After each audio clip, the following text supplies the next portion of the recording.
Sup guys, welcome back to my channel. Assalamualaikum my friend. Wah, pas banget start stream langsung hujan gede guys. Easy set it up and Ah Falcons iya, with in aku I would nonton say dulu deh. classic Falcons fashion now. You're playing against Aegis. Aku nonton They're dulu going ya to just guys. be farming the map, pushing the lanes, trying to stall out the game. Falcon versus Tydebon nih.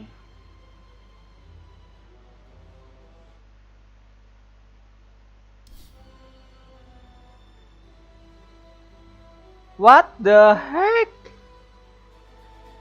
Ya, salah nih predik yang ini nih. Ya,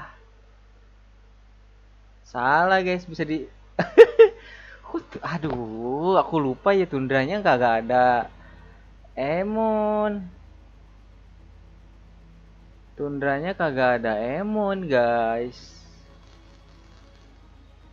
Jadinya kalah tuh. Nigma udah menang, Nigma.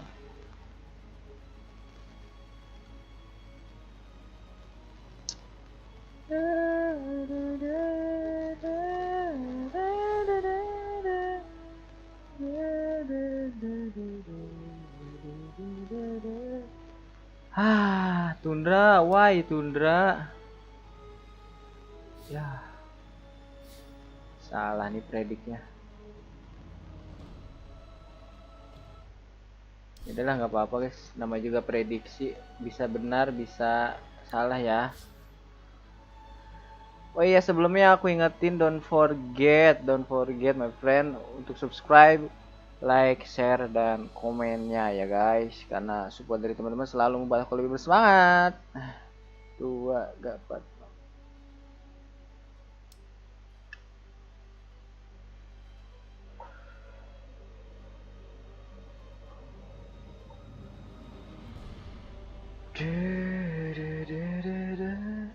Aku cek dulu hujannya seberapa gede.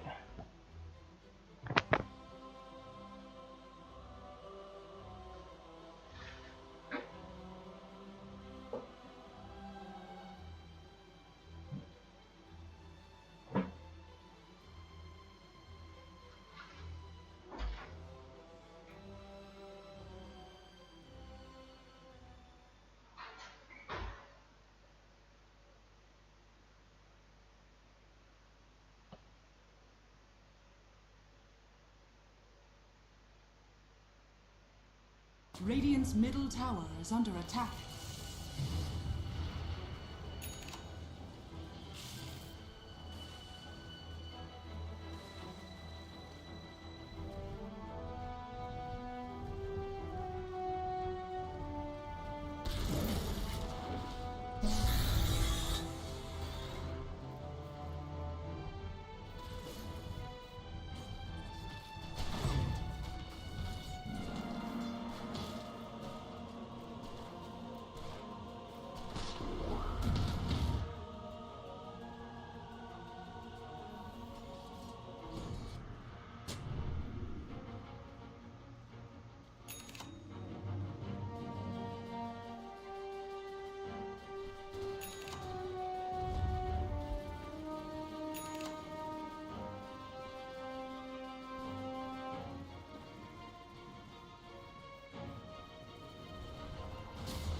Radiant's bottom tower is under attack.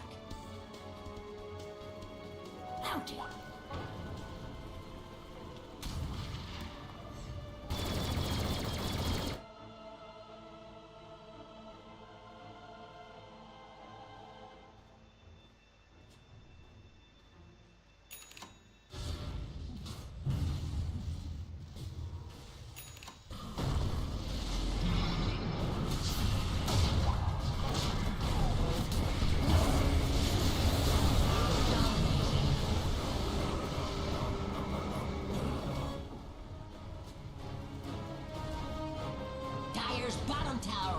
under attack.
Radiant's bottom tower is under attack.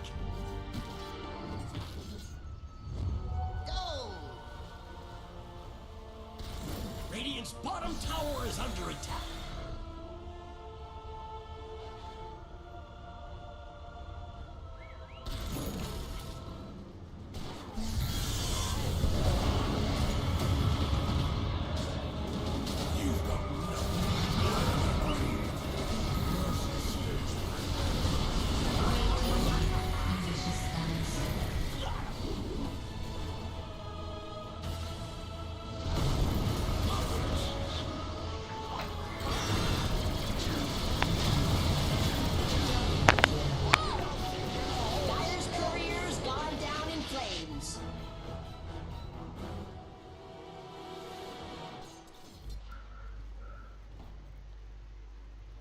Amar pakai Mars kan dia pasti.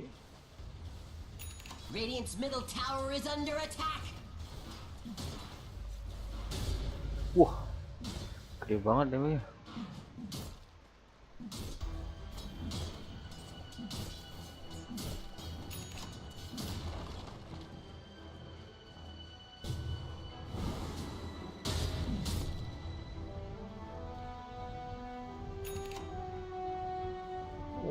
RO.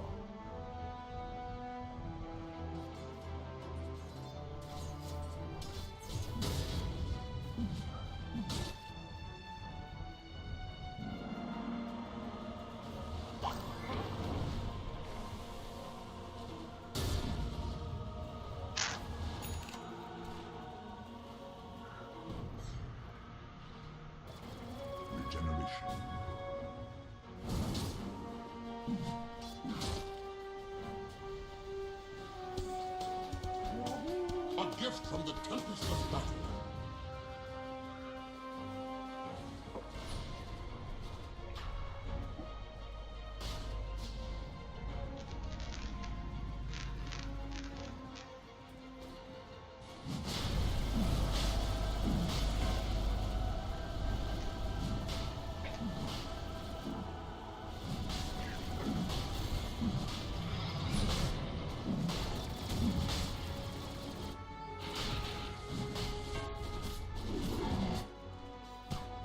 On Malrine, I guess, or no? Well, they both made an inventory slot. They were unsure, or maybe he was just freeing up the slot. Yeah, I'm sure they were having a very civilized discussion, and then Skeeter just takes it. Skeeter Understandable. Said, knee carry, and took it. Exactly. He's almost got dataless now. He is starting to have a pretty strong inventory now at 33 minutes. Now, not to get too far ahead of ourselves, but this one does not feel like a 70-minute game to me right now. Yeah, there's the jinx. Remember this moment, everybody. 33 minutes in the game. Cinderin was quoted as saying that. The fans want their money's worth in the audience. They want to be here all day. Go home at 2 a.m. Why? Hiding. Oh, if those axes were thrown the other... Oh, he's going to be spotted by the boars. He is so dead. Finds Y, and this is the gem. So he did hold on to it for a lot longer than I was expecting, but a nice pickup again for Falcons, getting pretty much everything they want on the map. Radiant's top tower is under attack. Now, in terms of the Lincoln's timings for the side of Taiwan, because it does feel like the roar has just been the end of these fights effectively. Nothing to say. I think he's finished actually, so just needs to be delivered, and Shiro just roughly halfway there. Yeah, because he switched up for the Basher instead of the earlier Lincolns, which might have come back to bite him, honestly. Like, these fights with how they've gone. Now he can maybe hope for a good setup where Nothing to Say gets to put the Lincolns on the Marcy, and then if he has his own. How much damage do you think Shiro has done to enemy heroes this game? Feels like he's just dying first every time. A few thousand at most. It's got to be one of the lower on the team. Impressive. But yeah, speaking of that, I also haven't felt much Shaker impact. I just think Falcons have done such a good job at making it difficult for these two melee heroes to get in there up close and personal and actually land. He's actually leading the team in hero damage. That's quite surprising. That is surprising. Barely. That is concerning, I would say. If it feels like he's dying so fast, nobody is soaking up the space in the fights. They just can't. And Falcons doing what Falcons do best. They're starving out the map. The problem is it feels like this tournament, this isn't working as effectively for whatever reason. Typically you just methodically take the Roshan, you push the lanes in, you get all the tier 2s, then you wait for the next Rosh, and then you finish the game. It was like that for a while, but the high ground has been quite difficult. We've seen many leads just evaporate with the first high ground push. And Tidebound do have a spicy lineup to push into. Now that the Gleipnir is completed on planet, it makes it even harder. All of these low cooldown AoE stuns and displacement abilities are very powerful on your high ground, and of course the Ags, where it's a dead shot, does both. It is both a fear and a reposition. You've got Shaker Fissures to worry about, Glimpse. If you ever overextend, you know you're being pulled back. So I think Falcons will take their time. Shocking. And just control the map.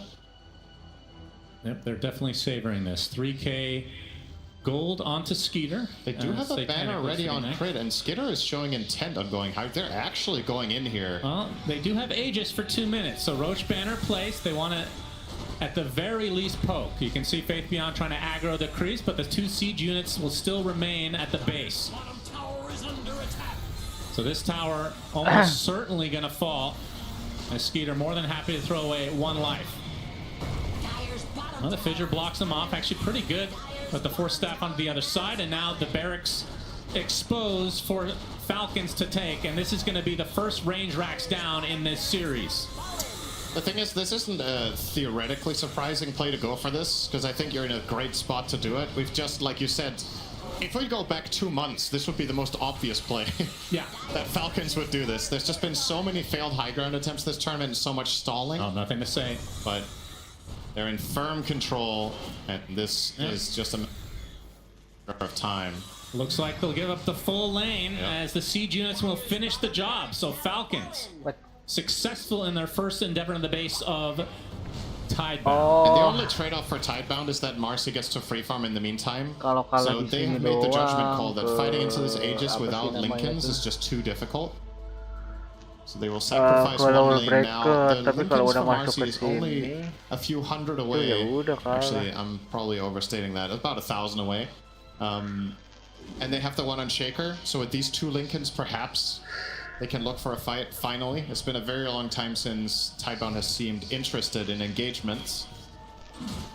But that's also a really big part of the reason why Beastmaster's just been such a high-rated hero this tournament, right? He's been banned in so many games, first picked in the rest of them almost, it feels like. Just a very, very powerful hero, can be flexed between mid and off lane, buys great items. Yeah, very strong. And Malrine, no different. Ironically, he is playing a micro hero, so you'd think he could buy Dominator if he can micro this one. True. It's easier to micro. The Hawks you don't need to do much with these days. That's true. It's just the Boars. Nothing to say. He's going to reveal himself, but we'll get the Blink TP. Oh, he got the literal perfect neutral item, by the way. He got the Dazoon. The timeless Dazoon Bloodright. This has to be the best possible item you can get as Shaker in tier 4. Smoke. Bigger AoE on everything, and the spell amp and the longer stuns will very much come in handy. And there it is. They're going to look for that exact play. Aegis expired. You have 2 Lincolns. But now, of course, with how long this took, Falcons have items of their own. Skitter has Satanic now, so he's a tough target.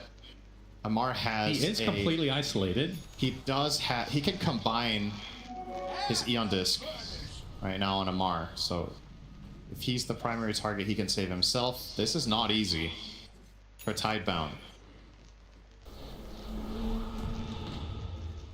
Yeah, it looks like they just get a couple wards down and will have to wait in all likelihood for the next Roche, which they absolutely have to fight. And of course, their lineup is unbelievably scary in an isolated area like that, or in a contained area. You have all this AoE, not even included the Zoom Blood Rice that you're bringing up, Timbersaw. You got the Echo Slam from the Earthshaker. You have the Calling is something you cannot ignore. And of course, Static Storm, we've seen it so many times turn the tides of fights. And their arguably best AoE spell out of all of them, Deadshot.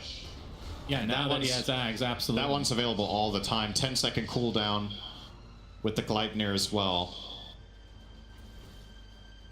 Yeah, this is still, make no mistake, 17k is absolutely a big lead, but it is possible for Tidebound to find one singular good fight and swing the game almost on its head, or at least catch up fully. But so far, based on how well Falcons have navigated all of these fights and avoided disaster, it's hard to see them just fully blunder this until a Roche fight. They have so much control of the map, so good wards out. And of course the gems, like you covered, are in their favor. So what's the next power spike for Tidebound? Because I think we both agree they're going to have to fight at this next Roche. Shaker Refresher is a big deal, and he almost has it. Okay. On Nothing to Say. So I would say that is the best next spike they have. Muerto is eyeing up Blink, but didn't buy it. I think Planet might be saving for buyback instead. Oh, Disruptor's only 4,200 gold away from Aghanim Scepter, so... Just an Ags away. That's right. Very ambitious for Y, but of course he's seen a lot of these games go late, so can't really blame him. And now, unfortunately, he didn't get greedy. I'm assuming he was offered greedy when he took Timeless Outworld Staff, as this is indeed the type of game where Disruptor might be one of the single best supports in Dota to take greedy on, because you almost never attack anything. Even when you're farming, it's oftentimes you just throw a Thunderstrike on the wave and back off because you want to be hidden and be a threat on the map with Glimpse. no, nothing to say is going to show. Malrine and company would love to get a pick off before this Roche spawns. Still has not come up yet, though. Another attack. Glimpse on a mark. Out. Will not be KB away. Smoke. Oh, Yeah. putting out of the gyrocopter to be able to blow up Skater. He's dead. Just like that. As Malrine gets off another roar, but now this is in full retreat mode. They do have buyback on the gyrocopter if they want to use it. Fisher's going to connect onto the Pugna. Snaking, he's tankier than he looks, of course. Bach, his Aghanim Scepter does proc his crit with the Motorist Kisses. There's the Mars Arena from Amar himself. Lots of damage onto Shiro with the double spear to follow. Shiro's dead. Bach follows suit. No buybacks needed from the side of Falcons as they somehow turn this. Even though Skeeter dies first, they have to commit so much for that, and Amar finds a beautiful angle. That spear was... Oh, the cancel, the TP. Y does get off another glimpse, but we can see the TP from Malrine. He wants a piece of this, and he'll get it. Denies a bounty rune, though. Good job to Y. That gets tipped for that. Nice heads-up play. Yeah, that was the timing for Tidebound, right? And they kind of lost that. At least it was like it looked good at first. A draw at best. And it is, of course, it is a limitation of their lineup that in order to burst and commit on this gyro, since he is as tanky as he is with 4,300 health, you have to pop a lot of stuff. They used multiple BKBs. They used Refresher on Shaker. Marcy used the majority of her ults. And when that BKB on Marcy runs out, she kind of seems to be getting kited a lot. Yeah. In this game, so might have to itemize to solve that problem. Currently thinking about Abyssal, that would help keep people in place. This opens up Roche number 3 for Falcons. Okay, they really want this speed. And yeah, don't blame them, they kind of need it. They have the outpost. Okay, if the outpost was not under Falcon's control, this could have got really interesting. Skeeter trying to rush himself into the pit because he really wants that Aegis. They'll get it. They'll leave it for him. It takes a while to find it with all those items dropping to the ground, but Roche has been vanquished. 5 minutes of that Aegis now. And next up on the list for Falcons, a second lane and potentially the game if they win this next fight. But Tidebound, again, have to say it. If they don't get picked off beforehand, this high ground defense is pretty scary to look at. Yeah. They will have a banner again, though. This can be a big help. They're not going to waste any time. Falcons right away. Yep.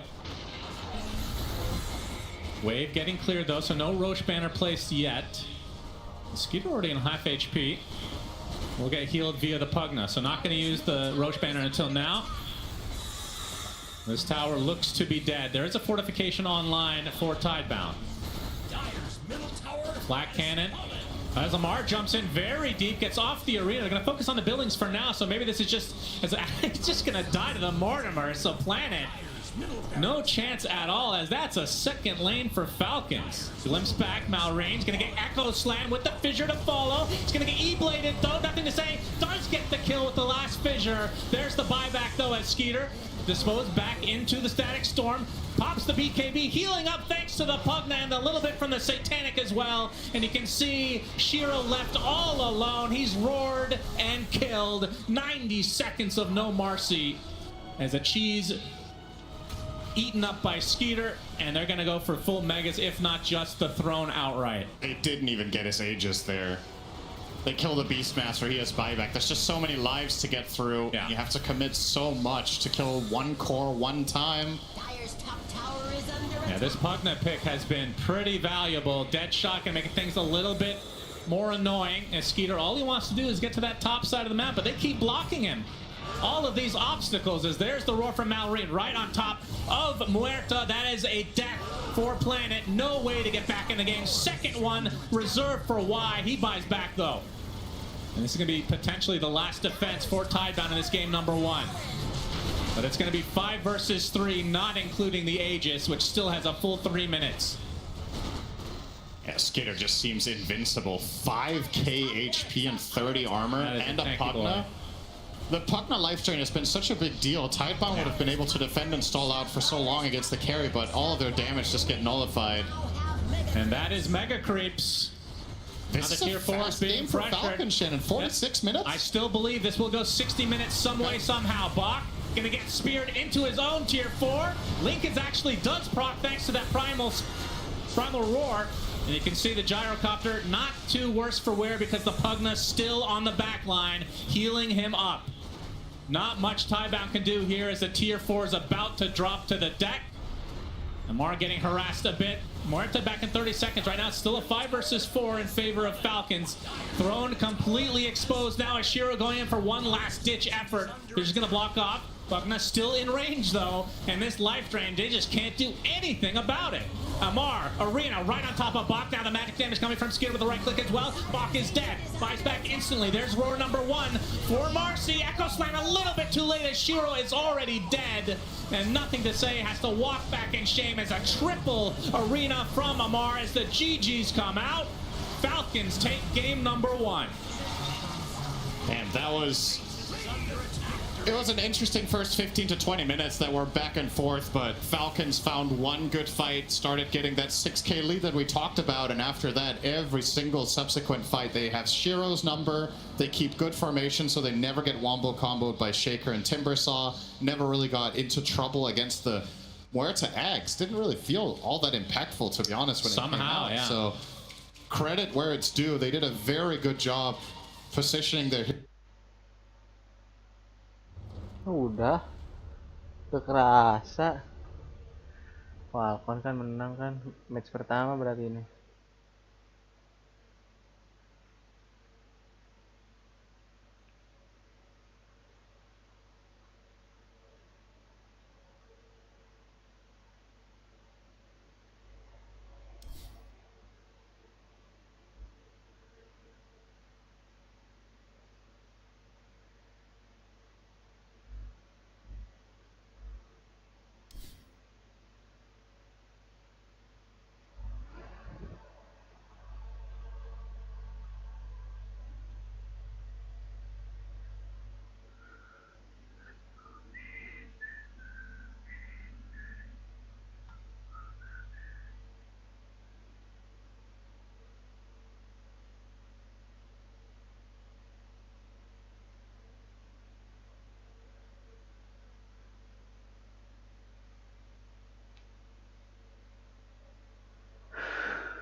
Extreme Gaming yang menang ya.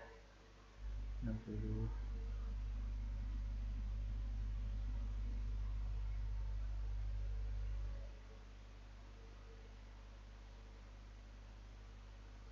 Snaking are insane as well, right? Like he's got 27,000 healing, right? He had what, nearly double, if not triple, the net worth of Y. Like when you look at the counterpart between the Disruptor to the Pugner, it is, yeah, Snaking just had such a stellar performance. Yeah, also his itemization, right? At some point, he had an incredibly good game. He's on 82% of all the kills. You know, he farms the dead lane like he always does. He had such an early pipe during the draft. It was like, maybe they can pick an offlaner who can buy it. They just get it on their +5 support, which is, you know, kind of unheard of. So yeah.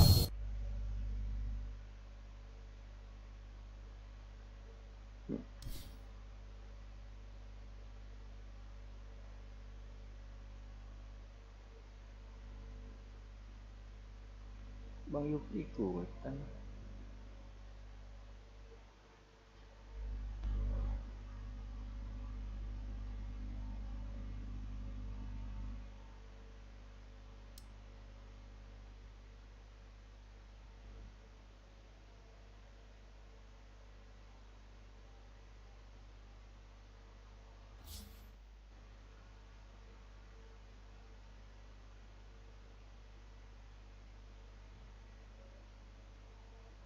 Choose your reward. Ada berapa arcana? 1, 2, 3, 4, 5 1, 2, 3. Ada 15 ya. Aku sih pengennya Lina, kalau enggak Zeus. PA. Iya, PA aku belum punya, cok. PA lah.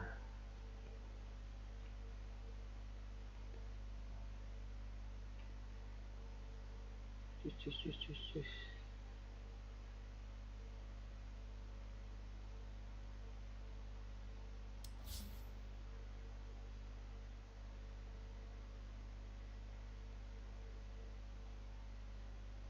Your rank.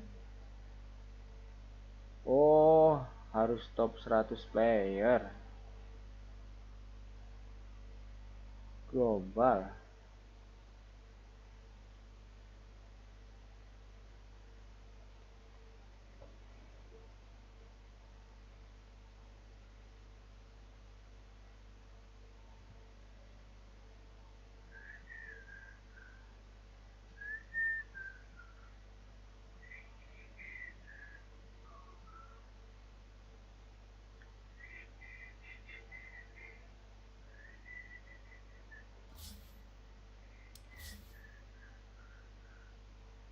Meski ku rapuh dalam hati, masih kenal cintamu.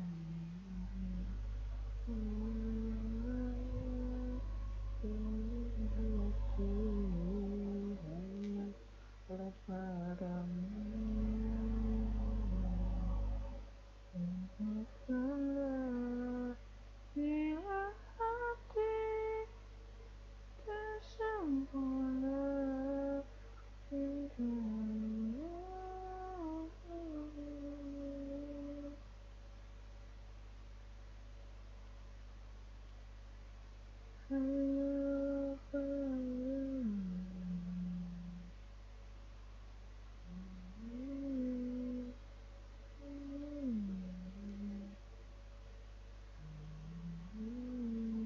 He just walks away. He gets a scot-free, the cookie here to disengage, and then his team just follows up with Aurora, a beautiful arena on the back.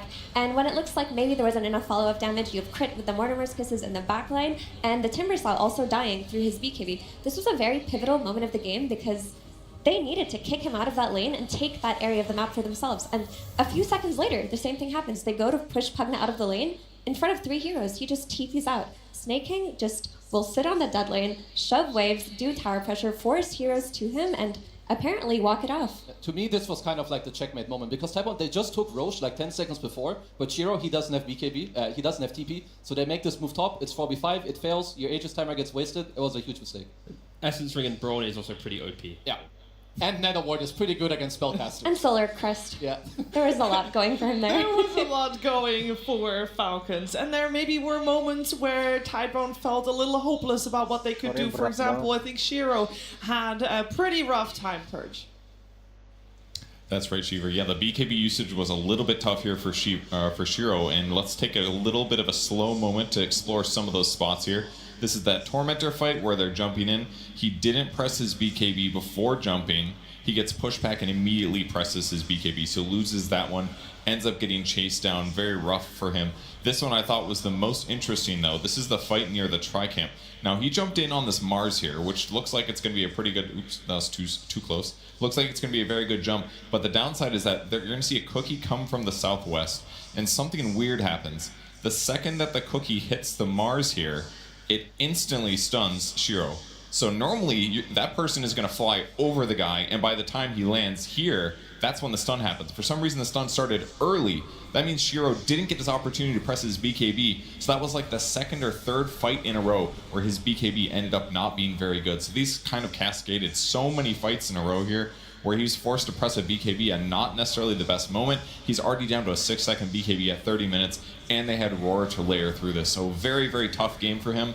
The BKB usage was so crucial for him to do his damage, and we just didn't really get to see very much of it. Thank you very much, Perch. We did not. And there's one thing that I still very clearly remember about our talk before this series even began. Because we talked a lot about Shiro and his ranged carries. Yeah, I mean... This is not a ranged carry. No, usually that's what they go for, but maybe they wanted to, like, because they're playing against Falcons, they had a few days to decide, we're like, okay, we want to play a bit faster, you know, maybe try the Marcy, which obviously, as we could see, it did not work out. I mean, 1 or 2 times he got maybe a little bit unlucky, like he got cookie stunned because he disposed, and then because of how Cookie interacts with those spells, we get insta-stunned. I mean, that's just unlocked, but the rest, yeah, this is not his usual hero. I mean, there's a lot of layers to this where I feel like Shiro playing the Marcy brought life to the rest of the draft as well. Where like Wise playing a Disruptor, you know he's going to play more Starved. I feel like the matchup of Tidebound and Falcons, if you put Shiro on too much scaling, you will have this issue of everyone scales on Falcons and then Tidebound have like everything only on a couple cores, right? So I can see why they're trying to adapt coming into this game. You know, Falcons will be changing, especially after the group stage, the best of 3, but yeah, it's Shiro needs to probably not play Marcy in the next game, or they have to clean up their initiations. It definitely looked outside of their comfort zone, because even if you look at the other... Where falls my shadow, fells my blade. Bajunya gak ada lagi ya. Ini dong.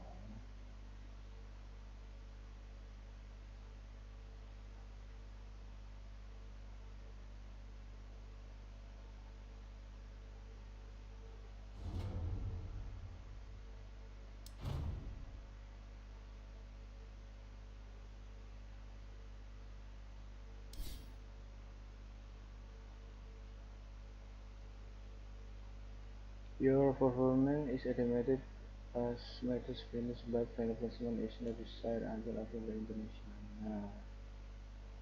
Enjoy by taking part in fantasy and prediction of the final top performers unlock the most prestigious prize below. Karena lah aku pengennya. Hai guys. Diskon harus dibeli kan. Immortal mana? Nggak bagus-bagus juga nih Immortal. Saman sih pengen ya.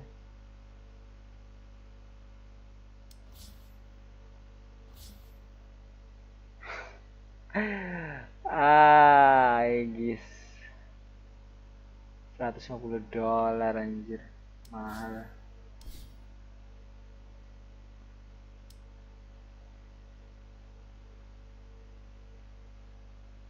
Dota plus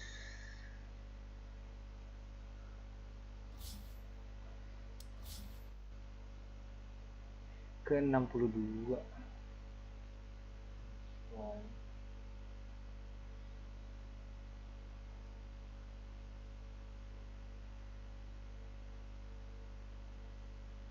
Setahun anjir Dota plus Prime.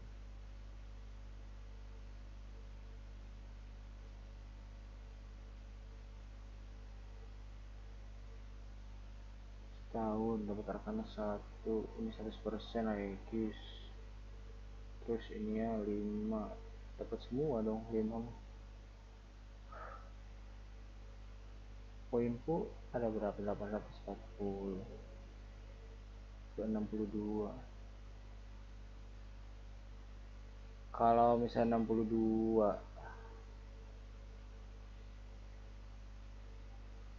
kata paham ini maksudnya apa sih?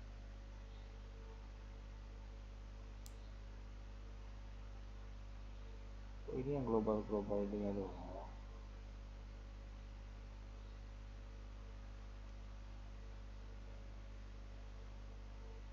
Kok mereka pada kecil? Ini temanku udah nyampe 10.000 anjir. Dapatnya di mana sih?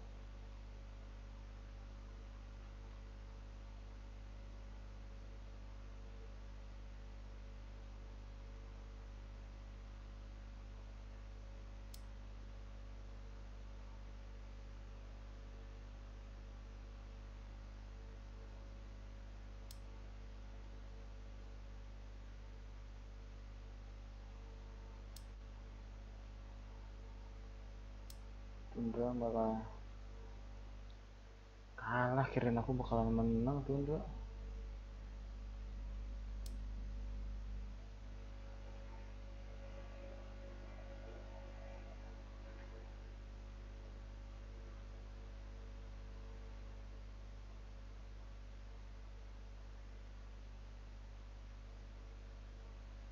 Than a shaker who needs to expand his first echo to come back in the triangle stance, right? If you're a primal beast, maybe you can look towards setting the place, playing with your team, and allowing for Shiro to do what he does best, which is hit neutral troops.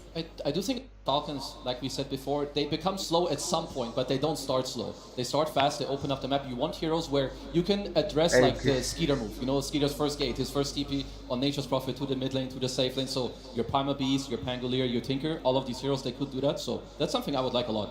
The thing is, you know, Falcons, when they want to go to an objective, they're going to bring the numbers, right? If they want to defend a tier 1, heroes are there. If they're going to fight a tier 1, heroes are there. If they're going for wisdom, like, they're always going to have the resources. So Taipan needs to be able to match that. If you don't, from like the clips that you showed, Kezu, they'll outplay you, take 2 wisdom shrines, and then they'll take the stack. And it doesn't look like a lot, but 2 wisdoms, the odd stack here, the odd fight there, it compounds to 3,000-4,000 gold to simplify that first big fight. Now, a lot of our talk has been going on about how we want Tidebound to be able to improve going into game number 2. Of course, they're the team with the game down. They want to make that comeback. On the other side, you have Falcons that just had a fairly easy, fairly smooth first game to this series. Of course, they want to repeat that result. They dalam hati tak sempurna cintamu dalam hati dalam dada hanyalah padamu. 10 seconds remaining. Maafkanlah bila hati tak sempurna mencintaimu. Yah, PI-nya di band. Aku mau PA.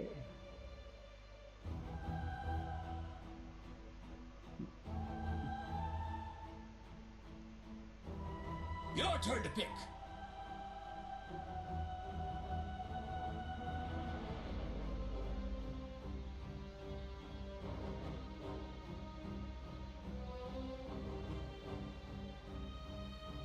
Ten seconds remaining. 5 seconds remaining. Hero mid lane-nya anjir. Ini apaan ya? Ya kira.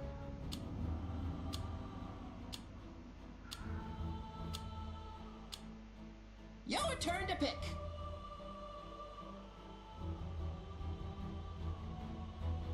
SF anjir.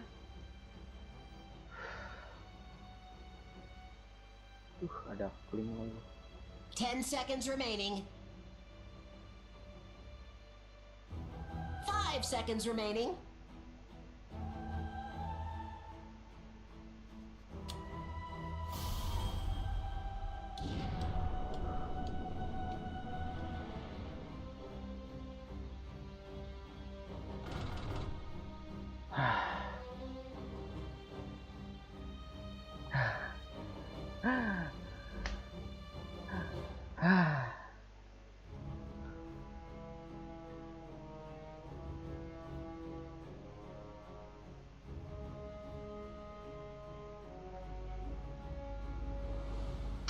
Anjir head supportnya SF ini lanjutan kemarin ini, aduh.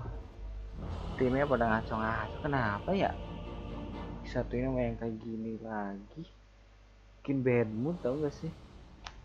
Faceless Void.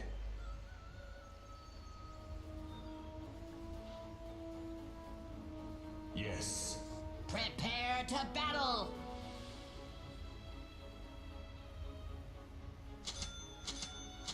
A path foreseen.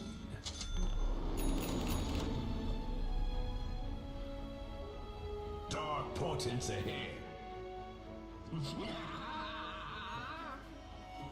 Time flows.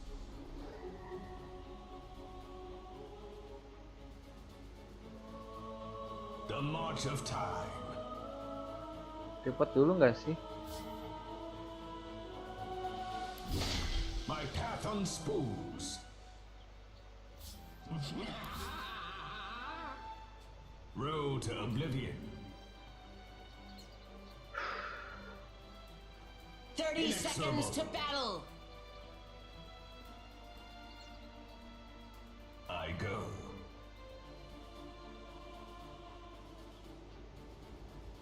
Face forward.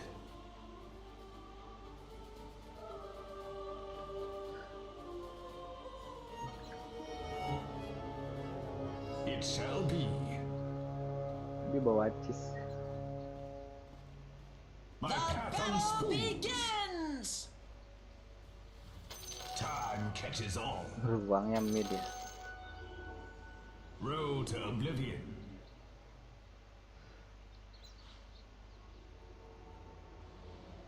Inexorable. Aku mau langsung I go.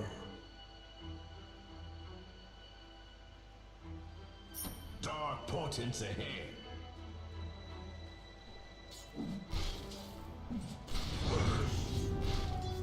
It shall be. As foretold. I'm under attack. Yes. A path foreseen. Face forward. Time flows.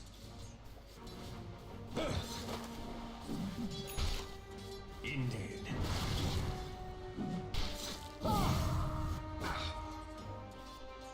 The march of time. serta Time flows. My path unspoons. Face forward.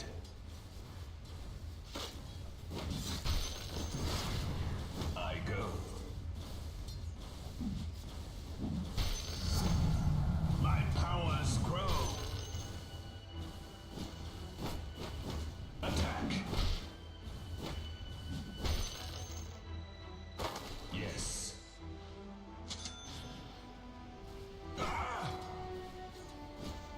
It shall be.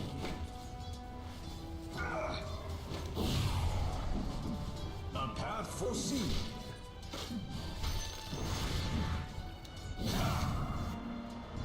Inexorable.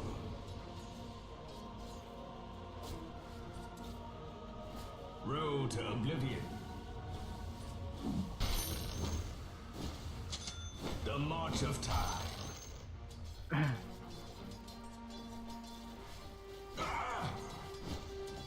Dark portents ahead.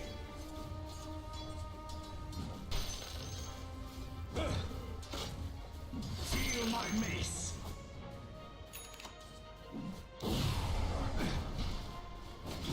Time flows. I'm here. Time is money. The march of time.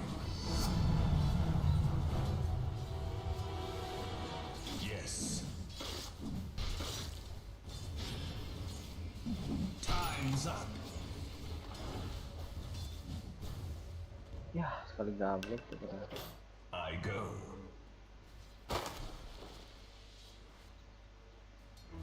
My path unspools. It shall be.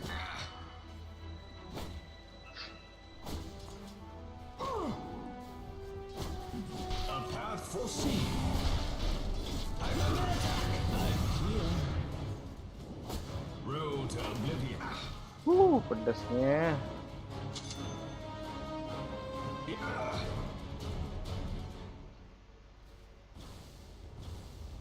Face forward.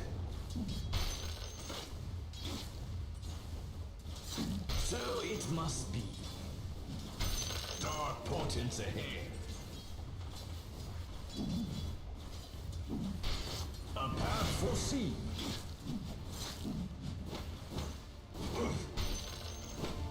Road to oblivion.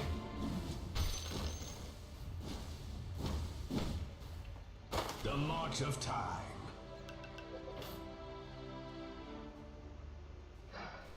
Foreseen is forearmed. My path unspools. Kain lagi pakai tenda. Face the future. Time is the cruelest cut. I go.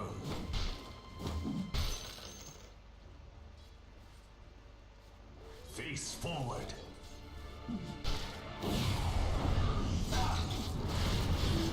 It shall be here.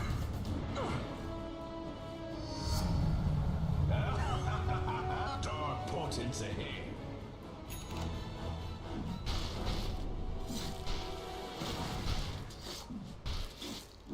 Inexorable. Yes.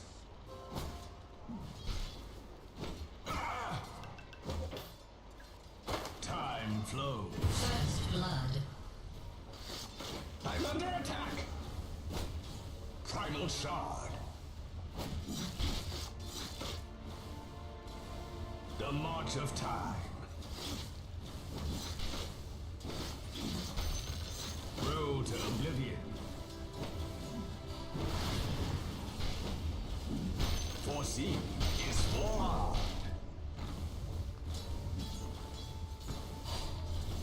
I go.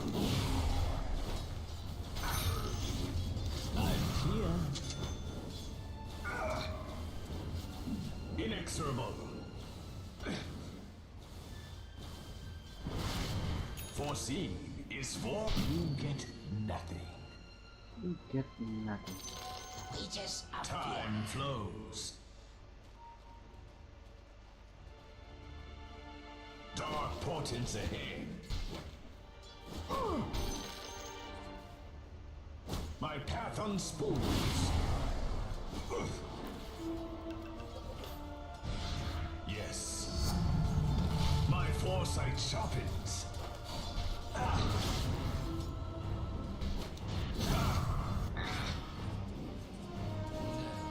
Dire structures are fortified. It shall be.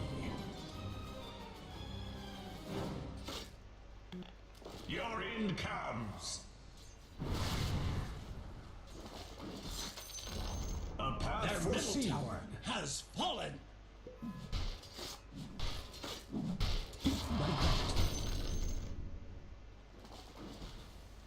Face forward.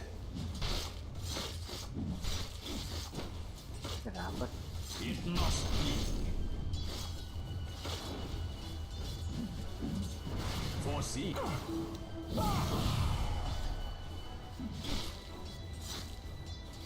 Time to fight. Null and void. Yes.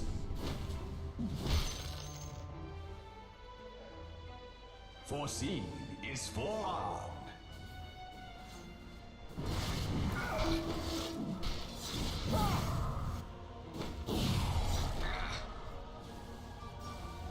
Dark portents ahead.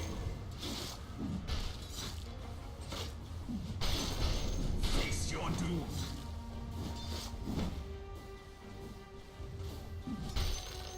It shall be. My path unspoons. I'm under attack. The march of time. Foreseen is for. Your middle tower is under attack. I'm here. Time flows.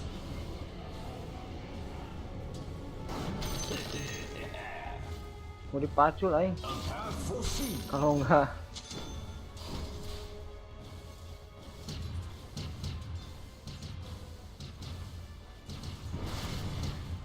I go. Road to oblivion. I go. Ah. It shall be.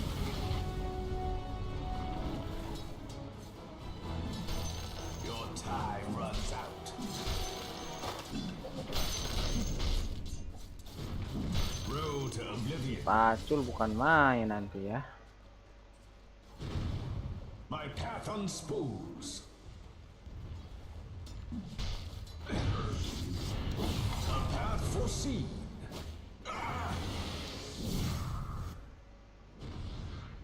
Time. I'll take that. The march of time.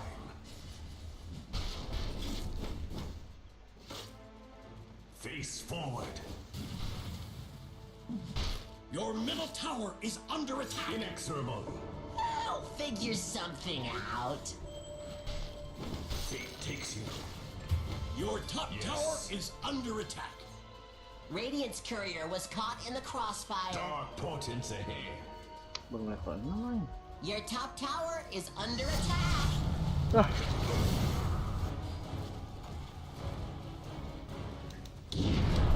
A path foreseen. Your bottom tower is under attack. lari dulu dah. It shall be. Your Mana top ini? tower is under attack. Balik dulu. The march of time. Ya, lo rame banget makanya aku krono tadi buat balik. Your bottom Road to tower has oblivion. fallen.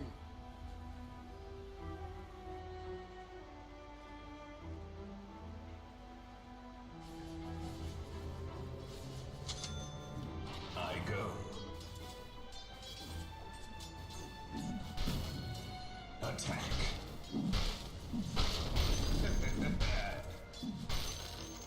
Time flows.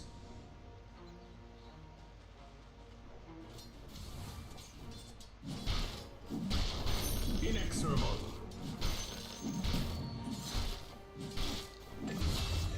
Face forward. Dark portents ahead.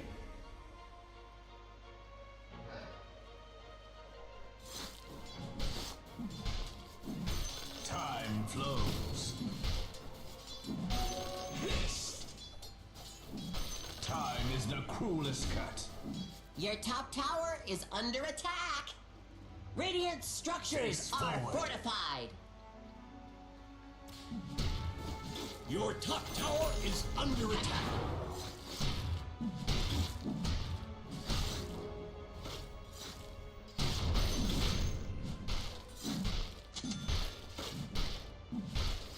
So it must be. Road to oblivion. Your top tower is under attack. Dapat gede lagi, gimana mau Time menang? quickens. Time to fight. Ngide terus anjir. I go.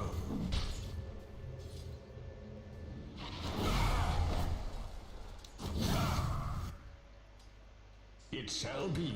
Your middle tower is under attack. Face your doom. Your middle tower is under attack. Indeed. Yes. Your middle tower is under attack. A path foreseen. Dark portents ahead.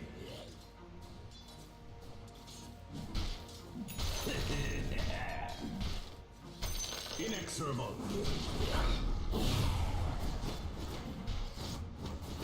I'm here. Gimana damage barang lawan dia. The march of time.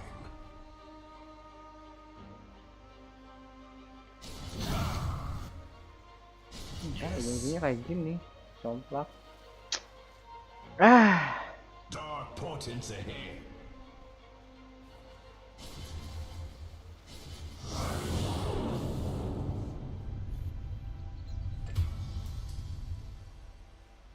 Time flows. Your in comes. Your middle tower is under attack. Somebody ought to do something about that. Yeah, they really should. Your middle tower is under attack. Your middle tower has fallen. Anjir.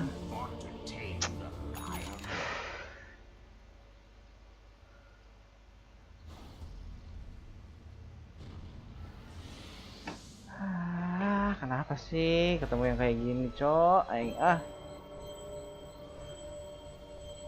Your bottom tower is udah aku under report attack. tapi kok tetap bisa ngomong sih.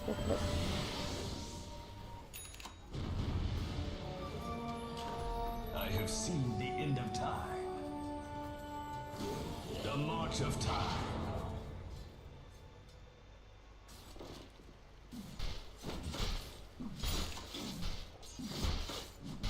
It must be.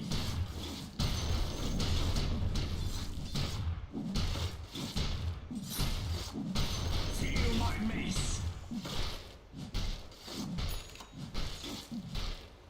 Road to oblivion.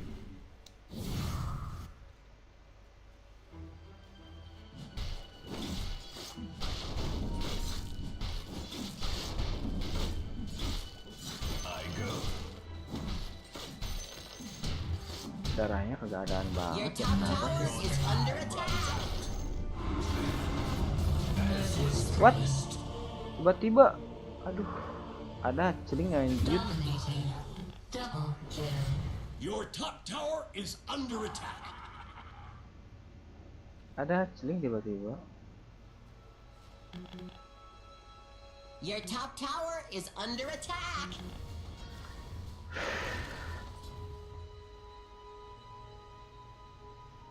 Your bottom tower is under attack. Careful. So begins the final epoch.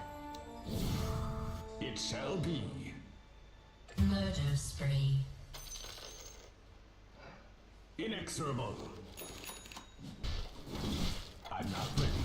Your bottom tower is under attack. Your bottom tower has fallen. Face the future. Face forward.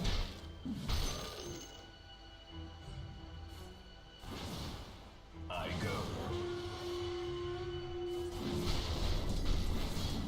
Ini aja Kiro, anjir.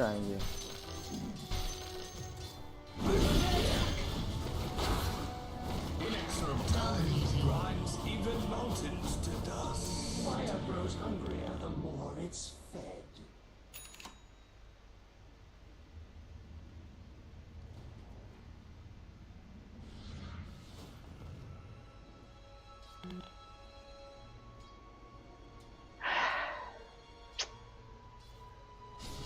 Benci banget aing player kayak Your gini top asli. tower is under attack.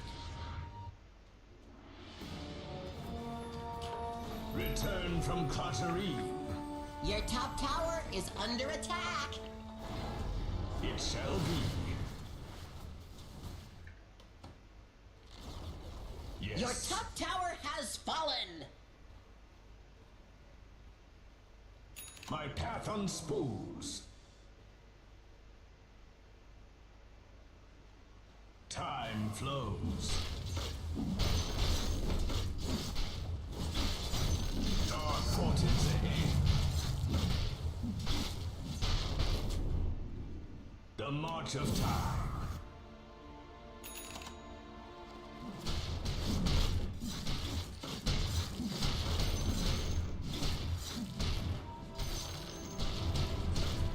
Time's up. Your middle tower is under attack. A path foreseen. Mega kill. Face your Wah, Ladin. Your middle tower is under attack. Road to oblivion. Your middle tower is under attack. Radiant structures are fortified. Their bottom tower has fallen. Unstoppable. Mid lane-nya Jakiro, supportnya It SS. shall be. Your middle Kemarin tower is Jakiro under mid lane attack. aing geus safe kemarin mah. Time is Your middle tower is under attack. yes.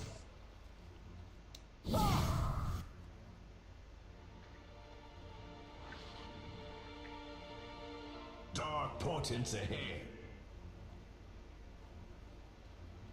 Your middle tower is under attack.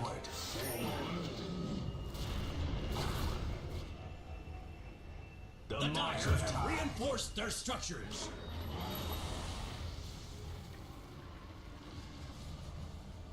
A path Your middle foreseen. tower is under attack. My path unspools. Your bottom tower is under attack. Inexorable. Your bottom tower is under attack. Goinin aja dah, udah malas anjir ketemu yang kayak gini. Your bottom tower has fallen. Your bottom barracks are under attack. Bisa apa sih anjir support SF? Your bottom barracks are Ini under attack. Jakiro. Aduh. Dark portents ahead. Orang-orang Your top pop tower semua is nih under anjir. attack. It's starting to show cracks. When was the last time Your an inspector was barracks here? have Fallen. Your bottom Udah di barracks awal are kalau under bisa. attack. Foreseen is forearmed. Looks like Radiant closed the blast doors. Your bottom barracks are under attack.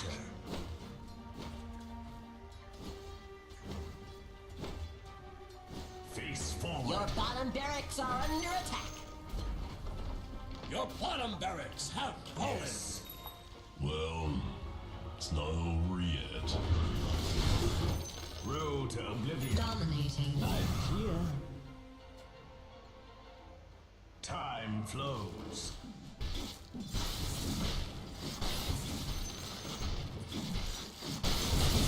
Your middle tower is under attack. Inexorable.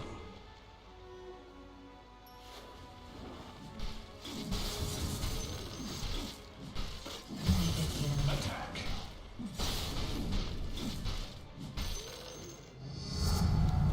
Your middle tower is under attack.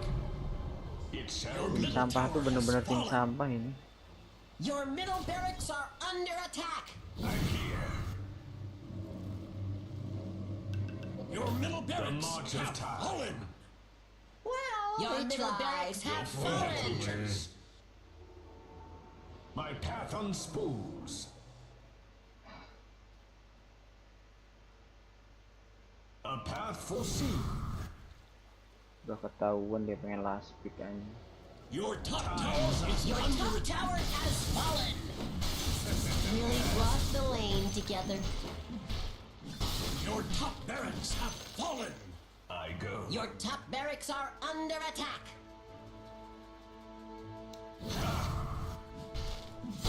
Your top barracks are under attack. Time is the cruelest cut.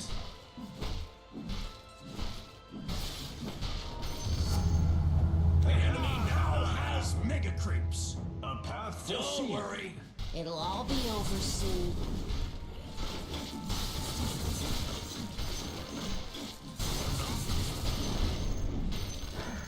The march of time. It shall. I'm here. Unstoppable. Your middle tower is Kan under masih attack. pengen nge-kill anjir, bukannya di end langsung kek.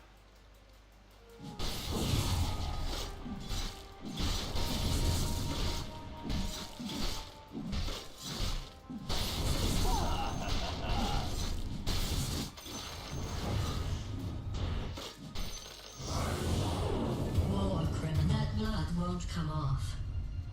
Your middle tower is under attack. Face Buat forward. apa sih? Udahlah. Your Bikin middle males tower juga is ketemu under sama attack. orang-orang My kayak path gini. unspooled. Mau kagak niat buat main rank. Your middle tower is under attack. Has fallen. Oh well, can't win them all. But you should try. Your middle tower is under attack. Final shard.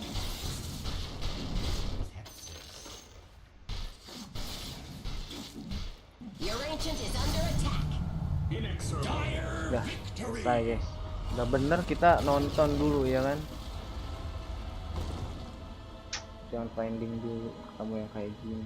Jelas di report lah. Sang enggak sih?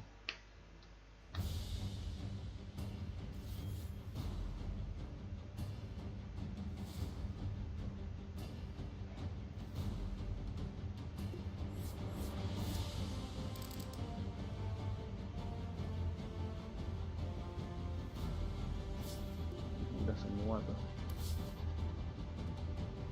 Jangan.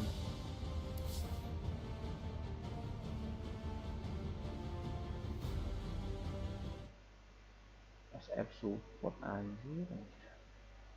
Tidebound to see what power spikes are incoming. Dragonlance soon coming online for Shiro. Faith Beyond. Blade Mail not too.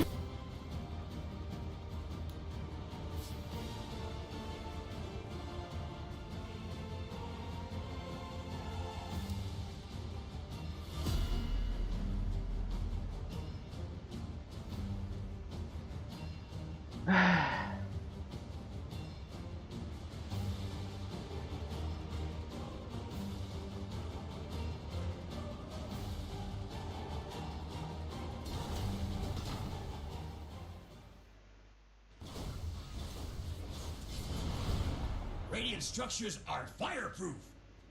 Radiant's bottom tower is under attack. Faith Beyond. Blade Mail not too far away as well. As the Witchblade now completed for nothing to say, so looks like Blink is next on the menu for him. Okay, this is a real question. Before this would be a meme, but because it was so prevalent in the game that we cast, how fast can Faith Beyond go for the cart, Cinder? And everybody wants to know. Like, is this a pipe game? Do you need to go for that against, well, essentially Sand King, right? I don't think you need to go pipe. He's also eyeing a Blade Mill over it right now. Oh, Blade Mail into what, though? I think you could go Blade Mill, Blink X. Probably get... Hell yeah. Yeah, I think that's fine. And who do you want in your cart? The Shadow Friend? It's pretty sick with Shadowfin. You can drive him into Requiem. Yeah. That is a very strong combination, and of course, one of Shadowfiend's weaknesses as a hero, the panel touched upon this, is enemies, tanky heroes getting on top of you and just mauling you down. Centaur is one of the perfect solutions to that problem, because SF, he has the damage to kill those heroes if he gets to attack. That's right. And the cart will ensure that. Of course, this was changed at some point, I don't remember which patch, but you're actually invulnerable in the cart, not just untargetable. So you can drive through the Epicenter Sandstorm and not care, you can tank all the quills. As long as you get to sit in that cart, you're all good. But you can't take somebody out of Chrono anymore. Very important change. Very relevant in this game as well, with the Faceless Void. So Blade Mail now up for Faith Beyond. As Amar is going to make his way to the mid lane. And another stolen shrine, potentially? It's Oh, they Falcon? might even get Shiro as a Shiro, bonus. Epicenter's coming from him. He is not ready for this one. Bushwhack to follow Stampede, but the sharpshooter is enough again. Falcons get away with murder, and the trade is a measly support course, no offense to Snake King, he actually gets off the song anyway. Even the Wrath of Nature's not off. These Eclipse and the Static Storm is one, but the Illusory Orb is enough. They use everything to kill the support off as Skeeter shows up a little bit too late, though. So Planet does end up trading the Wisdom Shrines, but still the bigger kill on top of Shiro. Almost survived. How is he so tanky? Well, Naga has pretty good base armor, and I think he just popped everything he had. He probably had a lot of one charges, used Polywalk Charm, Song heals, obviously, so. Yeah, but looking at the Tidebound team fight that's going to eventually come, if the stars can align, since that seems to be the theme of this TI, Coil into Requiem with like the cart potentially helping you out in that pursuit sounds kind of crazy. Being able to snap Coiled on multiple heroes. Yeah. A lot of upside, and with that Static Storm to make things even more difficult. You can see the potential from Tidebound's lineup. He is queuing up Pipe on the Centaur, though. Okay. So this will be a much delayed blink. Of course, they can somewhat rely on Nothing to Say to set up plays, but it is nice to have a secondary option. Oh, close one. Glimpse. Indeed. We'll save Planet, but... Oh, Sharp, this is a much bigger kill. Trying for the Requiem, but it's not happening. Skeeter gets the kill on Shiro. Second death in just a couple minutes now for the SF. He's having a really difficult day today so far. Marcy in game number 1 did not go well. This game on SF, the 2 deaths, it might not sound like much, but this hero is the perfect target for Falcons to slow down if possible. And similar to game number 1, Tidebound are playing without saves. So when SF does get jumped, until you have that cart, which is far down the road. Yeah, let's keep talking about the cart, by all means. Well, absolutely. It's... For once, it's actually important. The first 20 times I cast with you and you mentioned it, I didn't care. But this game I do. Yeah, you can see, I can see the future. I have vision. Yep. You have vision. That's good. That's right. Stampede used again. This time it does get somebody out, and it's Bach himself. Nope. But you can, I mean, just based on how this game is played, Tidebound has not been very aggressive at all. Like, maybe the laning stage a little bit with the TPs from Planet, but mostly it's been Falcons that have been setting the tempo. Yeah, they took the early mid tower and top tower, but that's it. All the moves have been Falcons to get 4 Wisdom Shrines, find a couple kills on the SF. It was 3. Oh, did they trade 1 for 1 on the second one? Planet ended up TPing to the other side. There's a Radiance now on a Abaddon, so this is a major level up. Whichever playstyle you want to go for. If you want a team fight, this is when Abaddon really starts packing a punch. If you want to farm, you accelerate to a large degree. So Skitter's on track here for a solid... Stampede is not online this time, as Amar finds himself a half-man, half-horse. But why is in the vicinity? Oh, a big initiation with a coil on the 3. Static Storm to follow. Malrine comes in, though, with the Appy. Looks like Boxing the first to fall. Planet trying to kill off somebody. He finally gets a support. Looks like he's going to die shortly after, though, as the song to try to reset. Shiro on the outskirts looking for the Requiem, will get it off to get the fear. Decent timing, and snare applied to the puck at the moment, though. Nothing to say. He's found in the tree line. Burrow strike applied, still stuck in the trees. Can they find him? They ping him out. Finally, the Illusory Orb comes. It's a curveball, though, back into the fray. He'd be able to blink out, though. And it looks like the pursuit will finally come to an end. Is that... was all over the place. Well, he did get out, but that first orb, I have no idea what happened. That might have been a mouse slip. Like, you would want to curveball that one back to your base or just throw it in a straight line, but he orbed forward. Fortunately, did manage to find a way to play himself out of that, but that was scary.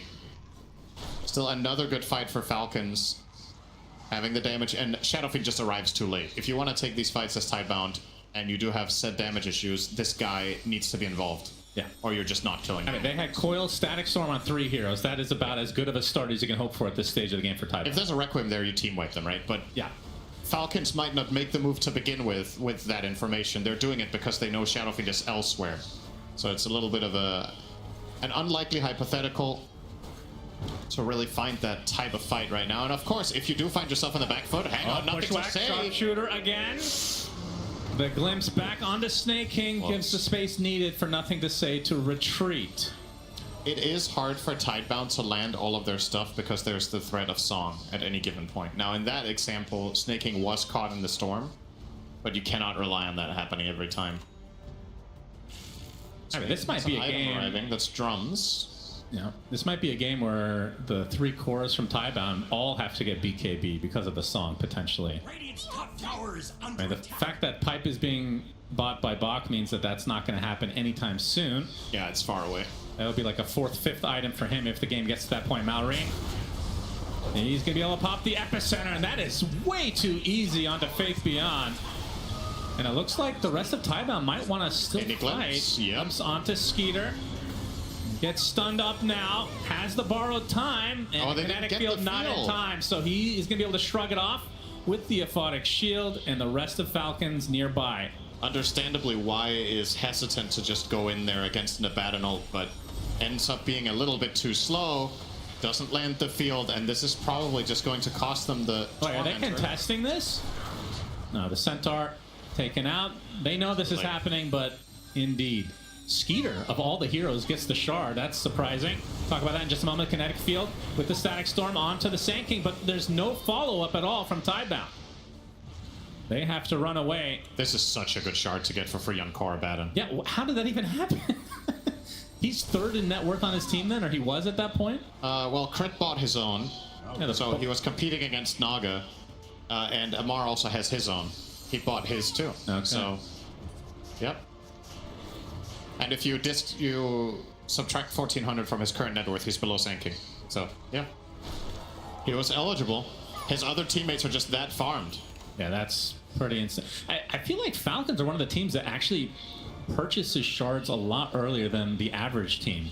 Probably one of the nerd stats from AUI 2000, one of his Probably a preferences. stat you Skeeter made up.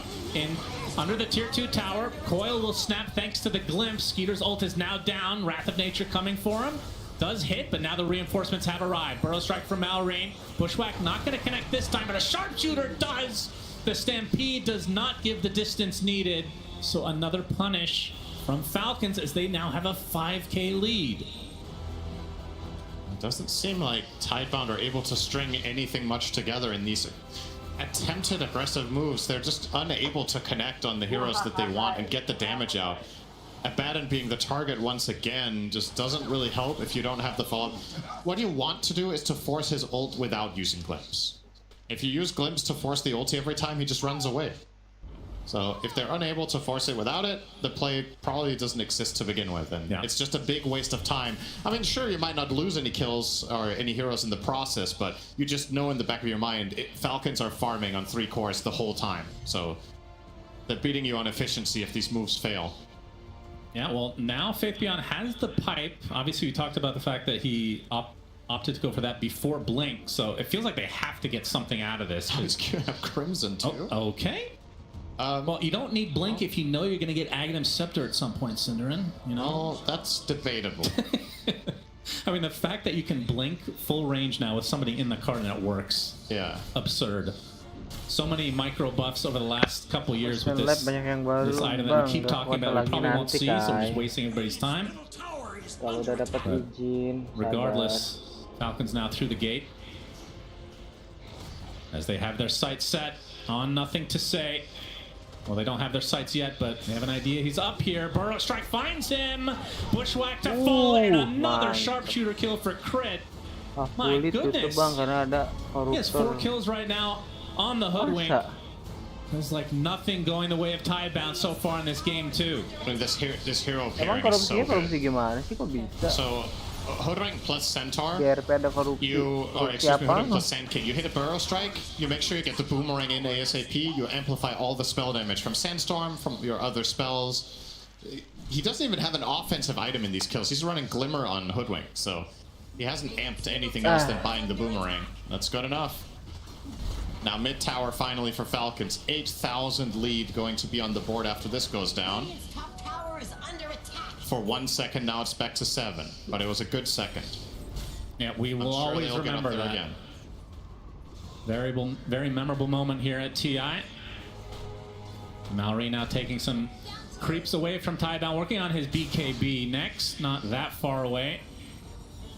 Korupsi sampai 500 jutaan. And Shiro Sampai tutup servernya.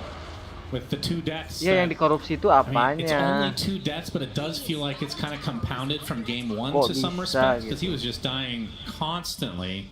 Yeah, he has 9 deaths so far today. Nanti aku pasti ke kota lagi, believe. tapi Wasn't it 7 in the nunggu last izin game? ibu negara dulu deh. Something like that. Sure, we'll just go with that. Segitu kemarin cuman Working on the silver konten edge, biasa so doang. wants to be able to break the bristleback, but again, this is an off-lane hero. You still have to worry Coba kalau about 2 more RP cores bucin that are all mega beneran. farm. And the question is, if you break him, does he even die? He has Lotus, Pipe, and Sanj. It's a really, really tanky bristle here, top of the net worth. Sekarang kan slotnya udah I think you have to try to bide your 1900 time kan. here as Tidebound, which is always going to be a dangerous strategy to have to play against Falcons, but realistically speaking, with the supports that you've drafted in this game, and also arguably in game number 1, you're putting a lot of pressure on your cores to do all of the damage, and Dotanya lagi ada if they're event unable juga to find sih, that early lumayan lead, nih, you siapa tahu aku fall dapat into this Arcana lagi. mid-game stalemate where you can't really pose that much of a threat. They will eventually get there. Puck is one of the best late gamers in Dota. Played from the mid lane. Centaur can become a monster. I'm not concerned about Tidebound's ability to win this game at the hour mark. I'm concerned about their ability to get there. Because Falcons are ramping up more and more, and if they hit their stride like they did in game number 1, we could be looking at a similar end time of like 45 minutes where the heroes are aku just tahu itu invincible. duit, Yeah, duit for sure. apaan And I kok was bisa gonna say, he's dikorupsi holding on to a lot of gitu. gold, but changing his mind, going for the Blink Dagger now in Maksudku kayak Centaur. We'll gitu see loh. if Tidebound want to get a little bit more aggressive now. As a result, Shiro actually pops the smoke that Tahu darts on the juga other kalau side, though. korupsi They itu know pasti that he has mengarahnya the pasti Shadow Blade, don't ujung-ujungnya have the duit vision kan. required. They do find Y instead, Dor. though. Another sharpshooter kill. Man, oh man, Crit is farming up those fantasy points today. Secret ini siapa sih? Modal bikin And this server. is all of a Likely sudden Roche for now. Roche. Modal Amar with the amp damage, itunya. with the goo. They've got Curse of Avernus. This is nice and easy. Tapi kan yang megangnya ownernya kan biasanya. To say, oh, he's gonna get epicenter burrow strike as well. Crit in the vicinity. In addition, hoof stomp comes. Masih bisa It's gonna be close, dikorupsi though. ya. Nothing to say. Just able to get out. And again, this Roche is really all that Falcons care about, and they're gonna secure it now officially. They just have to pop so much in escape, right? If there's a hoodwink ult there, the puck is 100% dead. That only worked out because Crit had sharpshooter on cooldown from the Kalau previous kill, which is 500 juta ke Asvinetin fortunate for bisa buat nothing to beli say, but rumah at the same guys, time also showing umroh, that haji ya kan. Falcons keep finding the moves back to back, Apa sih buat PC baru, sedekah so you subuh don't get much anjay. time to breathe. For a team that's got a reputation in this tournament for good reason, and in general of playing like slower and choking out the map, I feel like today Falcons are deliberately playing a higher pace against this opponent. Yeah, for sure. Just seemingly the right approach, at least so far, against Lu Tidebound ngerti in gak this sih series. bang And maksud lu gimana yang bang again, I ownernya? would argue a large part of it is them exploiting the Ini support duos that maksudku, kalau Tidebound has misalkan picked ada in both games, just not pemasukan, having that much kill power. So pastikan ke whenever we get into the ownerin kasih skirmish tahu mode, nih ada duit segini Crit's hoodwink gitu is just having kan more impact than the maksudku. enemy supports combined. He's actually offering those Lagian kills. setahu gua Puli itu And we're talking about nature's udah prophet. lama juga kan. Yeah. I feel like you haven't kinda said crazy, that statement the entire year. But that is Mungkin pas definitely the ada case in this game too. pembelian atau penjualan gitu kan. Wisdom again for Misalkan harganya harus segini, Side of the We'll dijualnya take it. And on the other side, the sharpshooter makes it a little bit more difficult as Crit's going to continue to stay apa sih inside. lebih mahal. Strike a little bit Kayak too late, gitu but at the very maksudnya. least, they will secure their Saya own shrine bingung as well. di korupsinya So 3.5 gimana minutes on this Aegis. Are you surprised with the Aegis kok onto Amar? berani-beraninya gitu kan. No, I think it's Sedangkan the perfect choice. kayak kemarin I aku think juga Abandon doesn't need it. misalkan duit This game with how IC it's played out. ini And syncing kan his pas BKB aku and Amar, ketipu tuh a itu lot kan of the time when pada Falcons tahu play tuh with admin Bristleback, tuh pasti Amar is admin tahu playing lah almost duit as ngarahnya the carry of the kemana game. gitu. So Keluarnya they're going to send him in berapa front, gitu. and he can create all Kok the masih space in the bisa-bisanya world, knowing that he dikorupsi ya? cannot die twice. Kecuali APBD So, I gitu don't kan mind it. beda I think lagi it's good. gitu. He's level 18, Yeah. top net worth in the game. Sounds like a good Aegis carrier to me. Kelas Yeah, DRP can certainly pun hit buildings masih as ada well. korupsi-korupsian ini. Classic MR fashion. He's of course Lu running kira Seeing bikin Red. We haven't server talked besar about kayak that. A gitu lot nggak of butuh offlane bristles tim. like the Snot Rocket, but Ya paham, pasti wants to get up ada close and personal. timnya, pasti. The fortification comes out on this tier 2, but it's just a matter of time. I That wouldn't time mind has seeing ended. Falcons go high ground here.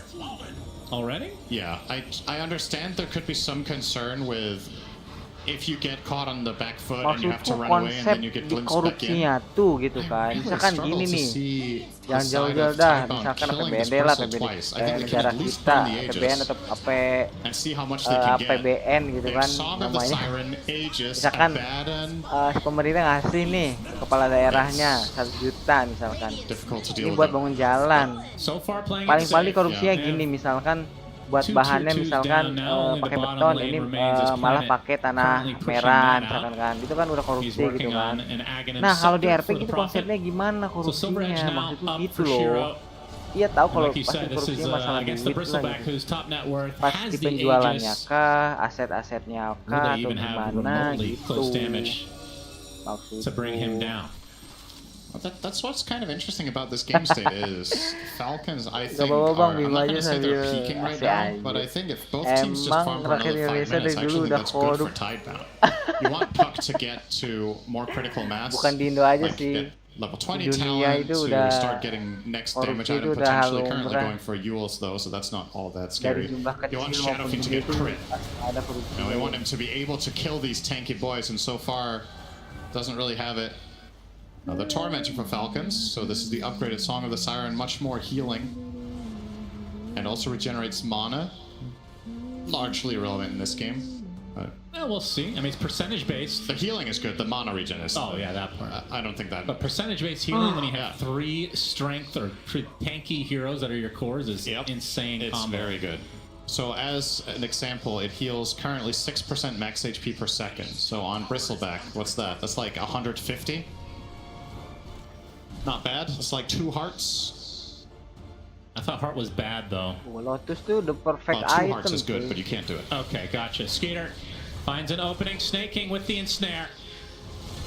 And this will be the death of Planet. Still working on that Ags. And yeah, it looks like Falcons are going to be pretty content with the 2 tier 2s down as the age is expiring in 15 seconds. But this is going to open up time-bound smoke now. As they look for an opening. Apalagi SF-nya for a butuh Mahar that's farming going to banyak replace lagi nih. the Aegis. Kalau udah kayak gini.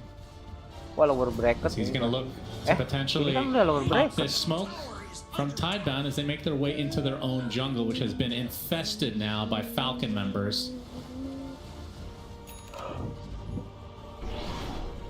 And there's a Crimson Lagian Guard. kata Bang Wino juga kemarin pas I'm not bikin sure about this Crimson. video okay, he's going Ags next. We're gonna see streamer yang cart mau this game. jadi I rising promised it star, to all the viewers. katanya kalian gak harus like Let's hear it for cart, main RP everybody. terus guys, harus kemana apa sih gamenya kita harus lebih Do you think variatif. the Crimson Guard is worth it? I mean, there's a lot of physical damage. There is, but and it's good for high ground with the tower, theoretically. There are some benefits. I just feel like the cart is what is. I can't believe I'm saying this in a cast. I feel like that is a potential difference maker in this game where Shadowfiend seems like he needs help being brought into good positions in the fights and dealing the damage, or if nothing else, you can use it as a save. Repot urusannya. With the Crimson, you're delaying that a lot more. It's definitely not a bad choice, but I'm not sure it's the best. Dire's top tower is under attack. Anyway, might just get there regardless and get the cart. 4,000 gold shouldn't take 50 on all that long. Probably 5 or so minutes, maybe 6. But that will effectively be after next Roche. Yeah. So that timing is unfortunate. Snake King's getting pretty farmed now. Has a Solar Crest with drums, and Force Staff will be getting Greaves relatively shortly. This is a support hero, Cinderin. He has 140 CS. If we transported this image back 6 years to you, would you have a heart attack seeing that as a support player? I would have a heart attack at seeing how big the map is. Oh, okay. Yeah, that's fair. Maybe a heart attack is a very big statement, Shan. Asvin menjadi top 1 calon streamer besar menurut Windut. Amin, amin. No, it's Aminin aja doa-doa no baik. stranger to farming. Like this isn't a new thing. Waktu dulu juga kan aku pernah obviously when the map is bigger like this than a couple of years back ya kan, and you are in viewers pas control, main apa ya Naga is dulu one of the most oppressive heroes, which is why this katanya hero gets sama banned kayak so main much Dota, gak tau game because apa whether Dota it's kalau played in nggak a support or salah core bang role, katanya The illusions are low Nanti cooldown juga scouting tools ada that window push waves bersaudara bang non-stop, so you kesini always ke have to take care of that. channelmu gitu kan. Naga is Aku Hello the aminin Dominator 2.0, kemarin kan right? datang. The illusions just do the same thing as those DOMs do by pushing out waves Tapi non-stop, sebelumnya sih aku farming for you, mimpi dulu letting you kayak scale, you can buy ketemu any items. He's Bang Windut effectively a gitu. core. I mean, he's only 3k Malah behind kenyataan. Malrine, for God's sake. Yep. Pretty impressive. And that's probably the reason Malrine isn't ahead of at least Centaur, is because Naga is taking some space. Yeah. Otherwise Sand King will get more, but he doesn't need to. Sharing is caring. Curious to see what Snake King will do after the Greaves, because I think we can already start thinking ahead for that. There's nothing indicating that he will stop farming. Bukan mimpi basah, mana ada worth mimpi already. basah. What is a good item here for the support Naga? Dagger. Kalau udah punya istri jarang mimpi basah. I guess you could get Hex. Ooh, yeah, Hex would be good. Bang Winda emang sekarang mah agak gendutan daripada di awal-awal ya kan? Plenty of options. Kalau di awal-awal Bang Winda Blink masih Hex. kecil Just badannya. become Shadow Shaman yourself. If he keeps farming at this rate, he will be 6 slaughtered at minute 50. So. Well, Shiro has Daedalus, so damage definitely online for Tidebound if they can get the connection. That's the big if right now. Falcons will smoke up. Gak apa-apa bilangin Looks like aja Tidebound biar might aku wanna be diingat doing sama the same dia. here relatively shortly. Parasma. There's some big damage upgrades here for Taiwan. This feels like finally they have some tools that they have been lacking for the last 15 minutes. Yeah.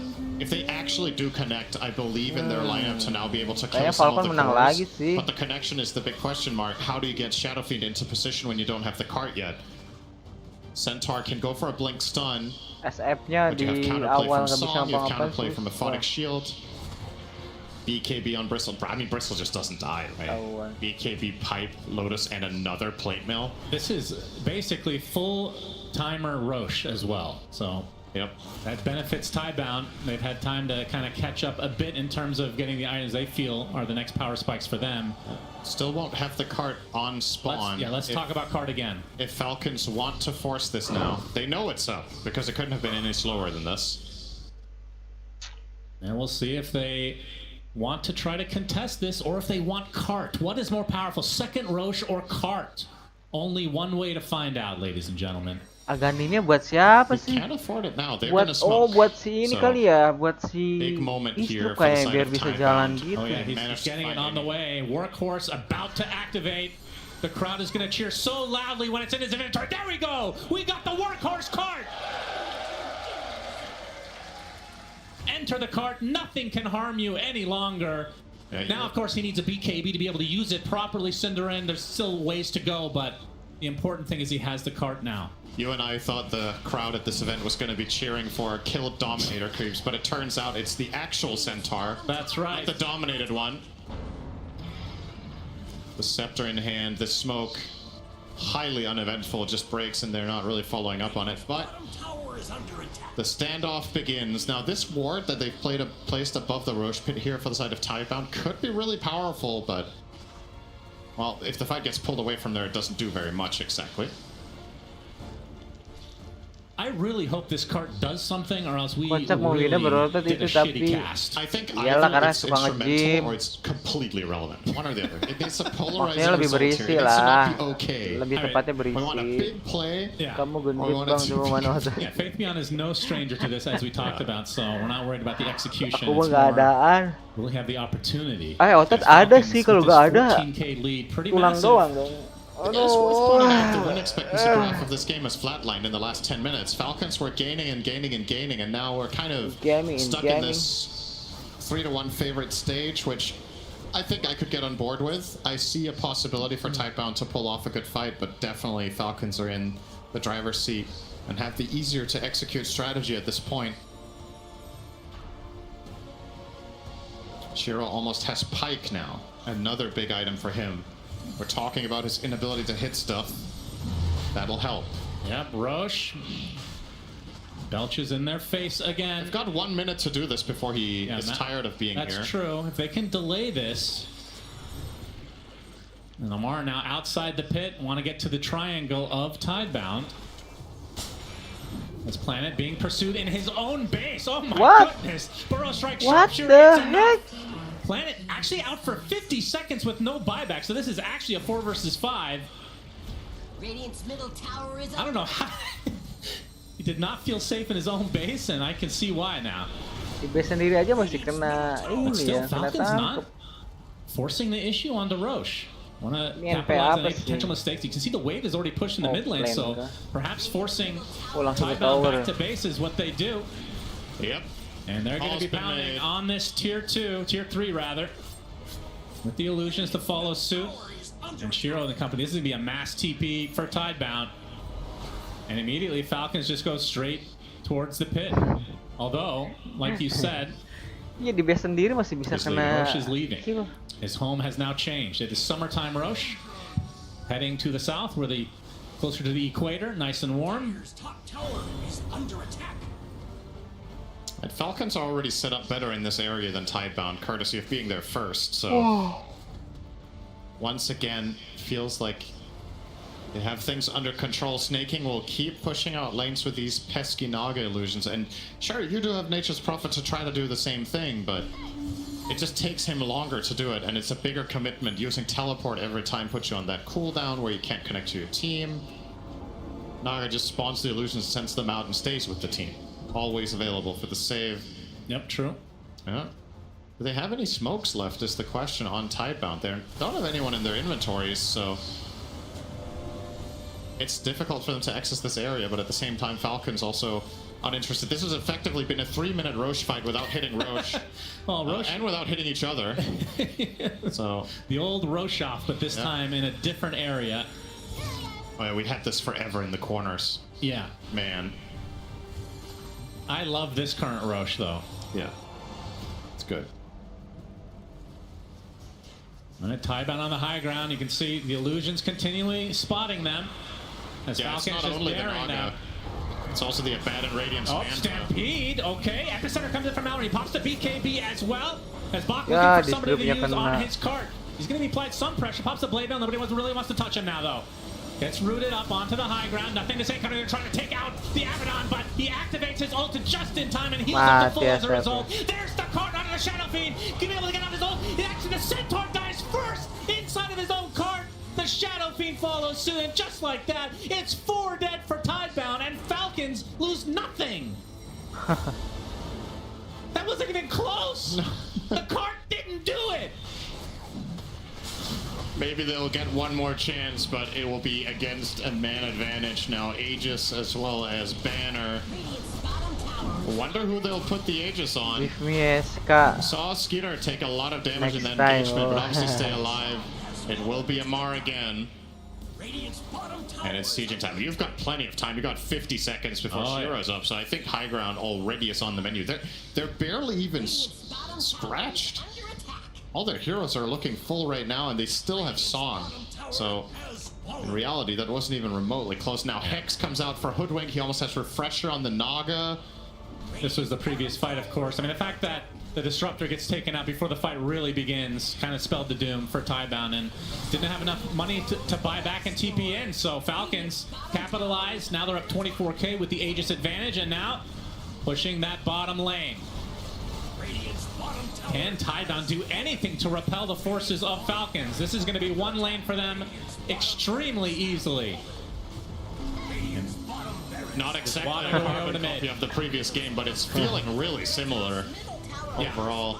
Similar time for the overall high ground, going for the killing blow here at about 45 minutes. Executing the map better. And he gets broken, but just going to shrug it off. The second lane in the sights for Falcons. Wah! Onto the puck, the bushwhack, the Pucknya the kena. save. The cart saves the puck. Gonna try to turn this around, but where is the damage coming from exactly? Mungkin kayak Nature's gitu. Prophet in the midst of all of this. Trying to TP out, but the burrow strike NP. connects. Bushwhack Kenapa to sih NP follow. sering That'll be the dipakai? death of the NP. Jelek juga And anjir. again, 3.5 minutes on the Aegis. Falcons have plenty of resources to work with as Amar looks like he's going to finish off this harus second silver barracks very edge. shortly. Another Hex that the Burrow Strike actually misses, but they find the connection on the nothing to say. The Stampede is not GG up. udah, He GG is nih. out for 90. No buyback. As Falcons now to the third lane to try to get Mega Creeps and close the door in this upper bracket match against Tidebound. And it's looking like it's going to be a 2-0. What a stellar performance this game has been from Crit on the Hoodwink. Bach gets off the hoof stomp to try to break the avenue, but he already has his ult as Amar just destroys Y. Cart onto the Shadow Fiend in retreat. They just call GG, and just like that, Falcons 2-0 Extreme in this upper bracket match. And this individual game more so than the first. Wah, ketemu sama Nigma nih, seru nih. Taipan maybe had one singular successful move, ending the game with 5 kills at minute 45. Falcons in complete control the whole time, and as Ketemu sama Nigma nih cuy.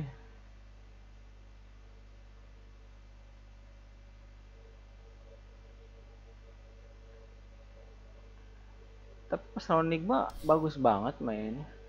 Bukan ya. Wah, big match ini cuy. Big match. Wah, 12 sekarang dong. Tapi jamnya jam berapa nih mainnya? Teng dereng deng dereng. Tuh 2 aku bener ya, ini PV sama Falcon menang. Nigma belum main anjir. Nigma belum main, cok. Jam berapa Nigma mainnya?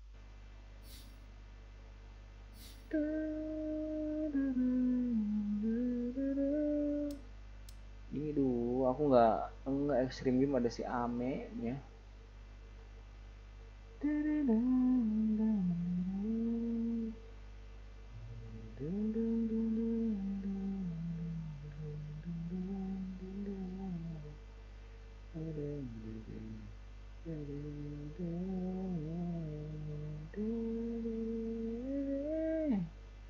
Ini PV di sini ya, ke bawah.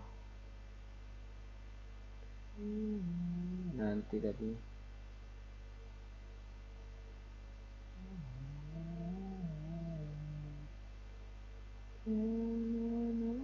tuh, ini Tete bener kan? Tete ke bawah ini.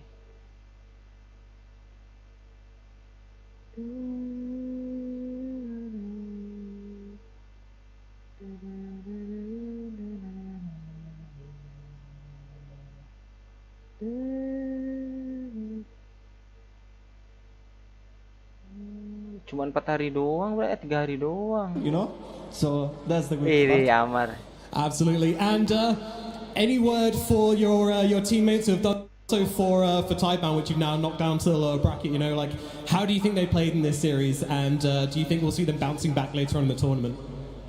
I mean, Taipan, I still think they're gonna. I mean, they're still strong. You know, like I don't think because they lost to us, like something they can still go through some strong lower bracket run. And for my team, you know, like step up because I'm carrying every game. Kappa. Buset. Beautiful Songong stuff. bener I ya. have one more question for you. This one is about the upcoming series we have on our hands. It is BB versus Nigma. So, do you have any words for that series coming up, and who are you supporting for? Who do you think is going to win? Crowd, cheer for Nigma. All energy to Nigma. Oh, Nigma kan? Kenapa? Kuro, cok. Kuro efek. Congratulations, Amar, and Falcons are moving forward here at TI. Top Belinya 6 Nigma. secured for Falcons and Amar there Kalau Nigma on the menang main ketemu stage. Falcon. And well, we'll say credit where credit's due. Ya, He sabar nih might have nonton. taken this team on his back because Tapi that was aku nanti incredibly kelewat strong tuh performance biasanya. from Amar on this back, and at times he did look Berarti like udah ini he was Nigma the dong. carry coming Sambil into this nunggu game. Nigma I dah. think this is a game, if we take it back to the start, Kezu, it was a little bit more smooth for Taipan during the lanes. It felt fairly even. I mean, they did better, but I still feel like they Amar did not juga get enough out of the draft with the heroes that they supportnya had, right? Nigma You have sih. strong lanes with the SF, you have a Nature's Prophet who wants to go around, find TP kills. They ended the game with 5 kills in total. This is what I would expect them to have in like the first 10 minutes alone with their heroes. It's just not enough. And yeah, of course, as I kind of skip through it, these are my highlights from Crit because this hero is so strong, like Hoodwink. All these sharpshooter kills that this hero just gets overall are just really, really strong. And this fight in particular was quite brutal because they got a really good static storm at some point and it looked like there were signs of life to it, but in comes Nalrian with the epicenter on the side, Abanon tanking through everything with the Aphotic Shield, and SF was the last to join this fight because, I mean, he was just farming up his souls because he had died prior to that by a minute, and it's just way too hard to take. This fight for me was very telling of what Tidebound's game would look like. They were just going to get kited, they weren't going to have enough damage, and their puck may be a little bit slippery at that stage in the game, but that was corrected by a Hex. It felt like Falcons, they were just very proactive, right? Like around the 18-minute mark, when you are killing that Centaur, there was like a 2,000 gold lead, but it was the difference between Centaur and then the next core. Like that economy was so critical for them to snowball the game. I felt like Bach maybe fell a little bit short, and I mean, it pains me a little bit because I feel like he usually does very well. But his item build, I wasn't too much of a fan really. Like, sure, you have the pipe, but I feel like they needed a blink a bit earlier to like help in the game. He went for a Crimson, which I understand people like buying it against the Sand King Aghanims because it works against the Stinger. But even then, I feel like there was just something missing today that I saw from them that they had a few days ago. Look at the supporter, right? Nature's Prophet Disruptor. They want to join engagement to take fights. But then you've got Centaur who's on one side, Shadowfiend farming another side, and Puck, is he going to coil a Bristle and kill him? No. Is he coiling an Arrow and killing him? Not really. It's so difficult for any play to be made. So Falcons, as long as their supporter is very proactive, especially crit on his Hoodwink, you are going to feel that this game is close to unplayable for Tidebound. It just feels that today they didn't bring the kind of draft cohesion that we've been seeing from them from the road to the international. It felt like mostly it came from their... Fantasi. Udah kayaknya. Belum muncul sih. Nigma. Menanglah Nigma. Juara TI.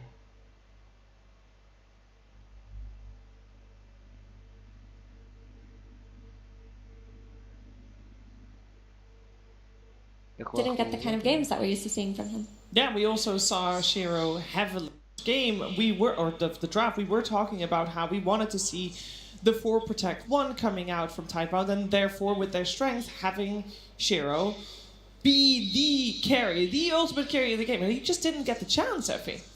No, he didn't. And I understand why they went for the last pick, Shadowfiend, but it was all on him, and he could not do that much. This is a beautiful smoke from Falcons. They were really on top of making sure SF couldn't have a game. They pre-prepared for this. They were waiting there for about 10 seconds. They smoked 20 seconds prior to that. They killed him. 1 minute later, they also bring their carry to this play. They go and they set up around where they think the SF will farm, and just make sure he doesn't get a good entry into that game. A key thing in both those clips, they did have scan available. So if you're walking up the high ground at a 14-minute mark, you have scan and you're the carry, you probably should be using it because you have to expect the enemy to be there. So it really felt like Tidebound just wasn't on their A game today, and you can clearly see Falcons very clean to 0. Yeah, very clean to 0. Clean work from the support. You already mentioned it, Kezu, but Crit's Hoodwink definitely did a lot of lifting. No, I feel like he plays so well on these heroes, and I mean, it's always set up in the draft too. Like the heroes Marine plays, he will set up the stun, he needs the follow-up damage, and like with what Effie is saying, like they missed this from Tidebound. They did not have this on their position 4, and we can see it here. You have your blink stun,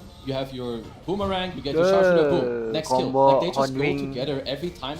They get this mid-item timing from the ancient stacks, they speed up Marine, now he plays with the supports, and you will just see it like in all of these clips, it's just succession, one after the other, and every time, this guy don't miss. Like even here, you know, he didn't miss the bush swap, he didn't hit the sharpshooter, that's all we care. Okay. And the last one too. This is like already in these couple minutes, they killed what, 4, 5 cores within the span of like 6 minutes. Here, there's even another one. And the last one to top it off, see you later. Like Crit, you know, this guy, he's played for years, he's so good. I'm sure many people would like to see him with the ages. I feel like their chances look pretty damn good this time around.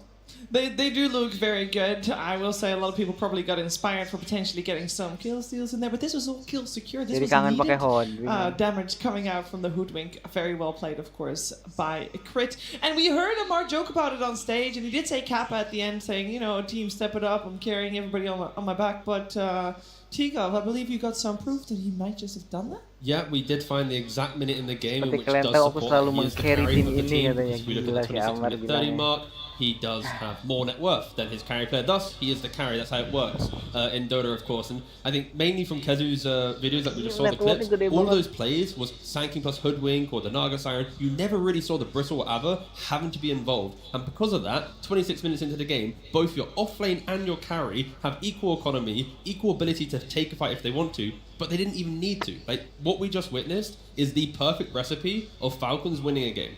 Like, you need to try and break this because this is not the way to do it. You cannot allow both of these players to tank up, to farm up, and to allow their pretty much 3 players to break the map. That pipe pickup by him as well was quite big because there were damage issues on Tidebound. Like we saw them trying to make plays, like going for the glimpse back into static storms and having it fail, having a hero just sit there and not die. When you bring the pipe into the factor and your main damage dealer is Pug plus the static storm, you don't really have that much going for you. And when you're creating an early game tempo kind of lineup, you need to make sure that your damage exists in multiple forms because one aura can just counter your entire team. Yeah, and what I love about Falcons is that I feel like they can change their roles. Like in one game you have Amar who's the playmaker with the Mars, in the next game it's Malrine, but it's always one guy who does it to make space for the others. And that's why no matter which draft they have, they change a few heroes, but they can always run the same recipe with success. Yeah, and a great success it was. I think it was around minute 18 when Tidebound killed someone on the side of Falcons. And since then, the game lasted quite a while still afterwards. It was 44 minutes total. They did not get another kill to their name. So that was quite the struggle and the damage issues that we already indeed pointed out. Quite obvious there, so a lot to work on for Tidebound.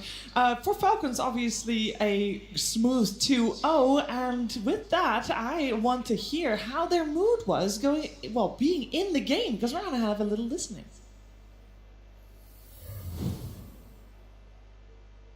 Use the SF1 on me, guys. Stampede, I'm going more. Oh, tim Falcon.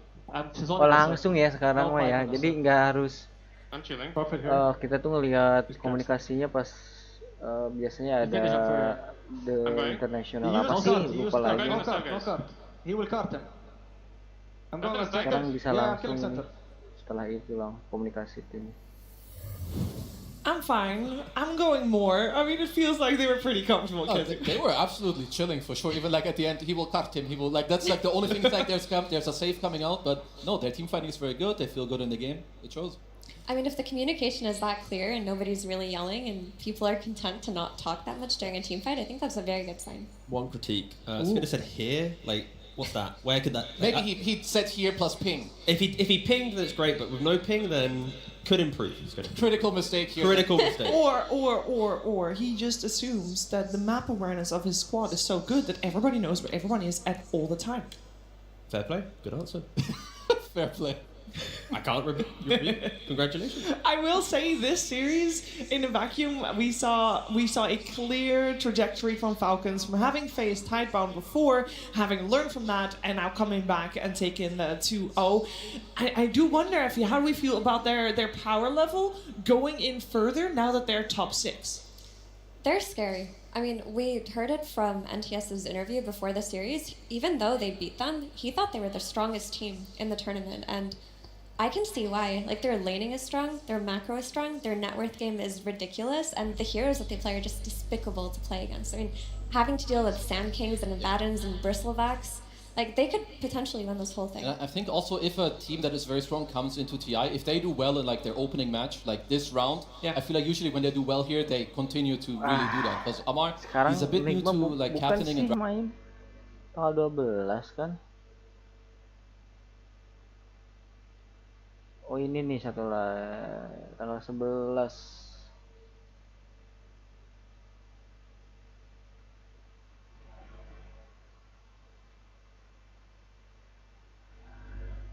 Berarti di sana yang belum tanggal 11 kali.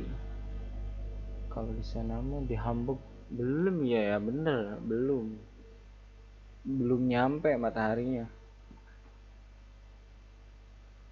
Nanti udah ini mungkin langsung ke ini. Kalau ini ada yang kalah turun ke bawah kan. Oh enggak ini. Oh enggak, iya bener, turun ke bawah ke sini.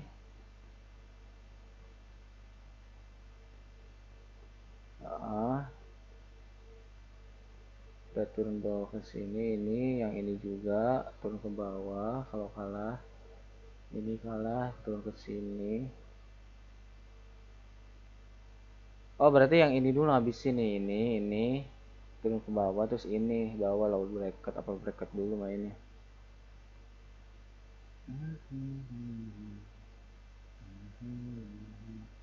Kalau di upper bracket tuh mainnya cuma berapa kali? 1, 2, 3, 4 match doang anjir.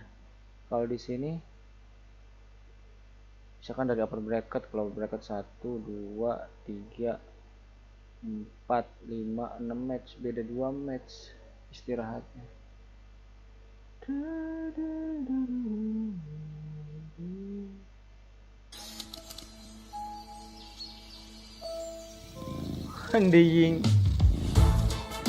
Dah, main dulu main.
Nigma mau main nih.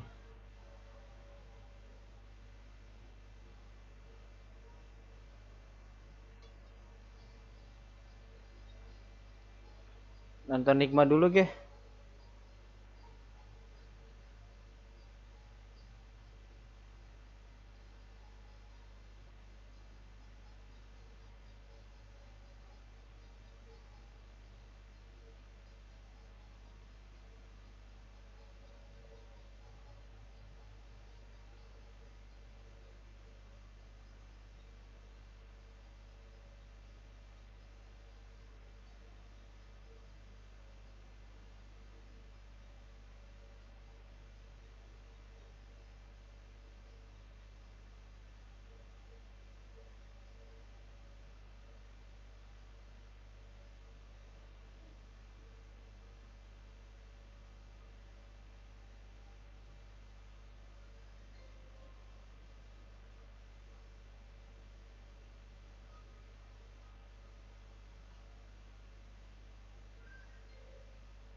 MK udah 1K berapa bang? Enggak, masih aman.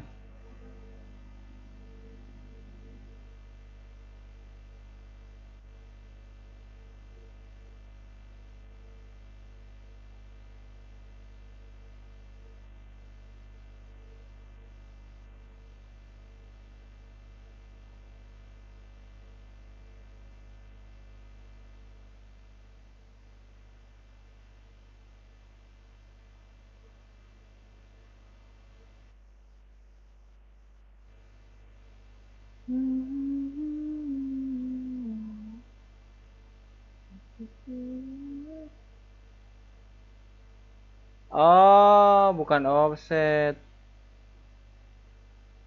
Bukan. Iya, nggak offset. Backnya yang ini. Asep lah.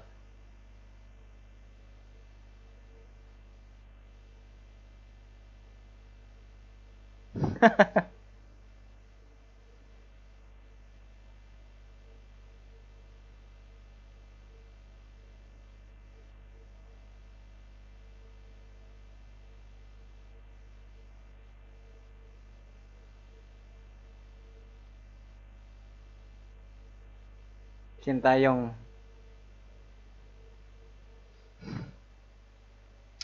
Mau finding match lagi tanggung nih.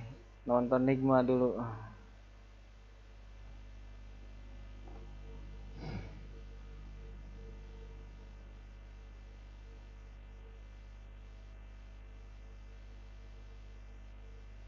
Belum start.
Sneur maju.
Haji backpacker, back Haji.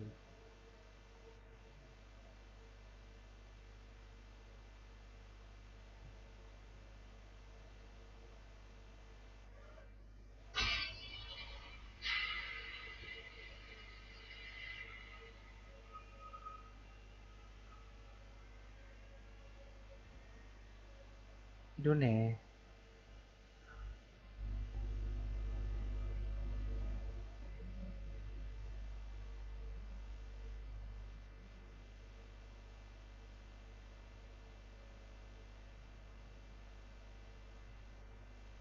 Oh sih iya.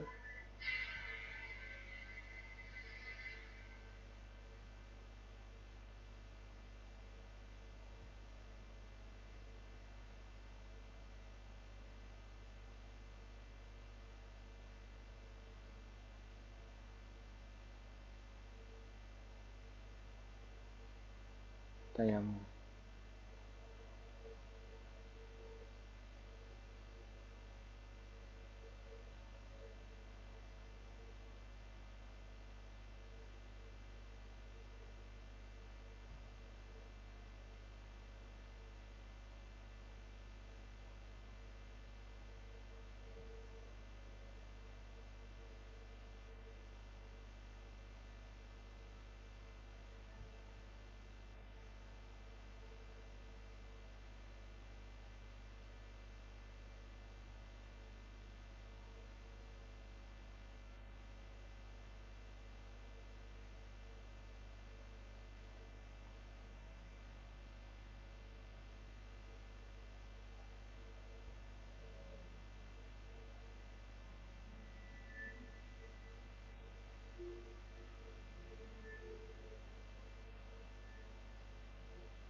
Enigma, Enigma.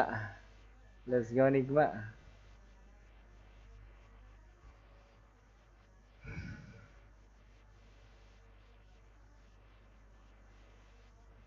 Ini poinku kok nggak nambah, ini udah 2 loh bener. Masih segini poinnya. Ah, naik ke 25, Cok. Enggak.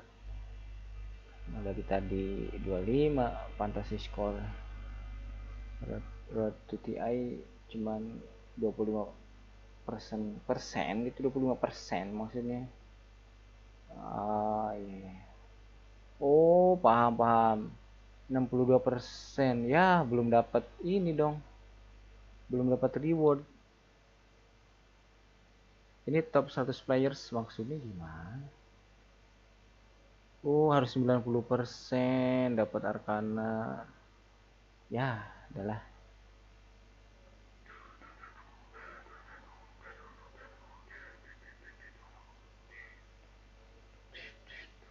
Paham.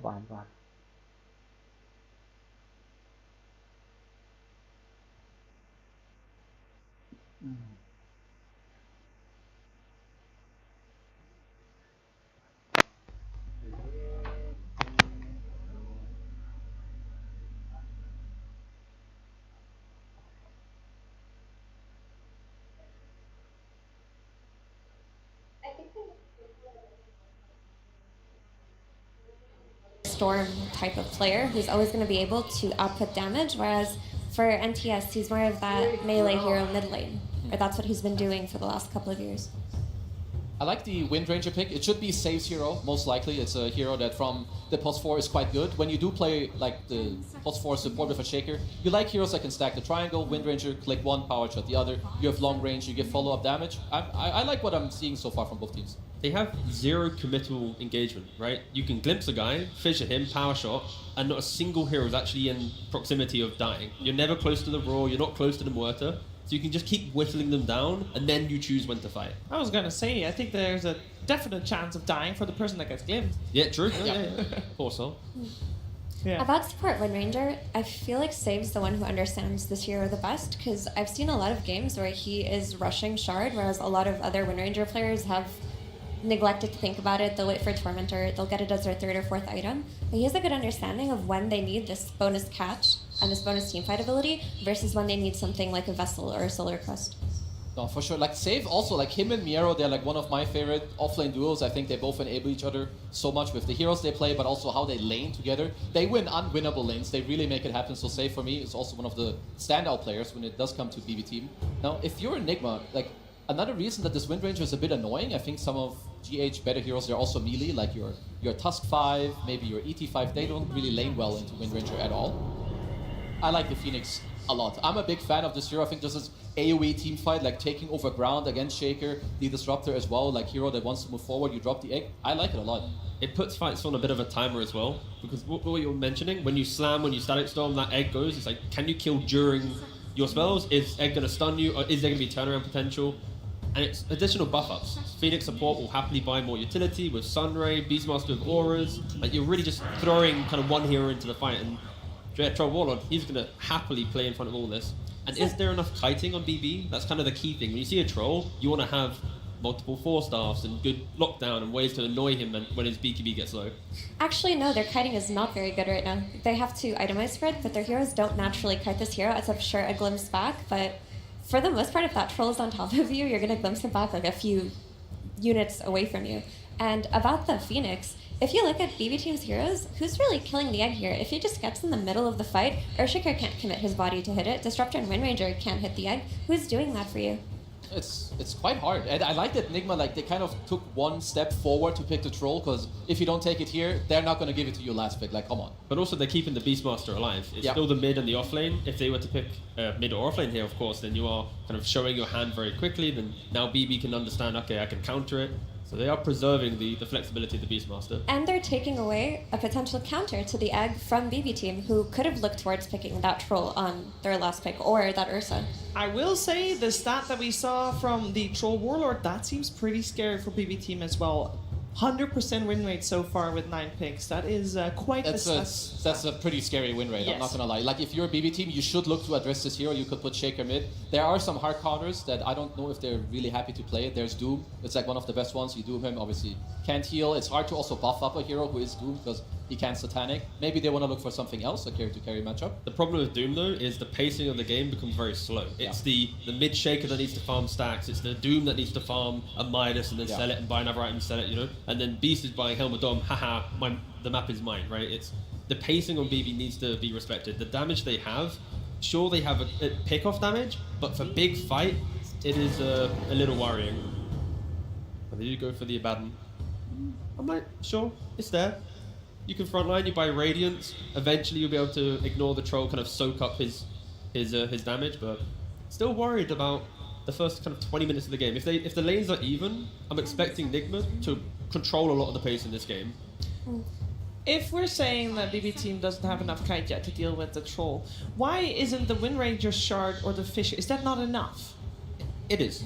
Not enough, but it's good building blocks to be able to kite him. But once Troll has a BKB, a blink, and he's targeting the hero he wants, there's no issue, right? It's early on, yeah, it can be annoying. Shaker walks over, fishes him in laning phase when he has Windrun, but in the wider game, you're expecting the Troll to have that kind of instant jump, instant kind of wow factor of the fight.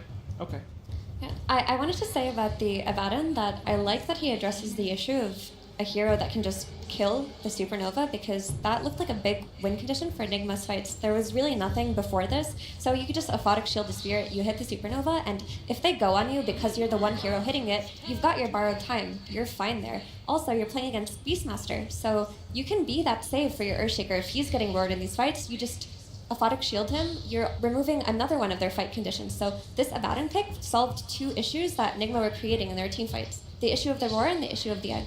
I really want to see Nigma pick up Death Prophet. Because as much as like we're seeing like Abaddon can do this to Phoenix and shake it, sure. If you get more tempo, more pressure to just break the map, we've seen Sumo play it already. It's a good matchup against the Shaker. I think just have an element of go from Sumo, and this game can be, yeah, Nigma's to throw, I guess. I think also for sure with them banning with them banning Weaver, it means that Beast is going into the off lane and not into the mid lane. I don't really see otherwise why you would want to ban this hero unless you want to keep up your own options. So it should be the Sumail hero we're looking at. Maybe it is the Death Prophet that you mentioned. It at least would. It's nice if you're Phoenix also if you have a dude that's going in with your Sunray, so you don't only play on egg.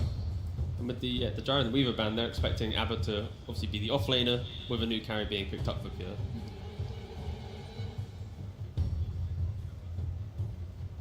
I mean, BB team, you want if I don't know if I guess Abba could be the offlaner, but Well, they don't really have many seconds left in their bonus time. Dawnbreaker is available, which could do enough to mitigate the early pressure of Nigma. You survive the odd fight or two, you Solar Guardian, then you reset, suddenly Abba's come online, but instead, a lone Druid. I feel like that's a page out of Nigma Galaxy's book. They have it really is.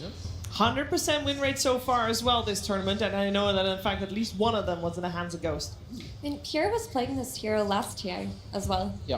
Like, they do look for games of their own where they can be that lone druid, but what I like that this lone druid is providing is that it's giving them tempo and a way to overrun Nigma, because sure, we talk about what happens when they group up together, but there's going to be a period of the game where Troll is just farming with his Battle Fury. He's not going to be fighting early, especially when there's like an Abaddon to counter the roar. What's the win condition there? So while he's farming, while that Beastmaster is like taking over a side of the map, if your lone druid gets a couple of items, you just play behind him, you can take everything from Nigma. I could see the DP that you mentioned. I could even see an Invoker, something that helps you deal with the lone druid in like some shape or form. Yeah. I would not mind it. There's that Invoker. Is Invoker for everyone now Helm of the Dominator Invoker? Yeah. For Sambil. You go the Helm of Dom into drums, you're really strong together. You have so much Zoo already that's just like swarming the opponent. Lone Druid is not that good against it. It's gonna need a couple of items.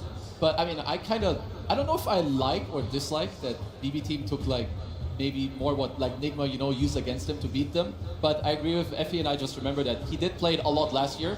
He plays it really well. It's one of his heroes. Yeah, you need a hero to play around. That's critical. A lot of their heroes are quite static. Lone Druid, he is the focal point. So for Nigma, you know that as well. If you can shut down the Lone Druid, a lot of their early kind of pressure comes from him. So I think I am expecting to see Nigma maybe rotate early onto him, try and stop Pure from having a good time in the early game, because a Lone Druid uncontested, we've seen what Ghost can do, but also a Troll uncontested, we see what he can do. And I think I prefer the Troll overall, personally. I mean, it's a 100% win rate. How do you can't go lose. against it? It has a 100% win rate, being picked like on 18 to close it out, or on 24. I don't think we've seen it picked up this early.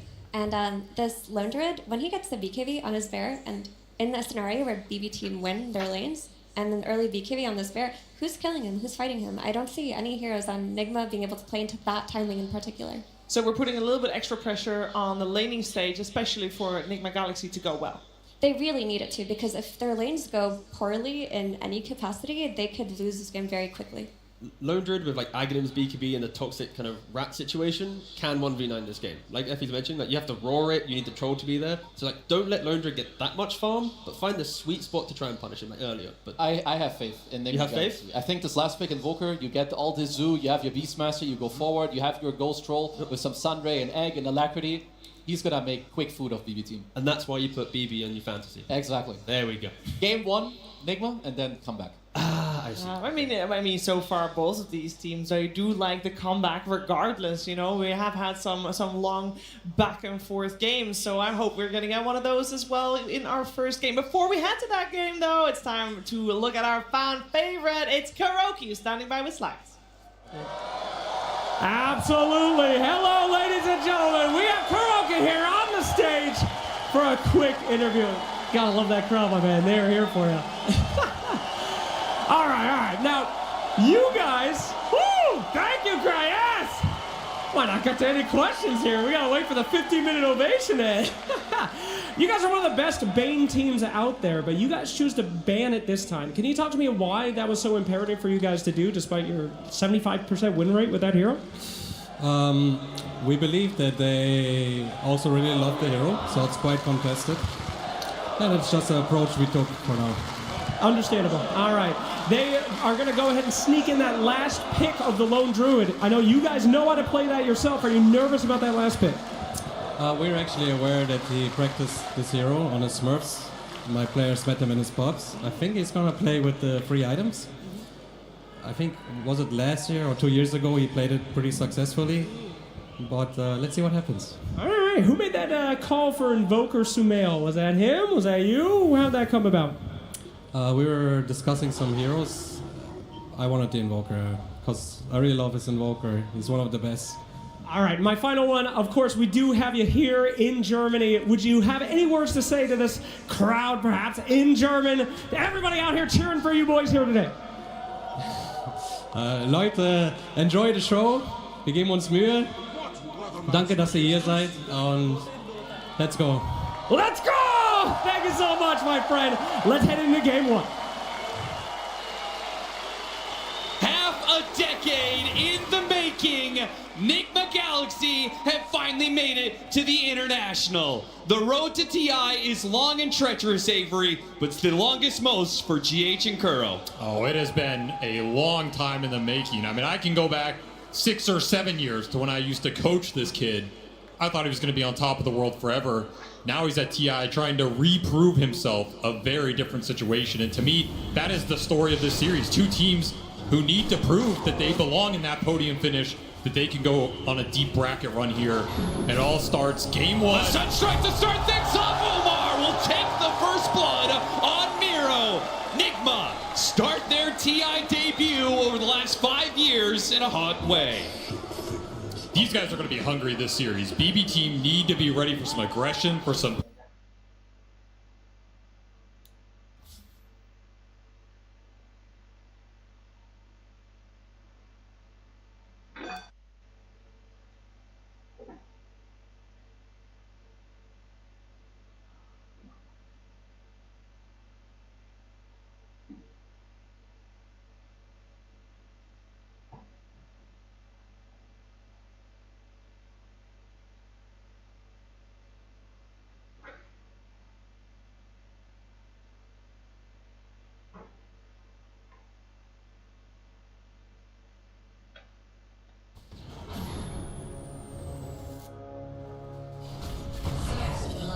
First blood.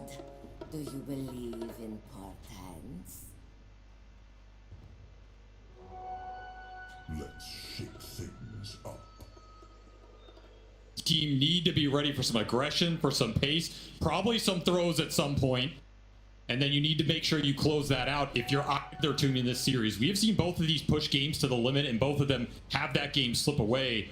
They have a lot of TI experience on both sides. Now's the time to put it to use. I really enjoyed these last two picks in the draft. Sumail Invoker versus the Pure Lone Druid. These are two players who, when you put them on this hero on a TI stage, they can absolutely just 1v5. We've seen the damage Sumail can inflict to TI. He is one of the greatest TI main stage killers in Dota history, and this is one of the ultimate late game heroes, and we saw what Pure can do on this Lone Druid when he had that Tundra run. He was the best Lone Druid player in the world at that time.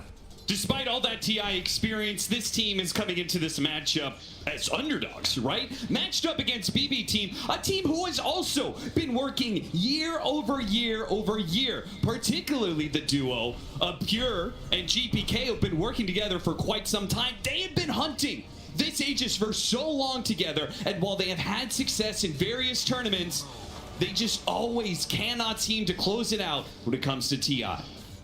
Whoa, who's the underdog here? I think it's Nigma. Do you think otherwise? I don't know about that. I have rated this team pretty highly all season, Austin. I think they are here to prove you wrong, but this is going to be a really tight match. As you said, I think both teams have a lot on the line, a lot of experience to go into it, and it's just about who brings more here today to try and push forward. Already, look at the way these lanes are shaping up. This Lone Druid is suffering on this lane early. That said, They can get aggressive on this lane, particularly those levels 3 through 5. You get the higher bear up, you can start to lay into noob. There's not a lot of sustain on this lane. I do think Nigma have answers for the Lone Druid in the mid game, particularly the Phoenix, the Beastmaster. If you want to just roar, go into him. Evoker Alacrity on Troll. Troll is a great hero versus the Lone Druid. If he can just lay into the bear, take him out. I don't think this Lone Druid is a complete gotcha pick, but it could absolutely give BB Team a lot of tempo in this lineup. You combine it with the Abaddon, you start pushing down towers, you go high ground early in this game. We have not seen it a lot this TI, but it is absolutely in the cards here for BB Team if they can come out with a strong laning phase and gain a lead. And what about our other side lane? Who do you give the advantage to in this matchup? Troll Phoenix versus the Wind Ranger Abaddon. Troll Phoenix is a really strong lane. This is a lane that was run by China 2 or 3 years ago. They just spammed it. It's probably the best carry to get Phoenix through the laning phase. Nowadays, this hero's stronger, so the help goes a long way, but Save is he's a Wind Ranger master, man. He's probably the only guy at this tournament who's going to bust this out on the 4 position. I'm a big fan of this hero. Nobody, when you pick it, nobody on your team in a pub is a fan of you picking it. But once you perform, you know, you prove them wrong. This guy knows how to execute on this hero. He can do a lot in these team fights, particularly if you land those shackles. Can absolutely be one of the best stuns in the game. He has that kill shot to put through. Can be a really annoying spell for Troll. Keep that in mind, right? This is a hero that likes to get low, try and pop ult at some of these last minutes. You get kill shot down, you're just out of that fight completely. I think this offlane is pretty strong for BB Team. I think BB Team is going to pull ahead in these lanes over the 5 to 10 minute mark, even if some of the early waves are a little rough for them. And they are already doing pretty well for themselves, particularly that mid matchup. GPK is taking that one heavily. 21-5 CS score. Sambil rivaling him in denies, but a little bit behind in the CS. Another crash. Omar trying to go after the kill on a pure before he himself dies. The scare back into the bear. They get the kill, and the Lone Druid does not go down. Now Katomi, he's going to take a lot of damage for this one. It's right here. He didn't see that coming. Where was the communication? Did not call it out, just stood in place. Sambil drives it home. Huge win for him off that mid lane because he was losing that lane slightly to GPK. Meanwhile, Miro did get the kill on Ghost top. That was a huge pickup for this dual off lane for BB Team. This Abaddon is going to have a really strong laning phase out of the gate. I mean, it's a great Abaddon game. You're removing Phoenix debuffs, you're removing Invoker debuffs, an annoying hero to all in if you're Troll, at least in the early and the mid game. You give him this kind of laning phase, that's where that tempo is going to come from. Got to look for more Sunstrike kills if you are Enigma Galaxy. Now, we heard some of the experts talk about GPK. For you, is he the mid laner of all mid laners when it comes to that first 5 to 10 minutes, you think? Oh, Miro. He's going to be run down here. They may have gotten that sneaky kill on Ghost earlier. Miro limping away, and they try and gift another Sunstrike over to Sambil. This one will not find its mark. This is going to be a fast game because everybody wants some early kills to try and either build the tempo or dissuade it. Going for another bear kill would be super valuable if you get it here. Level it up, but it's still a little bit exposed. Feed over a Lotus to make sure the bear stays alive and they keep that bounty out of Noob's hands. That's a huge bear kill. You got to remember, he died to Sunstrike, came back, insta resummon, so that's a 90-second cooldown on that bear if it goes down right now. I mean, even if it doesn't die, if he's scared of losing the bear and can't use it to CS properly, that's gonna have its toll, right? Oh, absolutely. You just want to keep the Lone Druid levels down. You want to make sure that the Disruptor has to sit here and babysit him more and more. You give Lone Druid solo XP, the hero absolutely runs away with it. Katomi's making a break for that power rune, but is going to be shadowed by Omar, so we're going to see a clash here in 5 seconds over these power runes. Both mids moving over to the bottom lane, trying to threaten it. It is not going to spawn bottom, and that means GPK is going to be in some trouble here, and he is surrounded on both sides. He gets up to the high ground and will manage to get away. No Sunstrike mana. Yep, all those thrown out earlier. Not enough mana for it. It'll be quite a few more seconds till it's back up. At least you take the rune away from GPK. That's a win in itself. See, say take it up top. It was a regen. Would have been a really nice one for this Shaker, given all the attrition he's taken in the lane, but JH was up there, forced the issue. Now you're looking at those Wisdom Shrines. 7 minutes, fast approaching here. And Noob is starting to power up. I mean, this beast has He's got the best laning phase of everybody when it came down to it. Double bore up, going into the Dom. Miro suffering still at the hands of the troll. Yeah, unsurprising that Miro is not able to equalize that CS count. No way he can keep up with this Beastmaster. This matchup is just way too difficult. He can handle the Phoenix, but he can't handle the troll on top of that. I like Enigma Galaxy's draft this game. Man. I think they have a lot of potential to shut this bear down. Good try. They threw out the scan to try and track that kill, but it would have been quite the miracle to land that one. I mean, that would have been a beauty. Takes a few warm-up ones, you know? That's true. Sumeli's not been on the main stage for a little bit. You gotta give him a little time here. Pushed out of position. Katomi still has fence to be able to block himself. And Pure, ooh, little miss micro there. Resummons his bear, though.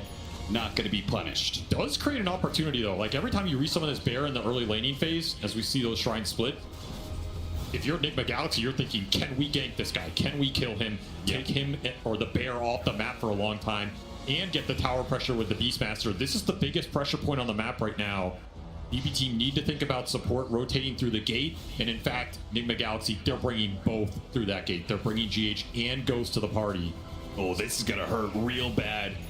If Pure dies here, loses another bear, it's on cooldown for 95 seconds. He cannot afford to go down here. He does have a 6, he pops a true form. Still gonna be a lot of damage. They still might be able to overwhelm him. Get some help from GPK, but he's still slain. GPK takes out Noob while the trade out is there on Pure. Now trying to run down Omar as well. GPK will collect the extra kill on top of that. It's a 1-for-2 exchange. The bear is gonna be on cooldown for a bit. Avery, is that worth a 1-for-2?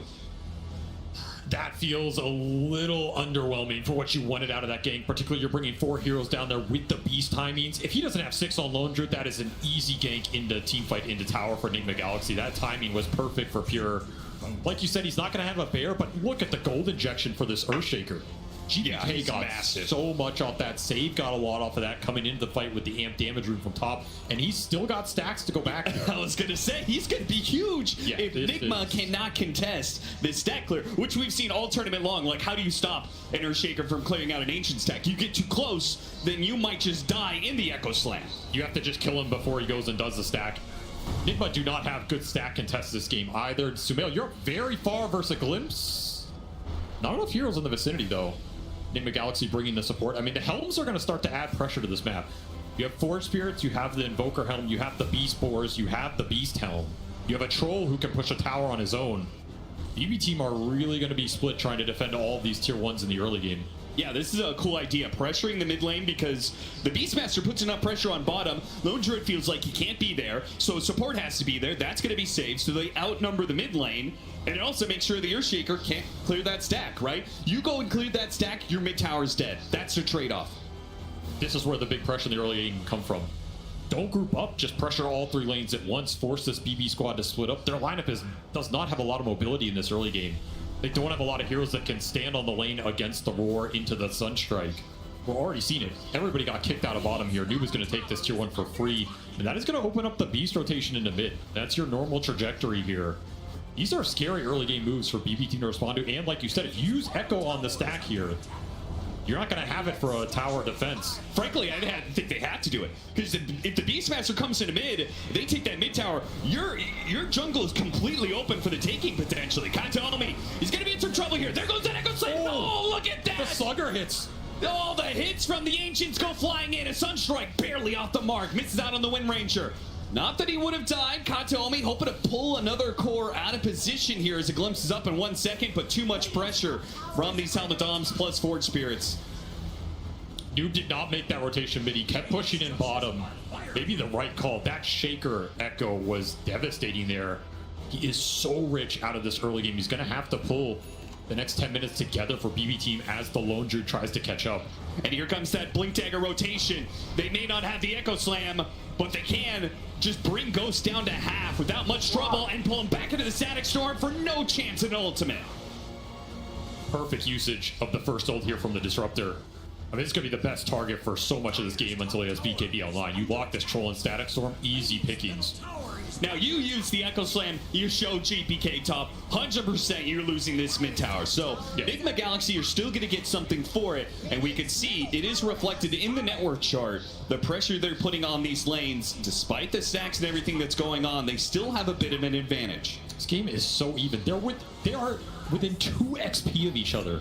Coming into this 12-minute mark, these Wisdom Shrines are going to mean a lot. I mean, I don't think I've seen a closer experience gain in the early game.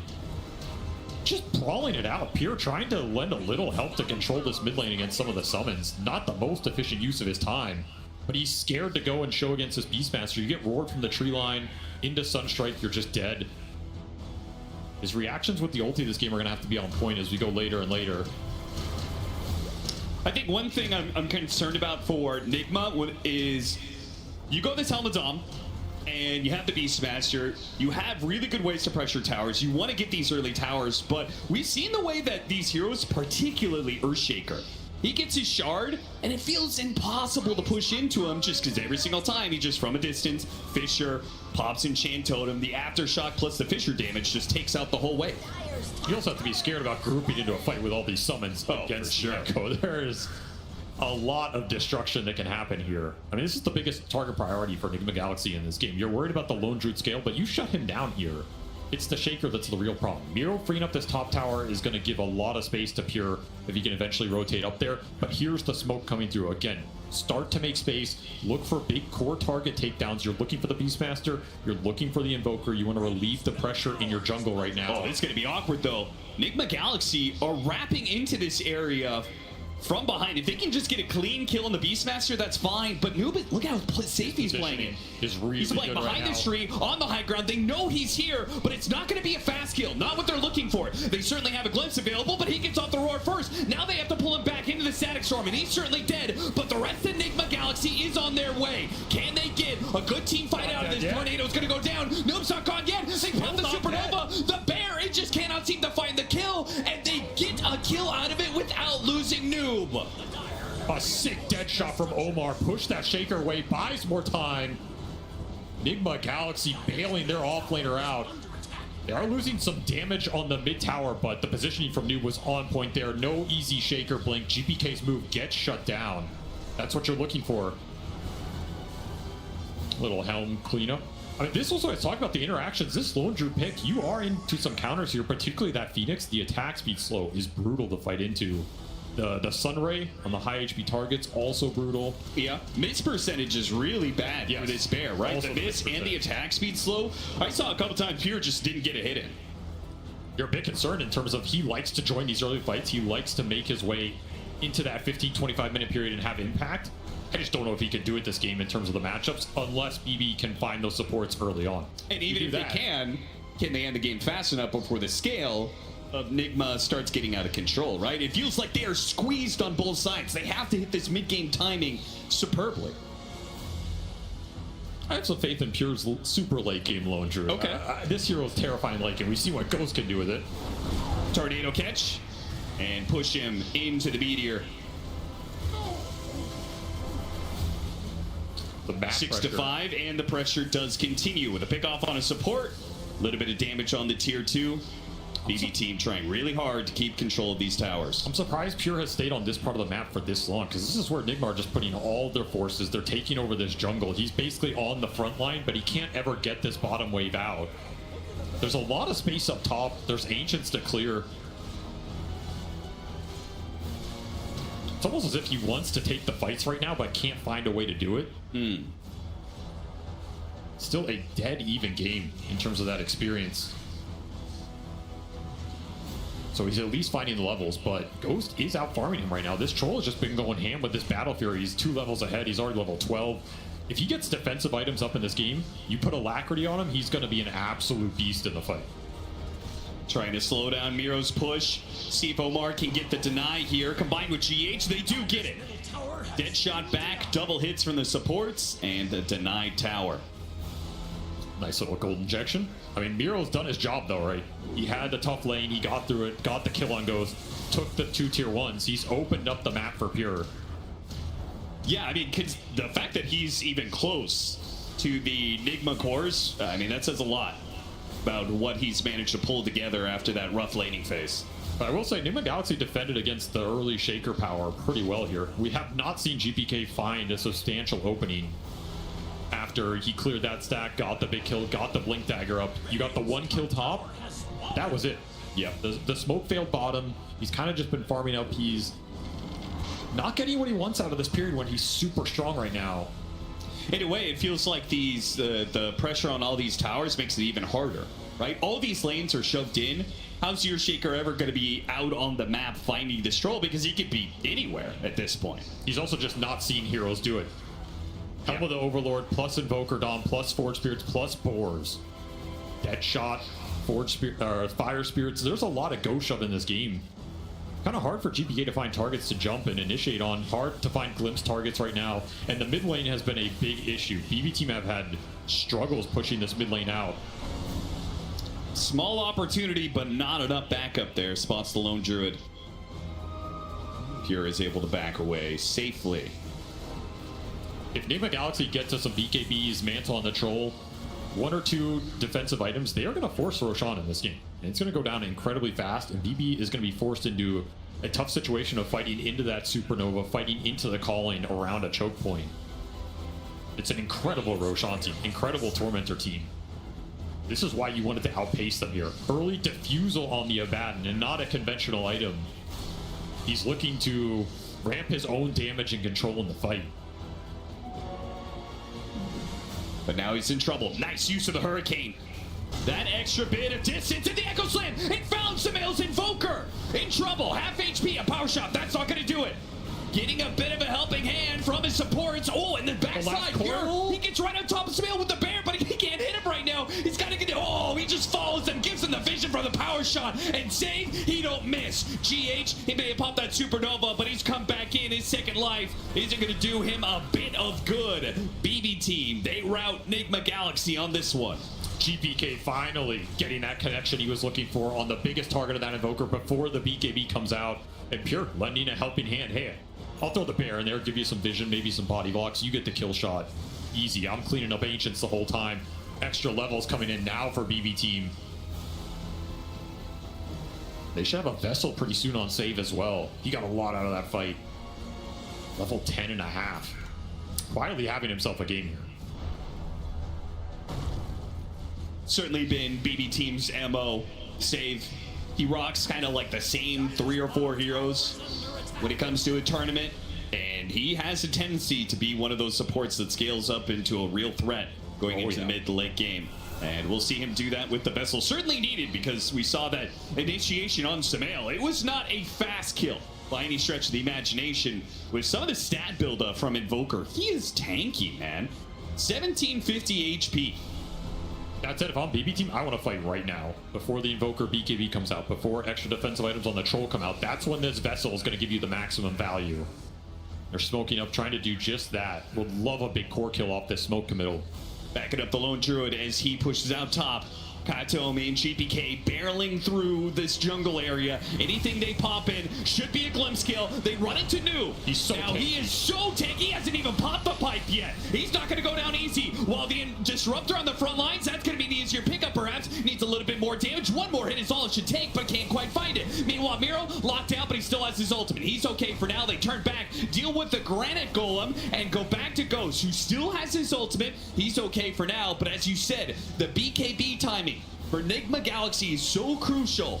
They don't have to force this. They don't have to try and defend this Tormentor if they just want to wait for this extra 1,500 gold. But no, aggression. Name of the game for Enigma Galaxy. They re-smoke up. And Noob trying to give them the opening, trying to find something. This could be a tough contest. Your Beastmaster's just so low. Doesn't have pipe for another 50 Omar, he's seconds. going to break. Pure's in this the jungle area, but he's already popped his true form. He's too tanky to get initiation on. Sambil goes in for the side. They find the Disruptor, and they do manage to bring him down. While Miro, he doesn't have his ultimate this time around. Popped that earlier. They're backed him into the Tormentor. There's nowhere to run to. They're caught into a corner. They just got to TP away and hope it works out for him. Miro trying to deny himself. He gets the deny. But what about Pure? A sick little play, but the carry. It's going to be both him and his little dog, too. They both die. Enigma Galaxy's attack points in that fight were so damn good. You had Sumail and Ghost flanking from the back, cleaning up the weak supports, threatening the Abaddon who didn't have ult. This bear ran into the Phoenix and the Beastmaster. This bear's just dying. He got no damage done in that fight. Quite literally, it says 0 for Pure. Oh no. That is brutal. Like, that is brutal. Not the carry player who is used to having 0 damage. This bear just never gets an attack off. It's just struggling through the attack speed slows and whatever. I mean, he's obviously doing some damage here, so the game did not like It's not. the bug damage, but I love how aggressive Omar, he sees weakness, he just goes in. Finding that dead shot, catching Pure, because otherwise that would have been okay. We've got a Disruptor, a deny on the Abaddon. It would have been okay. They would have gotten Tormentor. That would have felt good, but catching Pure, mwah, that was great. I think the first half of that was okay for BB. They're wearing through that. That Beastmaster, you run into him, he's so tanky. He had Granite Golem, he had Pipe, 2,500 HP. Trying to get the guns back. GH is too quick for now. Oh, and he gets over until the power shot, until GPK. There's just no way out for old GH. And they're giving it to the bear. I think they are feeling how much Pure is struggling in this game. He's going to need as much as he can get here. While Miro, he was left to fight for scraps and is still finding himself a bit more. He's going to work towards that Manta. Yeah, BB team, this seems pretty clear that their mid-game timing is just not going to hit. No, there's just no way they can end the game. They're going to have to try and scale in this game right now. Which means especially if Enigma Galaxy is strong enough to just do Roshan, which they won the last fight, and now they have BKBs. Now they're hitting their really strong timing. There's no way you could stop this. Well, we talked about BB team's tempo, but this Enigma lineup can also very easily go high ground early here. That mid-game window with first or second Roshan, again, Alacrity Troll with Beastmaster Auras behind him, Forge Spirits, a lot of summons. As long as you don't give up a massive Echo Slam, these tier 2s and potential tier 3 sieges on the menu. Dire's top tower is under attack. Especially before Pure gets more items. Like, he's going Ags here. But you're going to need something to help you fight through the debuffs from the Phoenix going on to the Bear. That's his biggest problem right now. And that's why he picked up the Shard, right? So he's got the Shard where Savage Roar, he now has a basic Dispel, but that'll help some, right? There's still going to be a growing miss percentage chance. There's still going to be maybe another Fire Spirits. It does feel like this is a game you eventually need BKB on the Bear. Yeah. Oh, for sure. But obviously that's a ways away. It's going to be a strong Aegis period for Enigma Galaxy. Up 6K. Looking to expand that lead. They would love to let Ghost take some tier 2s while they smoke and try and find something else on the map. I like that they're looking for that right now. Their catch is not the greatest, but they can absolutely run heroes down. GPK spotted by the Fisher. Omar's going to find him, and he gets the dead shot in time. GPK trying to run it out. Nope. Primal Roar not even required to collect the killing spree on GPK. Amp damage Shaker taken off the map. Super valuable here. It's going to let you push the lanes a lot more aggressively. The summon shove continues to oppress the lanes for BB team. I just don't think I've seen this mid lane across the river for Radeon here. No, and it probably won't really change. So the foreseeable that's future. Your biggest point of information in Dota. And every time you can't get that out, the enemy can make better moves that you can't. Sumail looking for the solo pickup here. Yeah, it just means you have to do stuff like this. Katomi kind of has to just run out there, push out a wave, because they're trying to buy time. But Enigma Galaxy, they've got a tight hold on this game. Not letting the lanes push out very far, not letting these Helma Dom creeps do too much, right? How many times has Ghost run into them, just cleaned one of them up? They have double Solar Crest already up as well. Extra barriers to try and fight through here. I mean, Miro is gearing up to try and carry this game himself. Yeah, with full out Manta. I just don't know if that was the role they originally had intended for this hero in this lineup. What do you think their intention was for this hero? Basically back up the LD's timings. Yeah. I'm not saying you go full utility, but Diffusal Manta in this game, it's not giving you a huge amount of value because you're just not fighting with it as your other heroes are behind. All right, now this will make things a little bit more annoying. Enigma Galaxy will have to deal with this bear that has an Aghanim Scepter. So it's going to be running around, it's going to be farming your side of the map, it's going to be cutting out these creep waves as well. You do not, we've seen this before, Avery, you don't want to have to go all the way back behind your tier 2 when you're winning the game to address some sort of split push rat problem. And it is one of the minor weaknesses of this Nigma lineup is their heroes running across the map to try and catch something feels pretty bad. They'd rather just group up at this point behind the troll and push. The Invoker is the one catch, but this Bear Axe is already doing work. You're stealing ancient stacks, you're killing couriers, you're cutting waves. And also a lot of the Invoker's catch. I mean, that Dispel might just allow him to wear through it real quick. Oh yeah, absolutely. I mean, you chase this bear, if you do end up catching it and bringing it down, he's just going to resummon it. You don't feel good about it unless you're getting more economy out of the map in the meantime. Oh, but if they catch... Oh my god. That is the... What is this position? Yeah, that's an interesting place to just park it. Don't make a noise. Don't breathe. They were right behind you. Pure on the edge of the map. Does not get found by Nigma Galaxy. I will say this Ghost Walk is also really slow. This isn't like the super fast Wex Ghost Walk where he's speeding around the map with bots or anything like that. So the Invoker's ability to chase this bear pretty limited. This bear is going to be able to do it at once here. This is an incredible farming rate. If you can continue to take map farm away from Nigma and cut waves, get a couple more couriers in there. Oh yeah, there's one. It's a massacre out here. It's just going ham. And there's the instant troll TP. Ghost is like, this is illegal. Someone has to put a stop to it. I think the damage's already done. It's been like a minute and a half, 2 minutes of him splitting the map on you. You can't chase it. He's killed 3-4 couriers. He's taken out like 10 different waves. Just stealing farm in front of you. Gotta go for the permanent. He doesn't have the roar. It's on cooldown. He's actually got the bear. Yep, there's one. And one down, another to go. Send it back out. You made them all go to the part of the map where you weren't. Now you're going to farm the rest of it. This is highway robbery right now. Okay, what's Nigma Galaxy's Aegis period? Foregoing that they actually managed to find it, what happens if this keeps going on? Aren't you in a way forced to just barrel down high ground? Hope for the best? Katomi really wants to switch some troll. Oh, Amar gets right in there just at the last half second. Takes away the Wisdom Shrine and claims the kill. Katomi tried his best, but Nigma Galaxy up experience and up 8,000 net worth. Just the question is, how good are they at being able to close out the game? Here comes Ghost, and nice dead shot from across the way. Stops Miro. Miro will do his best to create as much time, hoping that a Manta will give him a little bit more. Nope, locked down by Ghost for too long. Map is starting to shrink a little bit. Every pick off Nigma Galaxy get here is a huge amount of time to try and get the lanes out, deal with the bear pressure. Oh, they found the bear new setup trap, but he did not find it in reach of his roar. I mean, he went early bots on this beast, probably just to deal with some of the pressure, still be able to join the team. Yep. That said, Nigma are still getting a lot of items on their cores here, particularly Ghost on this troll. It just hasn't been touched in so long, and you can absolutely just man fight the bear. Yeah, there's not afraid of this matchup, at least for the foreseeable future. There's really not this fear of going another 20 minutes, no. Right? Maybe 40. You know, 60-minute plus game, your Nigma Galaxy, anything can happen. Yeah, I mean, you've got a lone druid that can get 12 items to your 6. If there is one team that knows how to deal with Lone Druid, it should be Nigma Galaxy. It should be. They have had or at least some of the greatest Lone Druid players of all time in that squad.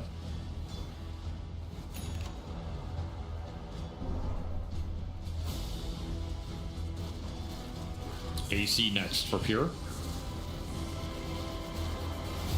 Be a very nice power spike for him if he can get there. Another smoke up.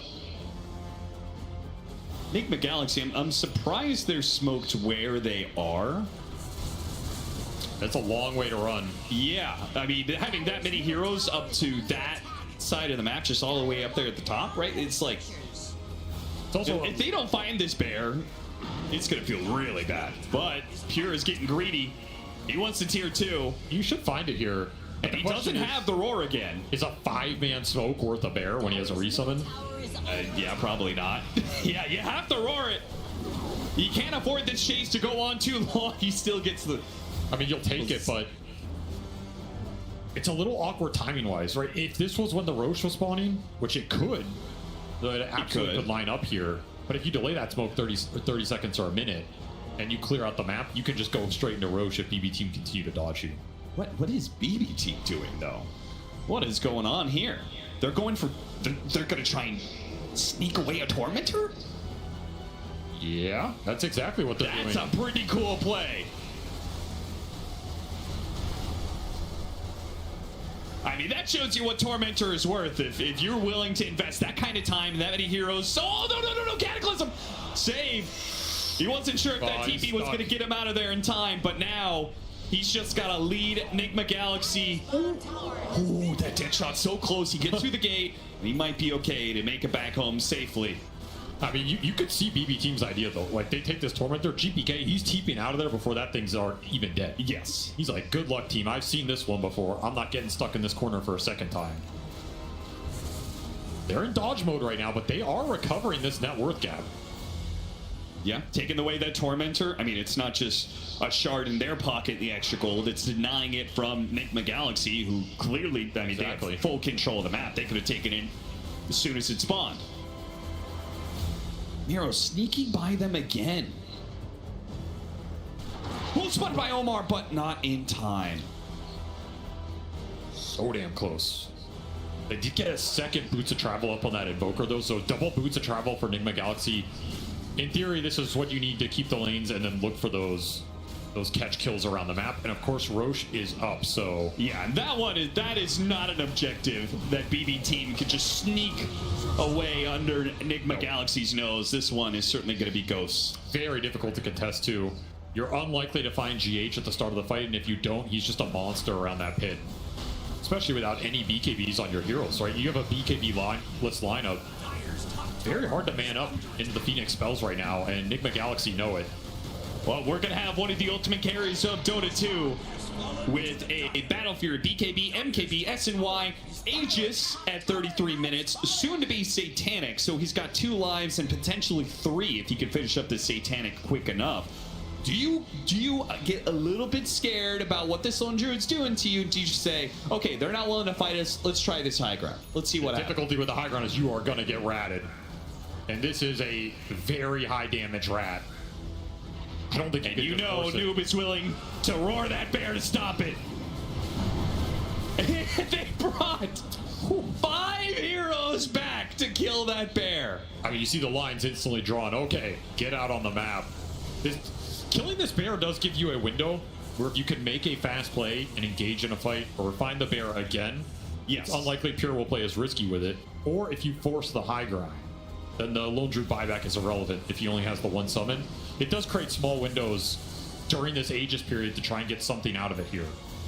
Which means BB Team may feel like that they have to be even more aggressive, and they're splitting. I can't believe this bear's just running through the middle of the map right now. He's playing a little reckless with it.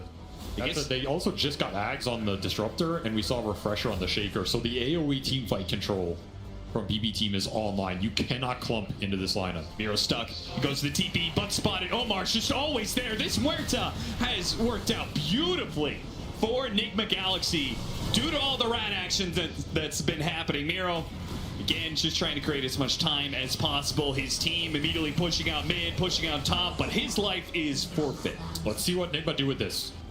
60 seconds, no Abaddon, no buyback available. And Bear, another Bear, not up for another 50 seconds. So you don't have that backup still. You can just go down mid here. Maybe send someone back to defend.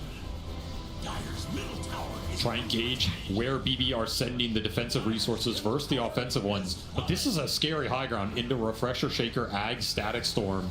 There's a shard on this Wind Ranger as well. Look for that Gale Force. It can drag you in. You can get fissure blocked. There's the Echo. First one goes out. Trying to get a quick kill and refresh, and they take out the Troll. That's the Aegis.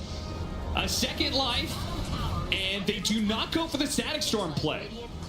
I thought maybe that second life Cataldi would try and get there. They try and get a glimpse back, and they do manage to get the Static Storm on him. No BKB. Can they burst him down fast enough, though? Half HP, gets out of the Static Storm, and free to use the BKB. Not required, though. The damage simply isn't there from the BB team. In fact, the Bear is the one to die here as it's dead shot back into Ghost. That Crimson Guard off Noob blocked so much of the bear damage.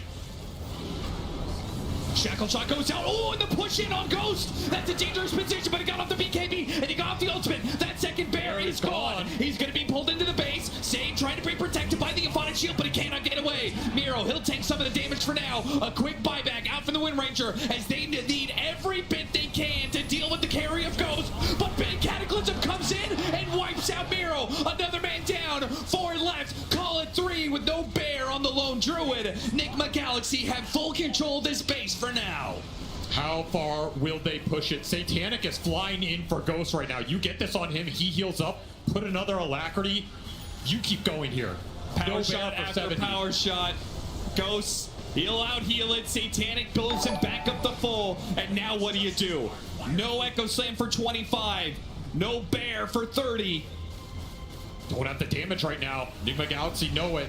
It's got to be a second lane of barracks. Seemingly nothing BB team can do to stop this. You can block him off, you can pull him in, but you cannot bring this troll down right now. Not with the auras he has behind him. GPK just getting hounded by Forge Spirits.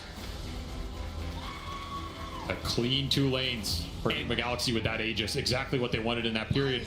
And this is where I go back to the itemization on the Lone Druid. It feels like you need BKB to get in there and do anything, but you need more damage as well. Now this Crimson Guard is a big problem for you.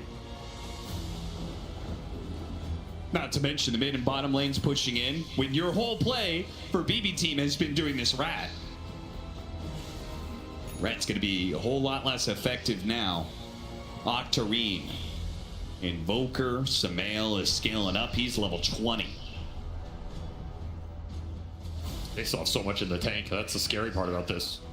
You're going to need to land some big static storms or some massive echo slams. I mean, you can also argue that push kind of works because they have to commit so much to bring the troll down the first time. Yeah. Right, that was the entirety of GPK's kit. In which case, Nigma Galaxy, they should probably just chill out until there's another Roshan available. Yeah, you can all in the troll this game if it's just a straight up push and they have everything. Like, you're not going to do that without 2 lives or some hard save. Doesn't exist right now.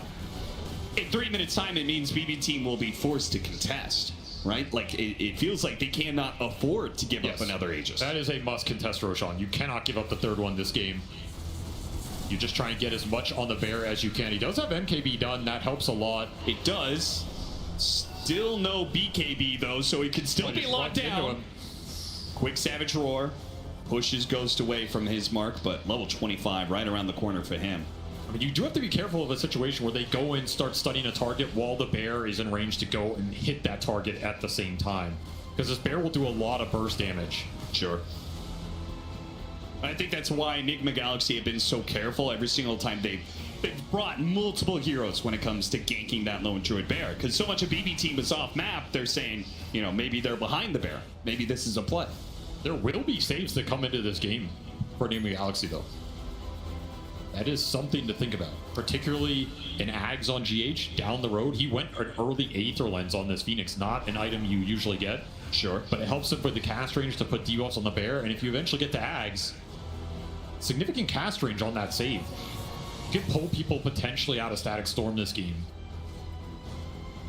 So there's still some really solid scaling mechanics for Nigma Galaxy here.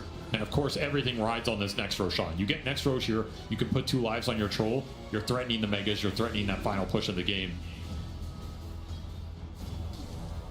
This bear just farms so fast. I mean, can you imagine if Pure did not have as slow a start as he did in this game?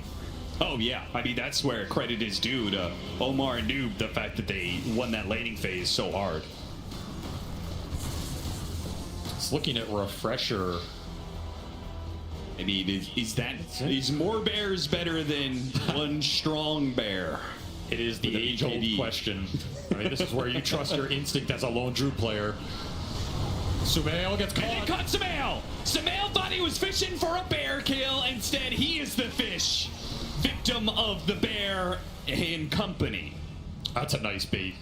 I mean, that's like mentality, right? This bear has been hunted all game. If you're Nigma Galaxy, you're used to just being able to commit on it for free. There's no one around. Guess what? 4-man smoke going straight into you. Not a move Sambil was expecting. Lucky for Nigma Galaxy, this Rosh is not up yet. So you have a window to get this Invoker back on the battlefield before that objective's available. Dire's bottom tower is under attack. BB team behind yet another push, looking for another pickoff. I mean, they get another one, then maybe they could actually get Roshan for themselves. It's going to be a medium respawn time. Also keep in mind that Troll 25, available for Ghost, Battle Trance, Strong Dispel, super valuable in this game if you're trying to go in on him with stunts first. Yes, because not going to help you in the Static Storm, but can help you in a stun situation around the pit. Right, which is where the Disruptor really needs Blink Dagger, because he can't just rely on the Earthshaker jumping in and chain stunning as he slowly walks in with his Arcane Boots to drop a static. He's got to be there instantly. I mean, he's looking for it, but Kataomi is pivotal for BB's game plan. He needs to land a good Static Storm on one of these core targets between likely the Invoker and the Troll. The Troll, if you can grab him, because Ghost, he just bought out for Refresher. He is an absolute beast. And he is kind of approaching peak. Yeah, this is him. I mean, this is capped, basically. You get buyback. He doesn't have buyback right now, but BB team don't necessarily know that. Yeah. And if he gets BKB off before Static Storm hits, he's guaranteed 2 of them. He's guaranteed 2 ults. He's guaranteed 2 Satanics. Well, is he guaranteed? Well, yeah, he doesn't have much mana to work with here. It's pretty much all of his ult. If he battle trances, refreshes battle trances, that really doesn't leave him much for any axes. He is not the smartest hero we've ever seen. No. He'll figure it out. Grand total 52 intelligence, runs into Miro. GPK. Little Fisher goes out. And you know, Ghost he's got his finger just hovered on either the BKB button or that battle trance. The glimpse, it made him skittish. He thought he was being pulled back into a Static Storm. You can't blame him for that. I mean, if the Static Storm gets dropped there and you don't BKB, it can be the team fight over. Yeah, this is going to be a game and position that you want to exercise some restraint, some caution, some discipline. You can't really afford any risks if you're Ghost right now.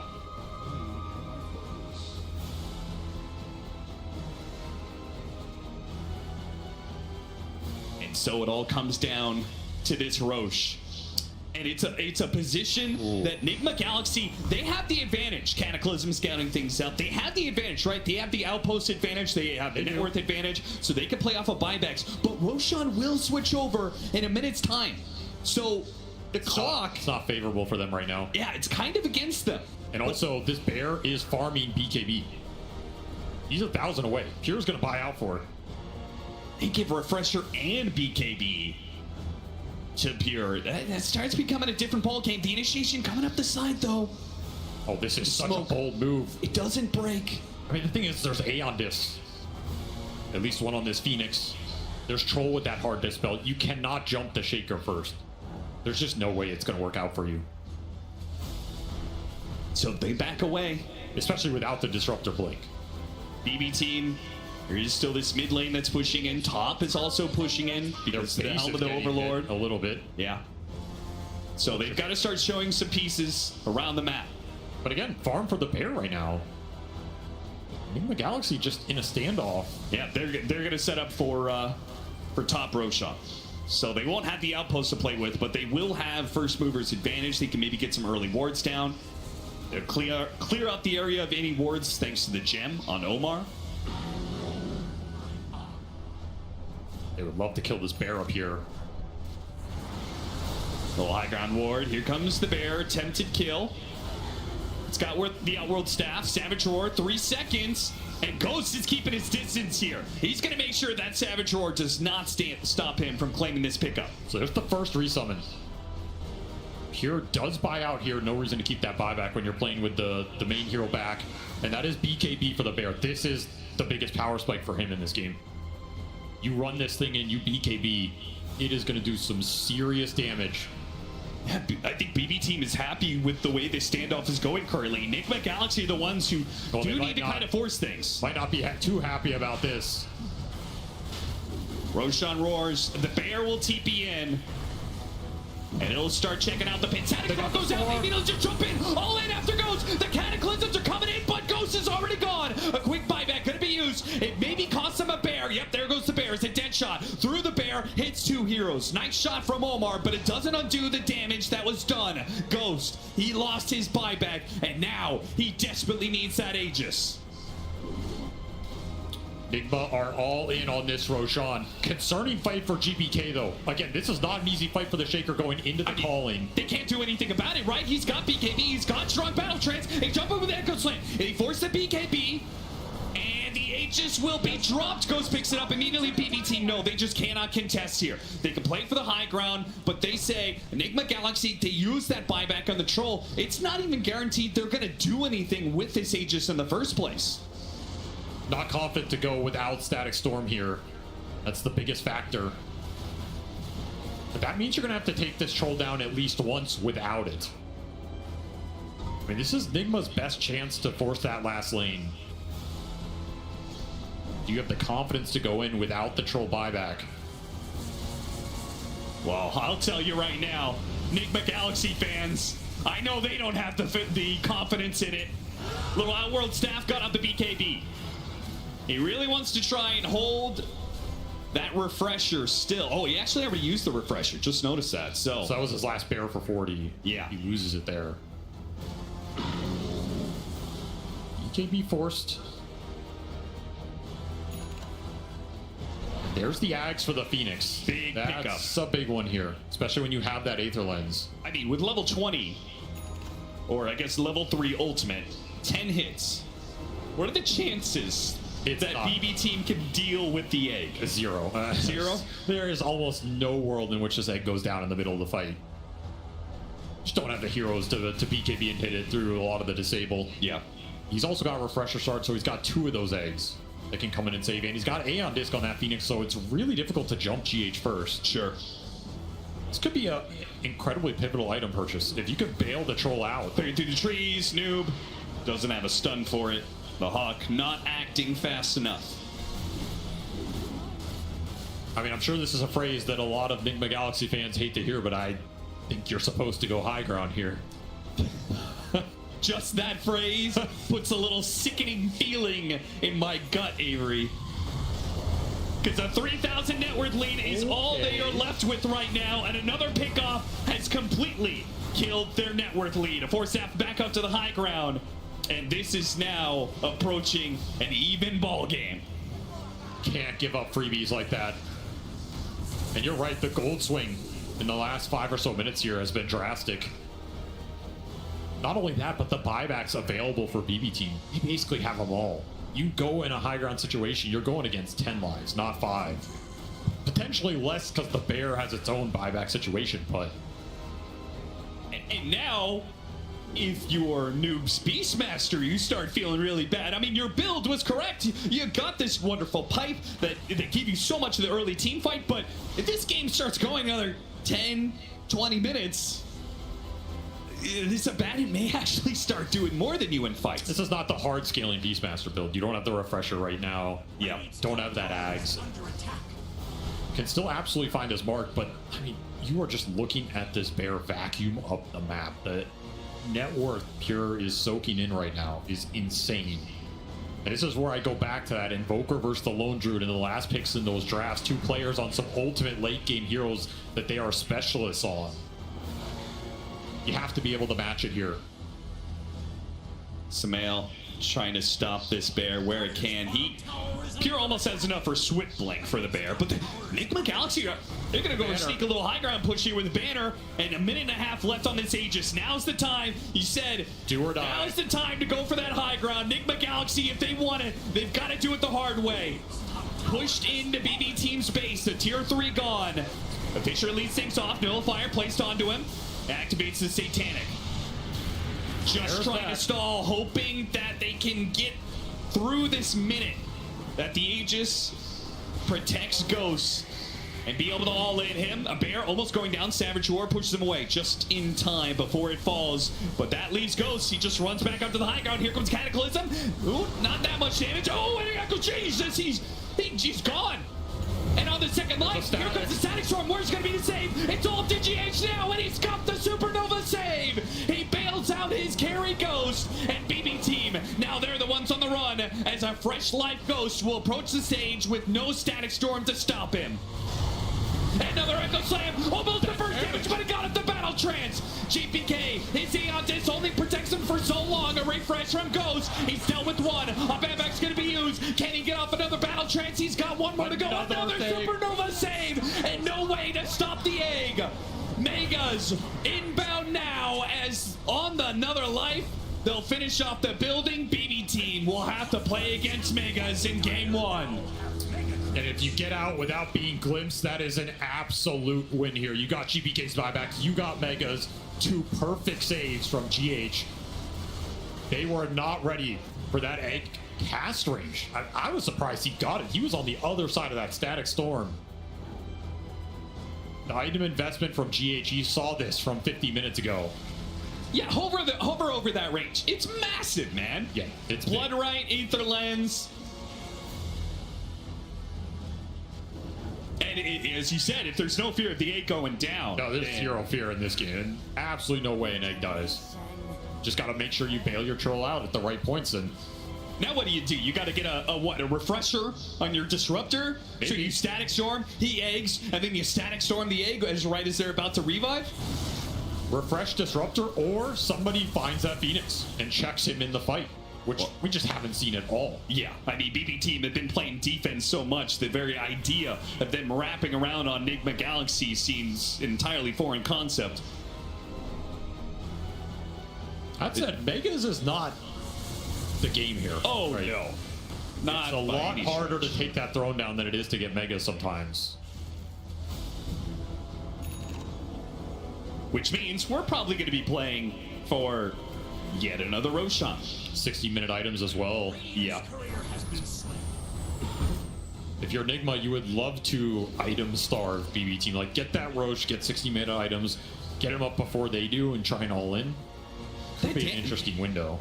That damage from the Earthshaker, though, it has been pretty crazy. Oh, it's insane, yeah. He's got the Whisper of the Dread, plus an 8% spell amp from Timeless. So his spell amp is pretty high. That burst damage was more than I was expecting when he jumps on the troll. He's got 3,500 HP, but he just ripped through him pretty casually.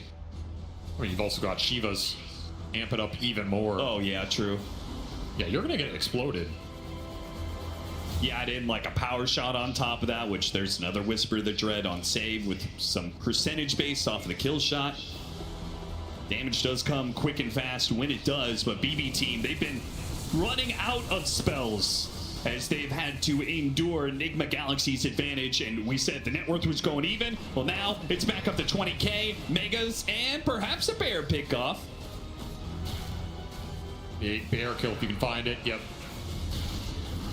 Might be at the point you roar that every single time, because that's a 30-second roar. Yeah, might as well. This is the biggest threat in the game. You take it down when you can. Don't overthink it. So is Abaddon ever going to be enough of a threat?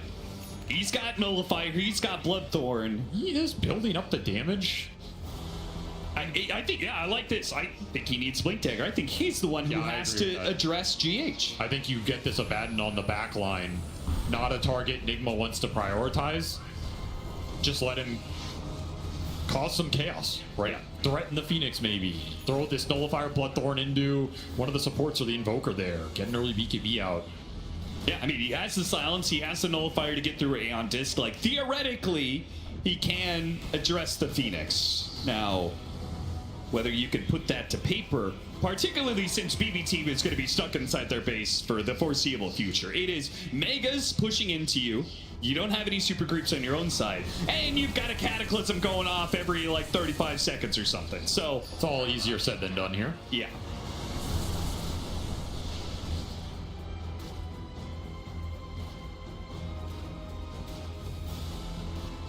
Outside of this rogue bear that is roaming the map,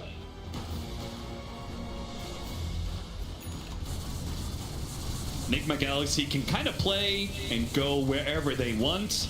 There's one other scenario that I want to mention. Okay. I don't want to mention it. No, this but is I have to mention it. A true Hail Mary. You do not want to get caught in a fight and get ratted by the bear onto your throne. Yeah, but there's some time for that, right? You've got tier 3s, you've got tier 4s, you've got Glyph. It is a scenario that we've seen This thing will chunk buildings very quickly. Don't do this to me, Avery. Don't whisper that into reality. I'm not. I just, you know, it's my job. Don't blame me. No matter what happens in this game, I'm just doing my job. Fourth Roche will spawn. It's a big one. A refresher charge cheese. Potential to end the game here. Gotta look at the buyback situation as well. Every buyback available for Enigma Galaxy. BB team still missing that GPK buyback for 2 minutes. And they technically are missing the Lone Druids off of a gold, but of course, his buyback is likely not consequential. Aghanim Scepter, Shard, and whatever you want off of Roshan's keepsakes. Ghost is very, very stacked. This bear could blink in. Okay, he blinks it out. Yeah, he goes for the wave. He goes for the wave. And Noob goes for the bear. Another roar. See if we can get this one. They keep on finding the bear when Savage Roar is on cooldown, which is perfect. Another 300 gold for the team. They take the Aegis for Ghost and all the other goodies. A cheese for the Muerta, another refresher for GH. So look for, I mean, even if you could get a refresher on this Disruptor, you can't counter 2 ways. No way. Such a valuable Roshan for Enigma Galaxy here. And this is a throne killer right now. Gonna have to come up with a miraculous defense. Abuse the hell out of buybacks. Try and drag Enigma deep into your base. Maybe Gale Force, maybe some fissure blocks.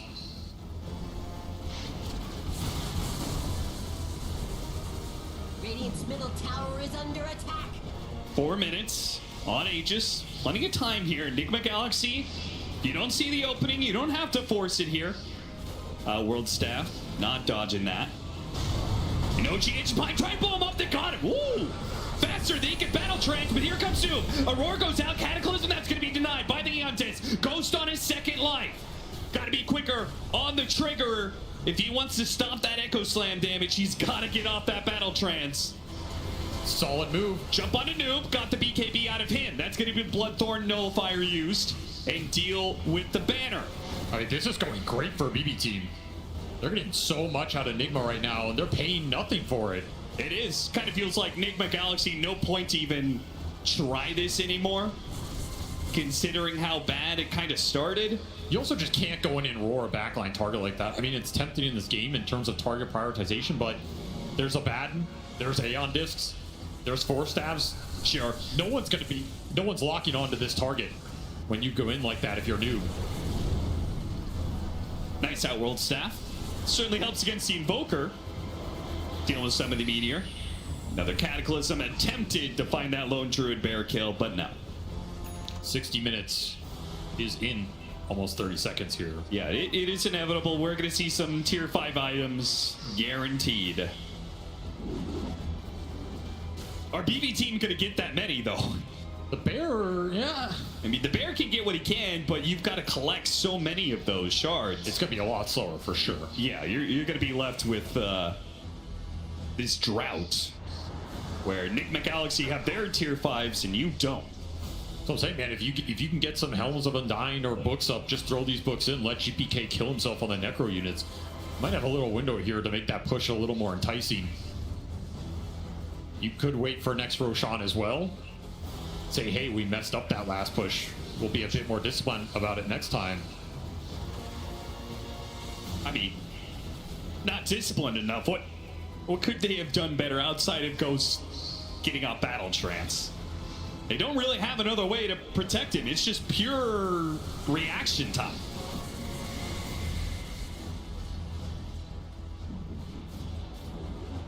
It's tough. You just have to take advantage of the fact BB are jumping into him and find a big target at the same time. Or kill the bear when it commits. Whittle through some of these bear lives.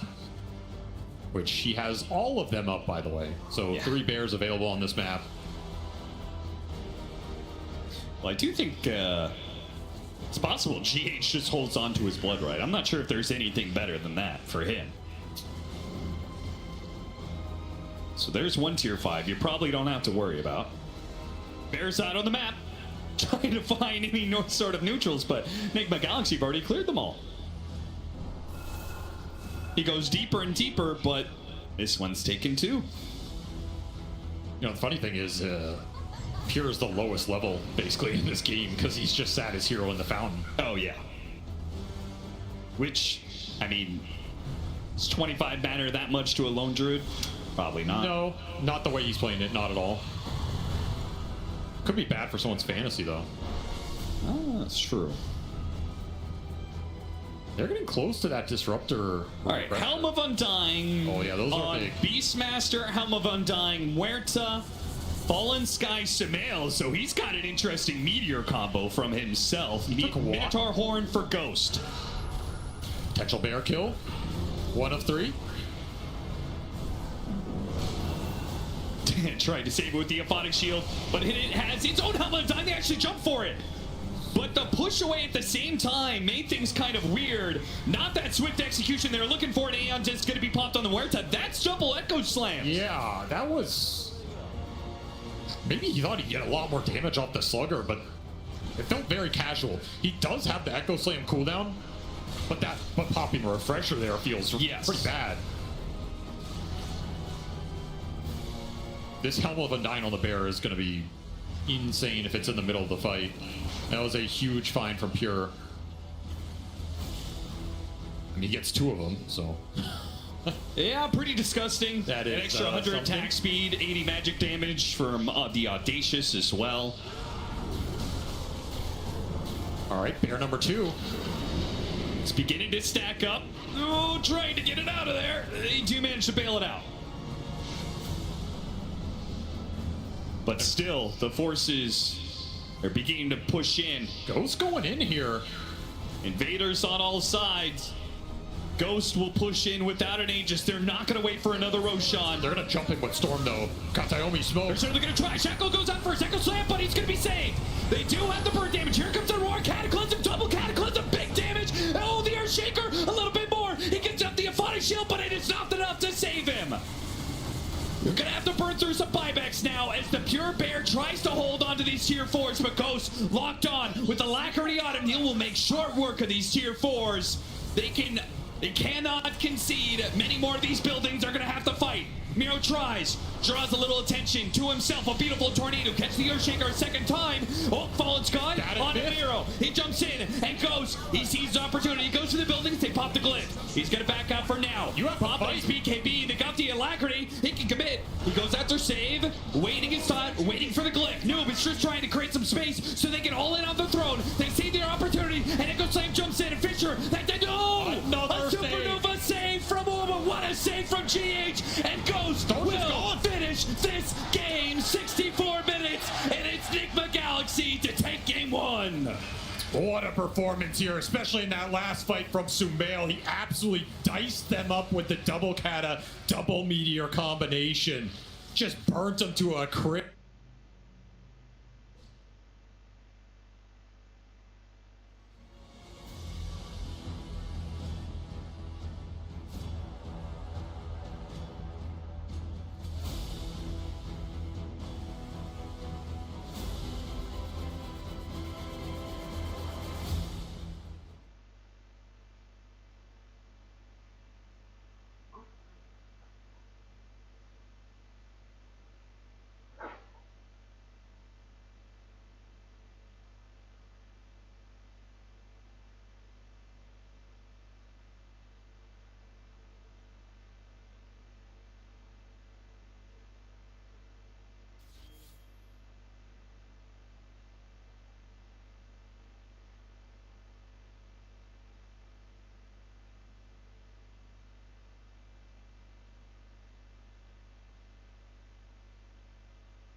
With the Battle Fury kind of uncontested, and then Invoker being able to kind of pick and choose what fights he wants.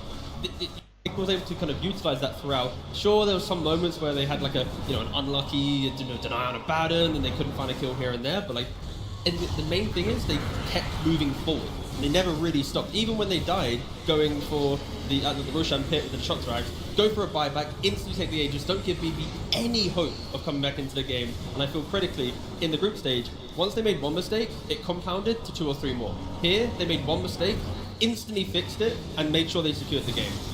They overall played quite well. Like, there were also a lot of clutch plays, like you see, like 1, 2, 3, 4, like GHX saves, it's kind of crazy. I still feel like it's gotta be kind of crazy to be a Nigma fan. I was pretty much rooting for them this game, and it looked like it was going to be over at minute 20. I mean, and then there's play after play. You're just like, what is happening? Are you going to win? Are you losing? Are they throwing it again? But ultimately, they make it happen. GH carried the late game. We're talking about the early game pressure of Noob and Sumo and whatnot, but it's about the cast range of the Agnims on the Phoenix saving his cause. When Ghost went up to the high ground, if you don't have that cast range and he's getting stuck in an Ag Static Storm, he is dying. If you don't save Noob on 100 HP, he's also going down. So the fact that GH identified what he had to do in the late game, if he doesn't step up, that's when Nigma could have easily thrown this game.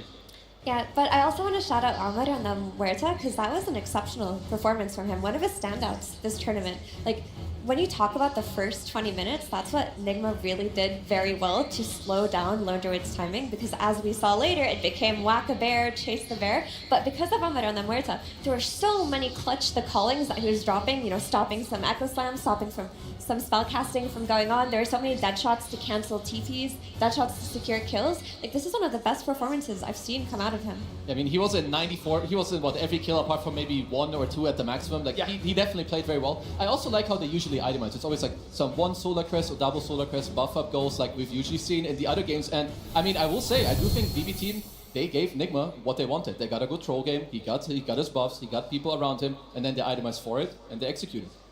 Yeah, they did execute very well, and I think Kazu, they executed especially well maybe in a high ground push they went for. And to be fair, they went for quite a few high ground pushes. So we're looking at the one in bot lane? Yeah, no, for sure. Like, they always have, like, they know what they want to do, like what Ghost needs to do, if they need to save him. So here, you have your Aegis, they have a gold lead. It's only 7,000 gold, and there's your Echo, but already Sunray starting to heal him up, and then sure. So now they have the Axe on the Disruptor. So they need to all in Ghost here if they want to go for a play. So they slow him down, they go for a glyph, and they're gonna go for, what is he? So a glimpse, static storm, and they just got the MKB on pure. Like, this is an all-in play. This has to happen for you. Someone passes a Lotus again here to Loop, healing him up during the stun lock. A Force Step out, a Crimson, a Pipe, a Force. Get him out, now they get to turn. And at this point, you've used everything. You used your Refresher double Echo. You lost your Bear who just bought MKB. This is what gave them like their double racks, and ultimately, I think, the ultimate win of the game. I would like to offer some criticisms as well for what BB Team did here, because Invoker wasn't even in that fight. Like, they got the first life on Aegis, and they had the Axe Static Storm on Troll Warlord. That's something that on paper should have gone to BB Team. And I think the biggest issue this game for BB Team, outside of how well Nigma played in the first 20 minutes, was not buying a BKB on the Bear. Like, he bought BKB as his 5th item slot. It came 46 minutes into the game. Imagine instead of an MKB, there's a BKB there, you get more reliable hits on him, maybe you get the roots to keep him in the Static Storm for longer, and then you're able to kite your Bear back so you don't feed it.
Thank you, everybody, for coming. You know what, guys? I am in the crowd.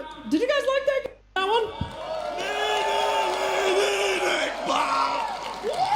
Yeah, they liked it. All right, fun fact for you guys. I was trying to learn German before I came here so I can interact with the audience a little better. And I found two guys who were fluent in German.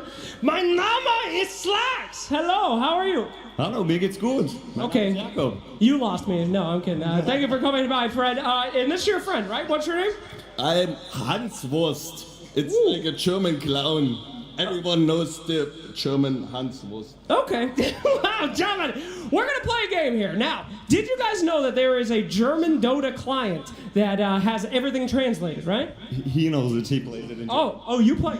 Yeah, I play in German because it's so fucking funny, the translations. Yes, the translations are a little whack. So we're going to play a little game. Best of 5. I'm going to read out some hero, what are they called? Facetten. Yeah, Facetten. We're going to do some hero Facetten. Now I'm going to do my best in German. Each one of you has to guess what it is. Obviously, my accent is going to suck, so you get bonus points. If you don't get it, we'll put it on the screen, and then you have to identify the hero. Are you ready? I'm ready. Yeah, just the hero, right? Just the hero. All right, are you ready? The number 1, Essence Fresser. Who has that down? Essence Fresser. Shadow Fiend. Shadow.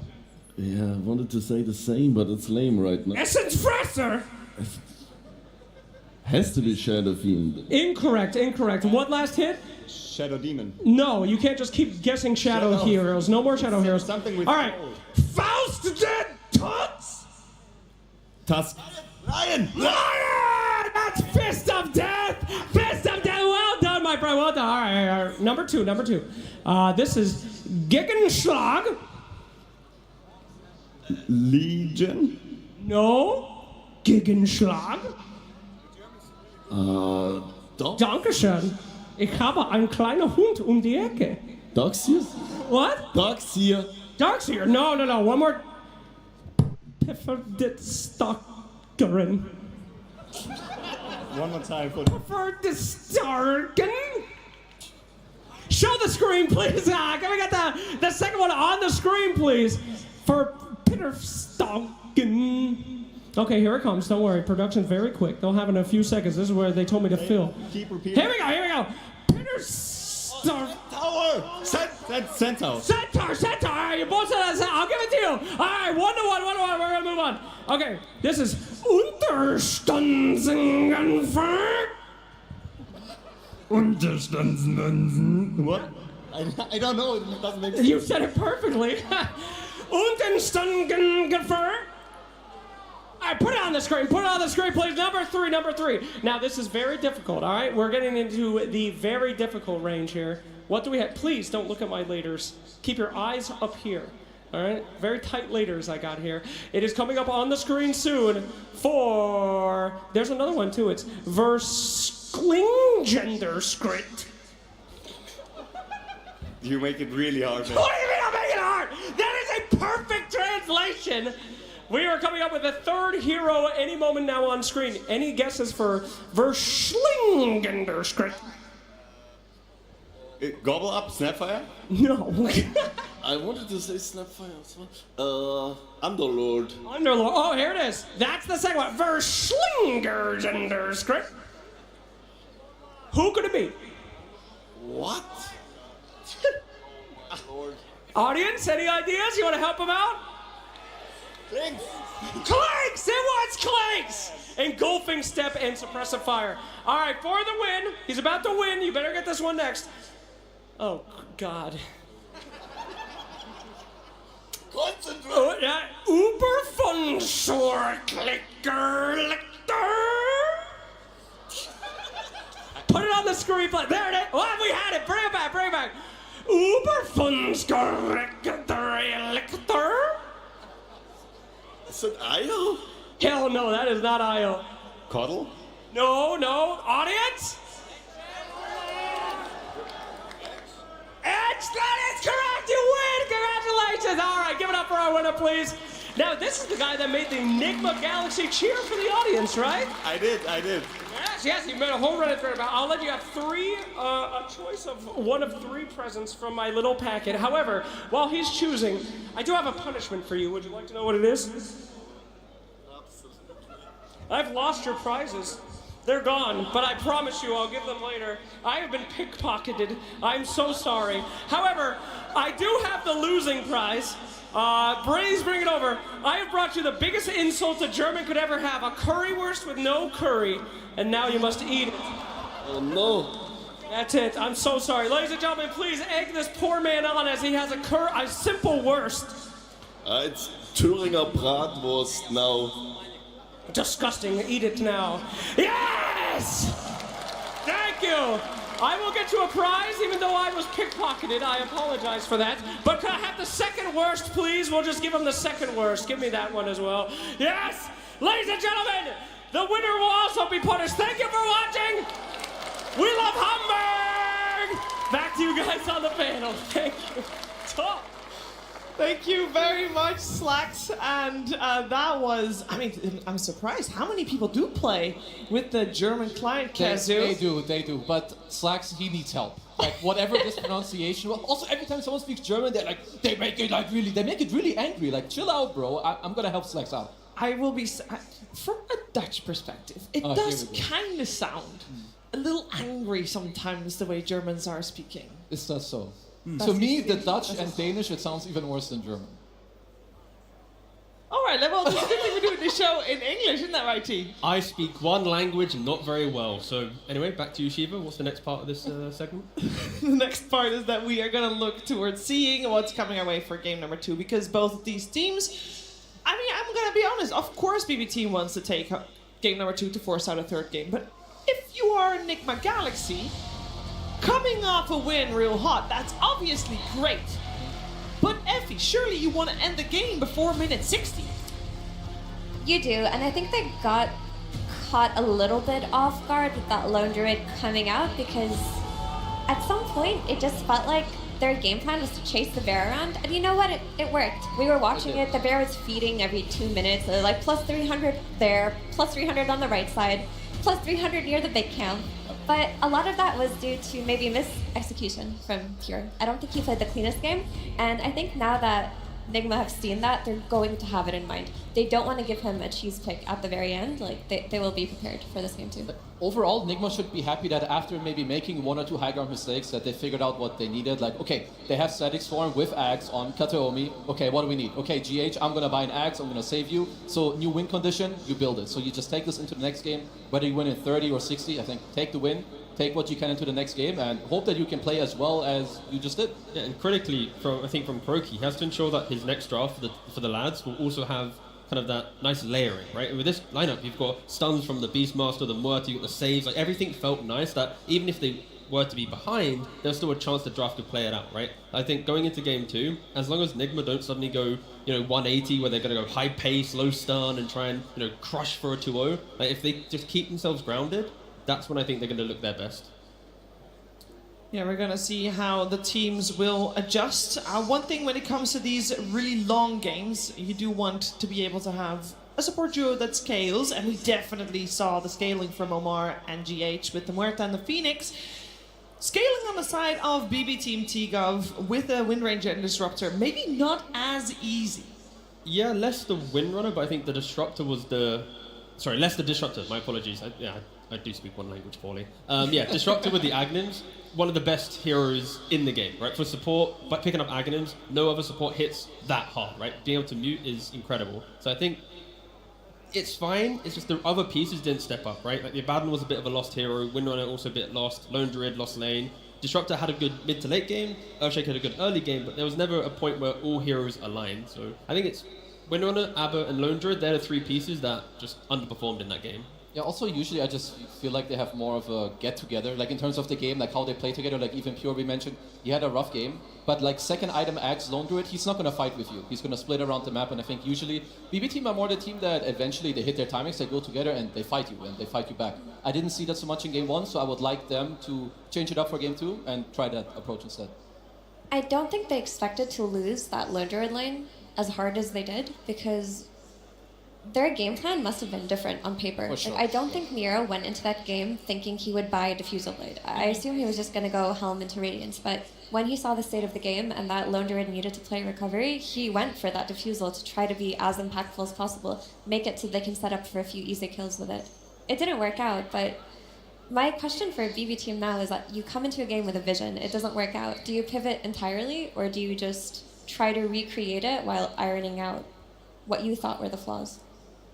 Because I would prefer they moved away from it personally. Yeah, that did not inspire confidence. Again, not to harp on it, but just for the fun of it, Lone Druid had 800 more last hits than the Muerta, but also had like less than half the amount of damage of the Muerta, right? That kind of summarizes the kind of the emptiness of that game. Yeah, a little painful on that front, but hey, there's a new round, there's new chances on the horizon, because it is time for both teams to face each other once again. BB Team versus Nigma Galaxy. Game 2.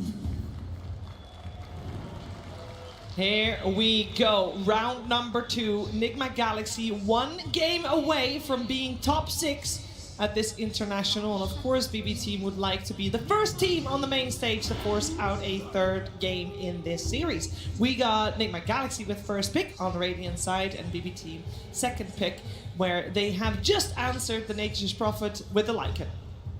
This is something that we've seen like more and more. Like, you know, Lycan is very good against Prophet. You deal well with the map because you have summons, you have wolves. He has no AoE, so if this is a lane matchup, you should be pretty happy overall with Lycan. So usually when you have this type of setup, if you're Nigma, you should already think about protecting your team and your lineup in a team fight. Mars is something that comes to mind versus Lycan. Always very good, because yeah, playing this like straight up matchup without addressing Lycan, not what you want to do. It's a pretty cool thing as well, I think. Like, coming into a game 2, Nigma's had Nature's Prophet banned against him in pretty much every series so far. So BB know in the prep, if you give them Nature's Prophet, they will take it. And that could simplify a second game. You know what hero they're going to go for, you then get your Lycan response. Miro was quite absent in the previous game. You put him on a Lycan into a Nature's Prophet lane, he's going to get his Helm of Dome. You know he's going to have, you know, that active nature to play behind it. So it already feels like a very different game. And when I think of heroes that Miro has looked best at, this TI Lycan's by far the one on the top of the list. I know he's undefeated on his Bristleback, but there was this game versus P-Vision where he was top of the net worth, completely popping off, and the enemy TA got pooled an Aghanim Scepter, and he was still top net worth with the free 4K net worth TA got. Like, he knows his timings, he plays to kill. It feels like BB Team rally around him when he plays this Lycan, and it's a really good change of pace here in this game too. Yeah, for sure. Like going from this game 1 into game 2, just making sure that you have the aggression, you have someone to play through. You're already setting up someone early in the draft for a good game. Because if Prophet is 5, he doesn't pressure you. If he's 1, he's okay, doesn't pressure you. And if he's a 4, sure, he might TP with a Sprout. But like that's about all the interaction you're gonna have. The key thing about a month ago, the last time that Nigma played the Nature's Prophet, they actually flexed it to mid lane, and someone played it there. And in the last month, we haven't really had crazy changes. So I think that logic could still exist with Nigma, where often we talk about the carry to support flex. Here, also have to respect the mid lane. Yeah, I've seen that once or twice from Marine. I believe it's played with like some Vessel Rush into Shard, Orchid, Mjolnir. I mean, maybe there's a few different deviations of that build, so something we should keep our eyes open for.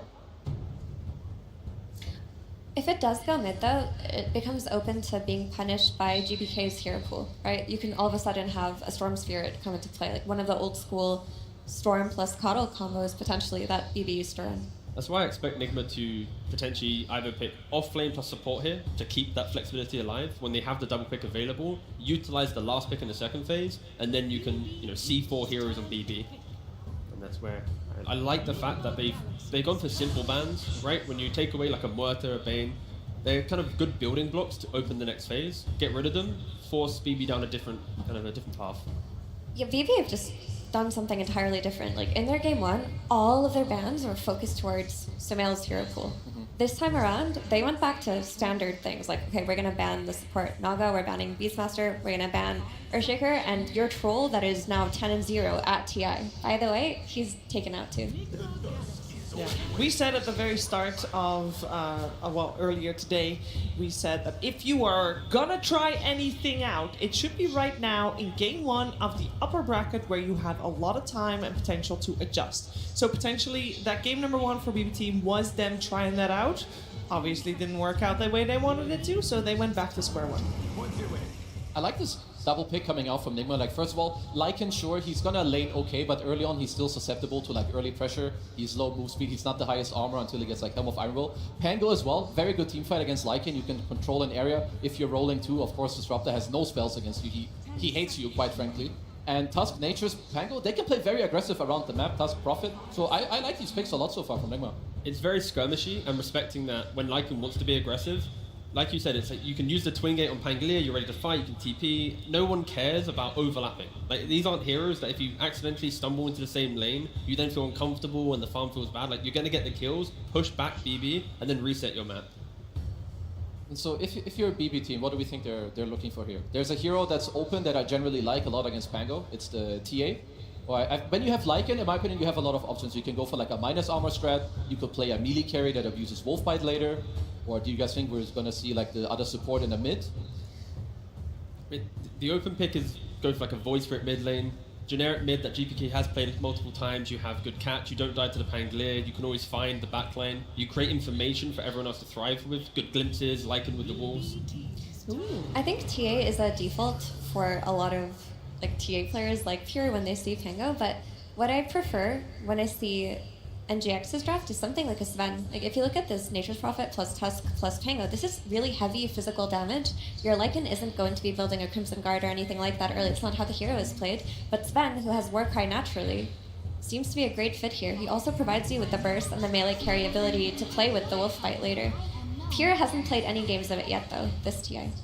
It would have been kind of nice, but so they go for the Puck instead. I like the Grim coming out. I would say slightly underrated hero still. Like, if you soulbind one guy and Tusk wants to go into Snowball safe, he's going to get insta-bound. It's also very good against Pangolier. It's nice with Lycan Wolves especially, super toxic to play against. They basically double-picked counters to Pangolier. Yeah, Pangolier is not going to have a good time, which does force it to offlane. And often when a team's trying to be flexible, the team that doesn't have last pick, BB, if you pick good counters, you force the hero into that place. Like, are you really going to put Pangolier on mid lane when he's playing into a bad matchup and a bad mid game with the Grimstroke? You might want to sacrifice Noob on it, allow him to buy an aura, kind of be chaotic, early shard, and then you get, new mid hero. But it is BB now forcing the flexibility of Nigma towards maybe not what they ideally wanted when they started picking these heroes. I mean, one of the most common counters we've seen lately when it comes to Puck would be Void Spirit. It's good, but there are some drawbacks, of course, with BB team also covering some picks. Like Grimstroke can be, like hit or miss. Like if you get bound once, kind of, it's not great for you. Same with the Disruptor Static Storm.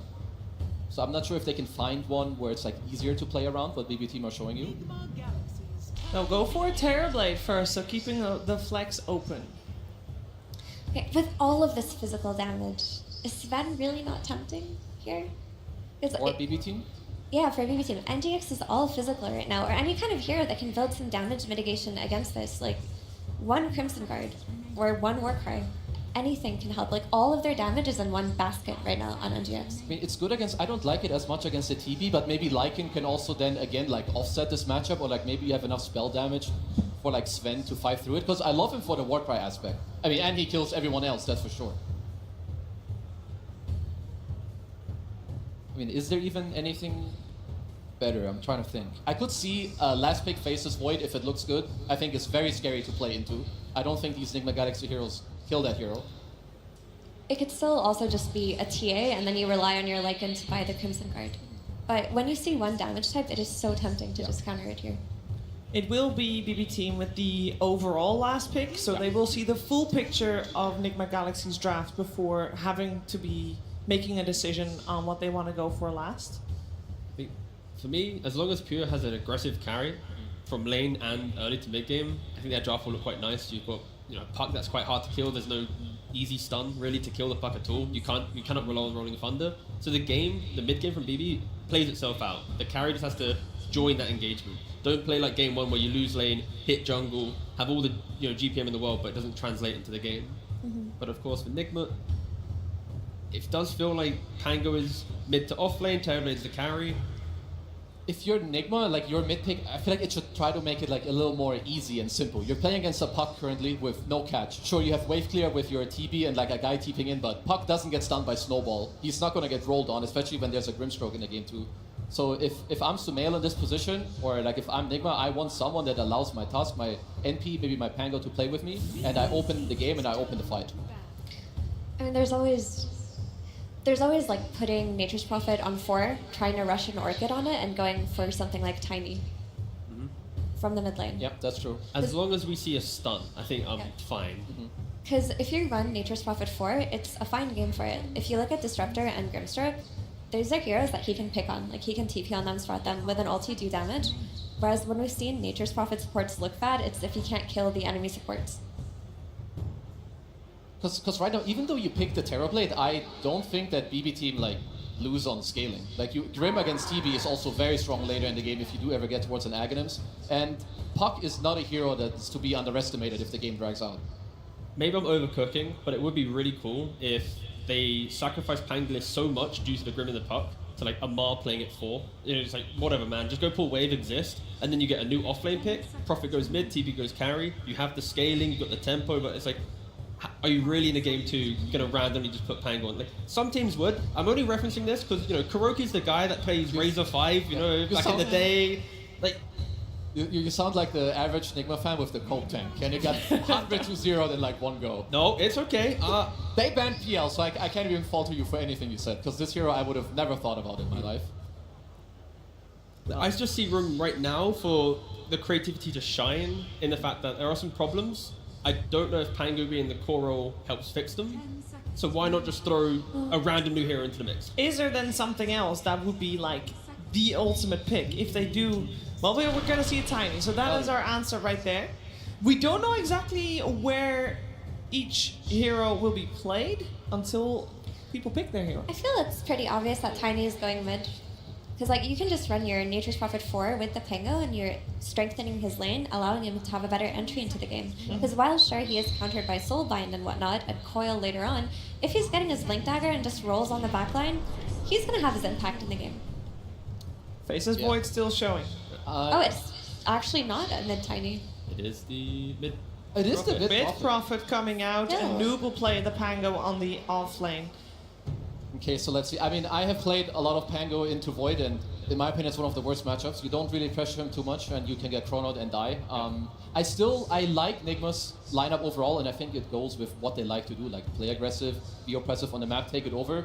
But I think BB team, if they're not behind in this game, their tri-core scaling is like out of this world. They have the ability to punish mistakes. Unlike the last game, they couldn't really convert on Nigma making the mistake.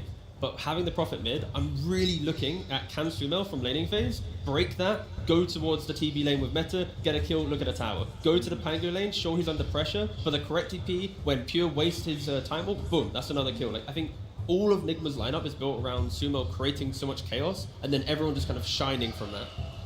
For sure, but I'd also like to say that Nigma's safe lane is looking really strong. Like Tusk plus Terrorblade versus Lycan, if he steps out a little bit, they can punish. So they can depend on that safe lane too to maybe bring them to the game. Especially if Samil joins, gets a few early sprouts. Like, I could see this Nigma draft doing it. But I do think BB Team's draft looks a lot more stable, a lot more cohesive, and it's not too dependent on, okay, Lone Druid's going to carry the game. All of them have their ability to enter and play in this game. Yeah, for me too, like Nigma, they have to do well on their lanes and play off of that. Like Effie was mentioning, with the Prophet TPing around your mid, you have a good safe lane, play through it. With the gates, open up the map, play fast, because if a good player like Pure plays Void this game and he gets there with 3-4 items, he's not losing. Is there anything in particular other than the Faces Void you're looking towards to get to that point to begin with? Lycan space and also GPK on the puck in a fairly good puck game. Early Crimson Guard would be so good. I mentioned it before, but like their damage is so purely physical, and now that Tiny has been revealed to be a support, he's not going to do much by way of damage either. I mean, BB didn't choke in the draft this time, so it should be a much more competitive game too. Well, that is good news. I think for all the Dota fans, we would like to see a series go the full distance, and this could potentially be the one. Before we jump into this game, though, we're jumping on stage where Tsunami is not jumping. He's standing next to Bull. So I think save it for the camera. Thank you very much. Yes, I am joined by a bulk of BB team. Congratulations on making it this far, but this team has consistently been an issue for you. You guys only lost to one team in the road, and it was Nigma. What is it about these guys that makes it tricky for you? Nigma Ghost была единственная команда, которую вы проиграли в предыдущем этапе турнира. Что в ней так сложно, что вы не можете с ним справиться? У них очень много хороших стратегий и неприятных героев для нас, поэтому они ими хорошо играют, и нам очень тяжело подготовиться адекватно к этой команде и к их героям. У них просто очень хорошие ответы на наши стратегии. They've got very good answers to our strategies because they have good heroes and we can't really. We're really bad against them, basically. I got it. So then, how about in the mid lane matchup? You think Nature's Prophet is a good hero versus GPK's Puck? Because I know GPK is on a lot of fantasy rosters right now. People want to see if he's any good in this matchup. Как ты думаешь, ГПК справится в миде? Потому что он сейчас во многих фэнтези-составах, и многие люди на него рассчитывают. Я думаю, люди, которые поставили его в фэнтези, не прогадали, потому что на этой карте Данек покажет, почему заслужил это место в ваших фэнтези. Daniel will show, GPK will show why he's the favorite for all of people's fantasy. I've been seeing all the posts. Now let's see if you can put up the numbers. Good luck, Bulk, in this game number 2. That's right, it is time to put up or shut up for BB Team because they can talk it, but can they walk it? We're here in the upper bracket. They do not want to be going down to the lower bracket so early. The big component of this squad is GPK and his supposed dominance over the mid lane, Avery. That's a tough player to dominate in terms of the early lane, though. Sambil is not the player you can go into a series and expect to come out lane-wise victorious a lot of the time, so he has his work cut out ahead of him. But I do agree with the panel. This draft looks a lot more well-rounded for BB Team. They're not all in on this, gimmick last pick hero for Pure. They have a lot of scale, a lot of team fight, easy ways to start fights. They have the Lycan Grimstroke combination that LGD was super good with a couple of years ago. And honestly, I'm looking to the Grimstroke more than anything. This is not a hero we see a lot, but man, does it look good this game. And I think Save was playing well last game. Just Wind Ranger can only do so much, right? But this is a hero great against the Pango, great against the Tusk, and then you have some really good illusion targets in the late game. And if he gets farmed this game, Ags, Aether Lens, Blink in that late game, E-Blade, he is going to be an absolute menace. We talked about how some of the drafting problems for BB Team, they were put in this position where they didn't win the laning phase and late game was going to be a crunch. So they kind of had to perform mid-game, and they were so far behind they couldn't do that. This time around, they certainly have good late game, right? They've got the faces for it. This is the undefeated late game carry in this individual game, right? You can always win late game with this hero. It comes down to Chronos, especially when you get 2 up, Refresher Shard off Rose, or if you get to your own Refresher, you're just broken. You're straight broken. Sometimes it can come down to you also have damage to throw in the Chrono, but this game just looks like a solid Chronosphere game. And to me, it points to Enigma need to find a little tempo here. They don't need to completely run this game over, but they want this TB to be the first hero on that network chart. They want the Furion to be first or second. They want these 2 cores to be up there so you can overwhelm BB Team with an early advantage translating into an early item advantage. That's where these heroes are going to thrive. And of course, you have the Terrorblade Lycan matchup. Like, that's why Ghost is on this hero in this game. I mean, this was a matchup where, going back to Arteezy, who loves this. See Lycan, pick Terrorblade, win game. It's that simple. Hey, and why is it that simple? A reflection. You just, you go in every fight, you reflect this guy, you get auras, you just get free amp damage. Free 40% damage? Yeah, that sounds pretty broken on the highest base damage hero in the game. It's just stupid. Lycan also gives you a pretty free laning phase, and you are an illusion hero that can kind of push out the map, deal with his lane pressure a little bit, and Lycan is all single target. So he's not going and threatening you, or at least your illusions in the fight. Just a very one-sided matchup. Hopefully Ghost can make the most of it when it comes down to those team fighting and getting the big reflections off. So far, though, in this early game, Pure feeling the heat again. This offlane for Enigma Galaxy overperforming, I think, in this series so far. Oh, yeah. I mean, they killed it in the first game, and putting this much pressure on Pure early, though, Noob, I think he thought he had a kill on his hands. Omar, there was still cooldown on his spells. I mean, they want Pure here. This wave got pulled to a stack camp for Katayomi. Usually really nice, but Pure got chipped so much, he's having a hard time staying. Teleport coming in from Sambil, immediate glimpse from Katayomi, but inside of the Sprout, and the Avalanche on 2. That's actually pretty decent damage. Still though, Pure, he thought he could go after Noob there, but way too much HP, and Pure, he's only got one single shared tango to deal with Omar. He takes the aggro for Noob to finish him off with the shield crash, a double for the Enigma off lane.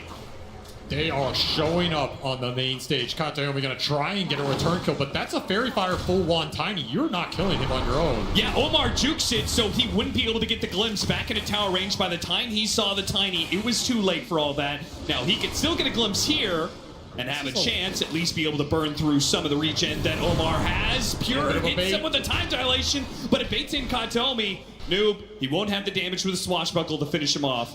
Both Omar and Katayomi will be able to walk away, but Save is not walking away from that one, at least not outside of a body bag. Nero does what he can, but ultimately it's a kill combo that he can't really do much about. What an incredible start for Enigma in this game too. Just straight up winning 3 lanes across the board. Huge amount of solo experience going into Sumail. He's going to have Wrath of Nature up in couple hundred XP, Earn already online. This Fury on TP plus ult is going to be devastating around the map. When you're losing lanes, this hero just takes advantage of it. He can go anywhere, do anything. Maybe the glimpse poses a little bit of difficulty, but that would be a huge courier snipe on top of it. That's the massive pickup. Goodbye to the Helm and an immediate tip from Noob onto Pure, who's already struggling this lane, but a big pick. Oh, nice snowball save. That rolls Sumail straight into Katayomi, though, and it looks like no way out for Sumail. GPK finds that kill. Can he find his way out of this way? Turn around, coil on 2. GPK, he wants more. You ganked me? Nah, son, I ganked you. It's going to be a GH third kill. GPK turns it around thanks to his support's rotations. Well, all eyes were on this man to step up, and he is absolutely delivering, salvaging this early game for BB Team. That was about to be a 3-4K lead, complete route. If that Furion gets to pop ult, TP to a side lane, you are just getting owned across the board. Instead, you get a triple kill off your puck mid. Now this puck is well ahead. And this is going to be your best playmaker. I mean, also just getting the experience for your supports here. Such a big boon. Especially going into this Wisdom Shrine, which was not a guarantee, right? You have to think about these shrines against the Furion. Oh, a nasty little combo that isn't supposed to be successful before Miro has his 6. But, oh, with the help of the Nature's Prophet, they would certainly get that kill. Sumail, he's going to cut across and go after Save. Almost gets it off the reflection, but Sumail teleported in just a little bit too far left to really help Ghost claim the Grimstroke pickoff. Nice laning pressure, though. Again, you forced the Fury into TP unsuccessfully. That's a win for you. You might get this Wisdom Shrine. Though Save is really low, and GH... he's got a plan of his own. This would be a big win if you can get both shrines here, take it away from the Grimstroke, who needs those levels. Yeah, it doesn't look like there's... He's going to let the Terrorblade illusion scout things out, see if there's a possibility. But, you know, there's no harm in trying, right? Ghost is perfectly fine solo in lane. Better that GH doesn't share in that experience, while GPK continues to pressure that mid lane. Off of the advantage he won from the kills, and now the Nature's Prophet rotating out of lane. Free damage on the mid tower. Next pressure point's going to be top lane, though. You almost have 6 on the Pango. You have the Furion that can come in, and GH already prepping this move.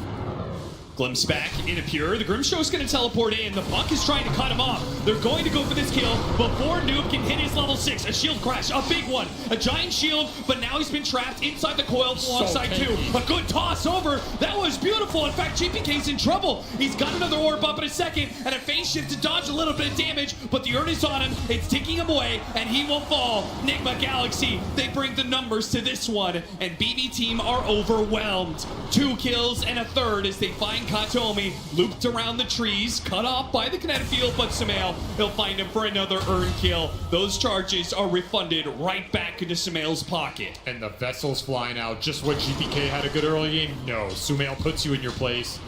He is now the one leading the pack, making the moves.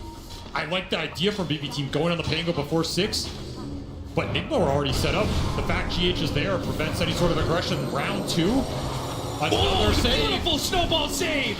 Now the silence will stop, at least Noob getting off his ultimate, but they've already killed the Faceless Void, and now you still get off the Rolling Thunder? Bad news for BB Team, who just cannot seem to find an opening here to get a kill. They're still looking for it. Katayomi's running him at them, but he doesn't have glimpse. GH's Tusk is legendary for a reason. You gotta respect him on this hero. These saves have already been on point in this game. If you don't have that coil to throw out, or the Soulbind, which neither was available in that fight. Drop the ward, already spotted. Defensive sentries laid down. Very nice here, especially with all the stacks on this triangle already being built up. BB Team committed a lot of resources to try and shut this Pango down, play through the nice Faceless Void matchup. and they just got straight rebuked.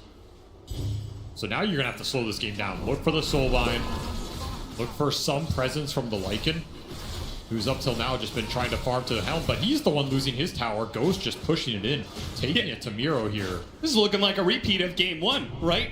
A very early lead for Enigma Galaxy as they out-rotate BB Team around the map, and Ghost free-farming his lane because there's no threat from the off-lane. They're in an amazing position right now. The exact type of gameplay you want with the Mid-Furion. You want to build a little early lead, get your supports ahead, and just feast on the map. Teleport behind Miro. Miro, he's gonna have to pop a shapeshift, but can he even get out with the Sprout and the shards? He's locked in a physical cage. He can't just Quelling Blade and run away. GH has owned this game. He has been in the right part of the map every time to make these plays happen. And now they're gonna eye the GPK puck mid. I mean, this would be a backbreaker if you lose him with an Arcane in his pocket. You just need those level 6s on the BB Team. Because even if they bring equal numbers to the fights, Enigma Galaxy, they'll just beat you on ults. You need that Static Storm. Just look at the aggressive positioning. We're 10 minutes in the game. They have a ward on the cliff. They have a ward around that tier 2 top. They're scouting behind these towers. They're looking for aggressive opportunities. There's a meta on a tier 1 mid. And GPK, you have got to get out of there. As to waiting Ribs over the shards to get away, offers a high five to Sambil. Heavy investment from Enigma Galaxy. They don't find the kill, but it looks like they've got the tower. They understand how this draft is supposed to function. Absolutely on point. Are they even going to get it? GPK, he, thanks to the Arcane Rune, still has a way out. The orb is not on cooldown for long. But nothing is free in this game. No. At least you get 6 on your supports here. That's the one thing BB are getting out of this period. Yeah, still waiting for it. They just took your mid tower, and Katomi's still trying to soak experience. He finally gets it now, but Noob, the time to isolate him is gone. The mid lane tower is gone, and Enigma Galaxy can then break apart. We see the Tiny rejoining his Pango. GH guarding Ghost as he clears out through the triangle. You also need a lot of heroes to create threat around this map if you're BB. The Void's not giving you any damage. Disruptor's pretty minimal. The Lycan can be really minimal, depending on where that fight breaks out. Tomi wants this Nature's Prophet kill. Level 10 Sambil. They have the Wolves on him, and he's teleporting. Where's he teleporting to? He's going to try and find Miro. Does he know he's going to be outnumbered? Does he know the 2 supports are sitting on top of this Lycan? Underneath the Static Storm. Now caught in the Soulbind. No Snowball save this time around. The double silence. The Soulbind, it just lasts too long. GH, now he's going to be hit by the coil. GPK takes advantage of the situation, runs down the river, and finds the +1. Really nice rotation from Save.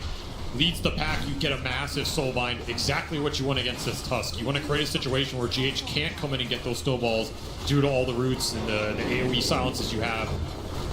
Just let the Lycan go to work. Combine the damage, let the Void farm. Like, this Faceless Void is not the hero you want to play around in this early game. No. It's the Grim, it's the Puck. Those are your 2 playmakers. Sambil just gets caught off guard. You could try and time lock that off, but you're going to have to Chronosphere to stop the Rolling Thunder. But then even Omar's on the other side, and GH closes in from the other, completely surrounded. You'll get a 2-for-1 refill those Vessel charges. The pace just does not stop here.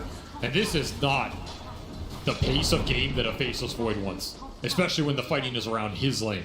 Enigma Galaxy picking up more and more speed. A 3-man smoke and a play through the gate. 45 seconds until the Wisdom Shrine spawns. You know that's where they're headed.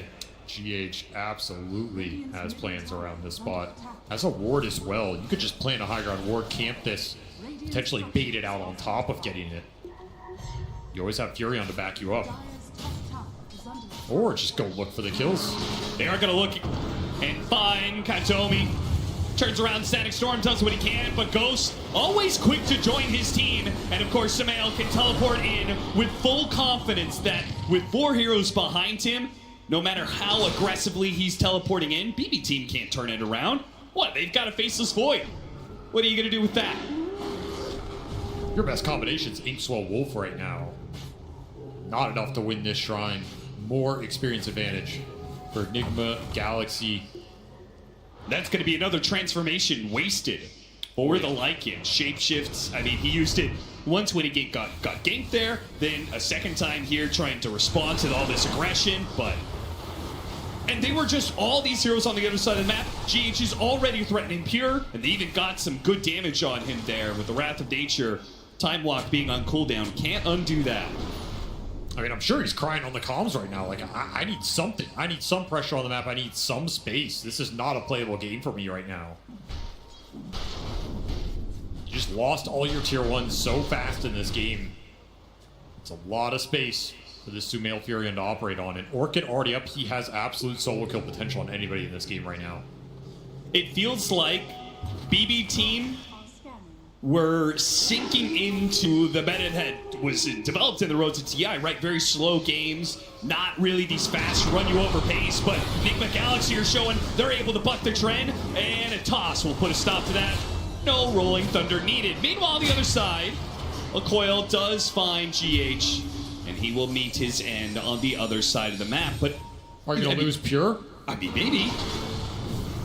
He's gonna have to chrono again. Oh man! And again, not even the Rolling Thunder required to be used. He still has it. He's still gonna go after him. Oh, Pure, why did you run back? Now Sambil's gonna catch you. Got him on the Orchid. A little bit damage with the Spirit Vessel. Is it enough? A tick out, not quite enough. A beautiful Soul Bite sets him the kill on the Pango, and maybe Sambil's Nature's Prophet as well. It takes a little bit to wear through him. Nice phase shift dodge.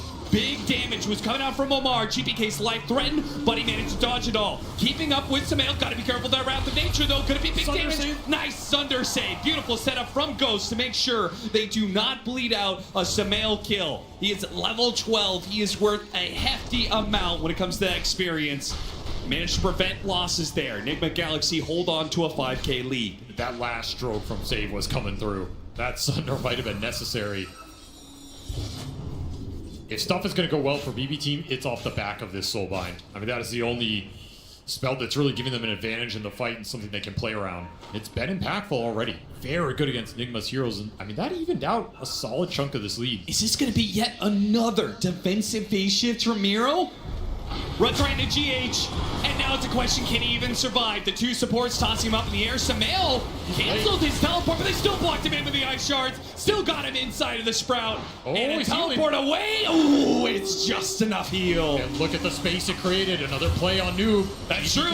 GPK is finding openings around this map as they keep on going for the side lanes. GPK is responding. They have picked up on Enigma Galaxy's tempo, and they are beginning to match them.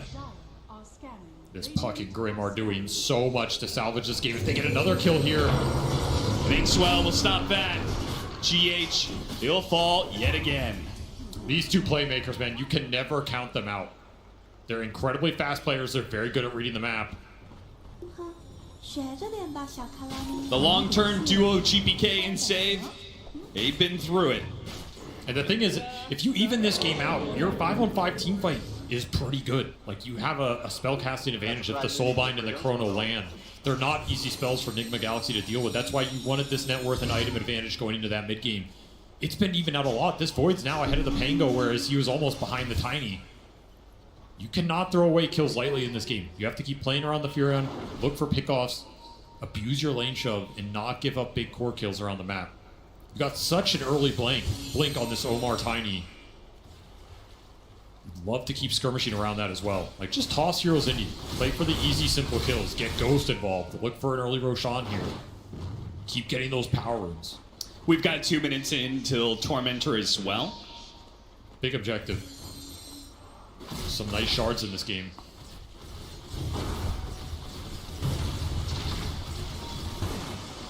There's a smoke.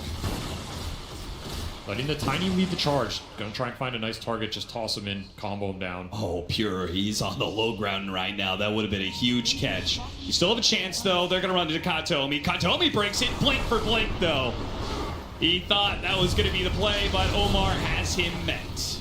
But honestly, BB Team, they'll take that. Sure. Like, lead the 5, who already had his item bought, to buy space for the Void and the Puck, who are farming sides of the map right now.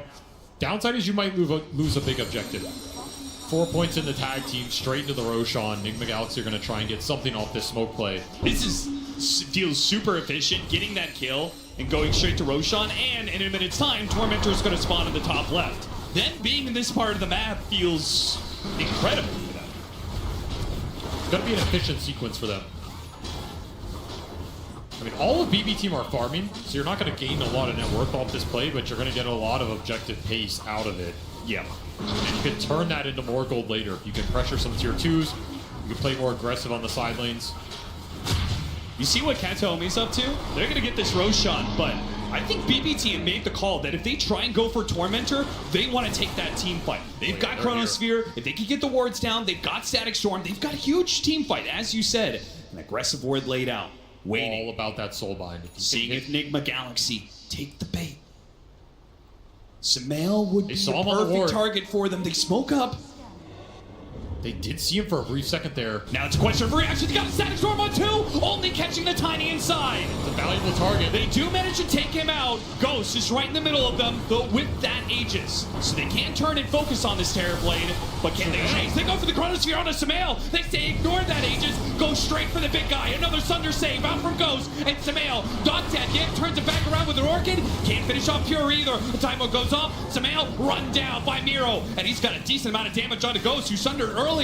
Has to dodge the Rolling Thunder, though. BB team have wisely called it quits, at least for now. Ducking into the trees and teleport away. Denied as the avalanche covers him. Miro, he'll be the one to fall. But BB team, it's 2 cores in exchange for some kills, a buyback.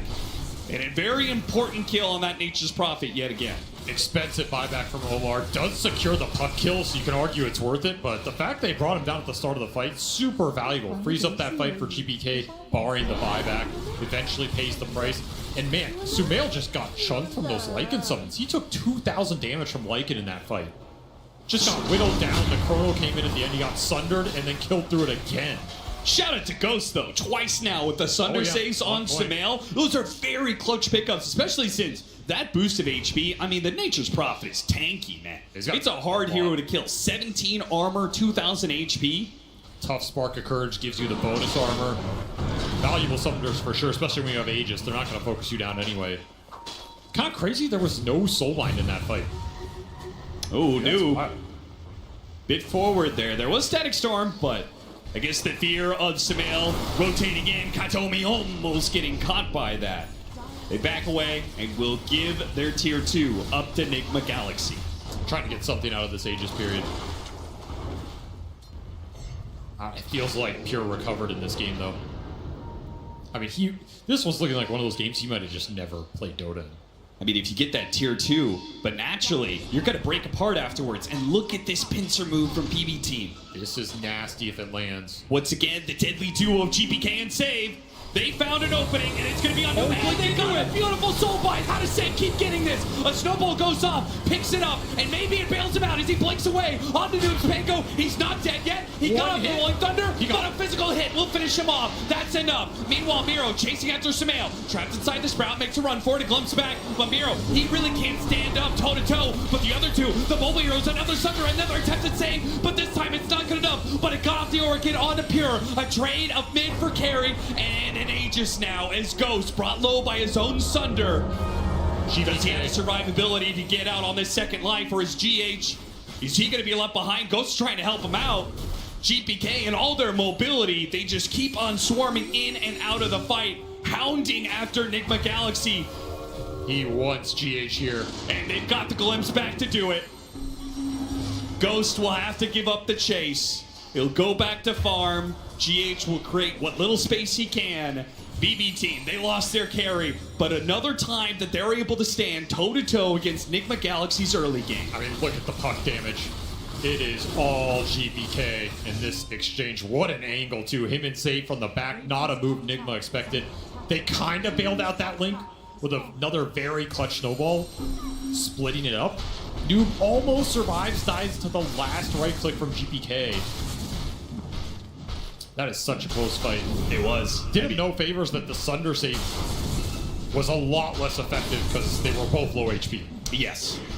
So that kind of hurt them a lot, but we're kind of seeing the fight paradigm. They're just running at the Furion, and he's just kind of sitting there and taking it. Like, he can't output enough damage to dissuade the summons on his own. There's little summon clear in this lineup. Oh, beautiful glimpse. Kataomi with this blink dagger, but a better save from Ghost. A little man to dodge to save his life. That will absolutely do it. Still, and that will ensure Ghost can get to his butterfly, which is a massive pickup. Yeah, huge timing for Enigma Galaxy. Everything is now riding on this Terrorblade. The Furion had his shot to completely snowball this game. He's going to have to try and scale too. But the pace that GPK is sending, he has an amp damage right now, 6, 2, and 8. Haste, amp damage, and bigger moves than Omar's got. He jumps away from the initiation, and now right into the middle, the thick of it. The Static Storm gets one, looks after GH next, but he jumps away to his curveball orb. He puts a little pressure on Enigma Galaxy, threatens to overwhelm them, then backs away. There's no need to keep up the pressure. He created the space. Pure, he's farming away and loving it, I'm sure. This is a scary game to give Puck late game items in, because your lockdown is pretty limited to that support duo. And Tusk is not always the most reliable. You are really dependent on this tiny combination. Yeah, we're also seeing with the Faceless Void, right? If you have troubles locking down this Puck, it's only going to be worse because Faceless Void is going to be just as mobile as this hero. Give him a little extra help there with the Grimstroke. Not quite the stun combination they were looking for this time around. Noob trying to use his shard to make sure he gets a lockdown after the face shift, but there's still the Yules. GPK does manage to get away. The Rolling Thunder being used like that. Enigma Galaxy, they got to probably take a break a little bit. The team fights have not been clearly won by them. No, not at all. Rolling Thunder is a key component for that. Just gotta keep playing for ghost timings. Try and get the next Roshan around that butterfly. That's gonna be a nice power point for you. And try and keep dodging this soulbind. If you can ever find the supports at the start of the fight between the Tusk and the Tiny, would be a huge win to begin that engagement. But some of that Lycan lane pressure is starting to add up here.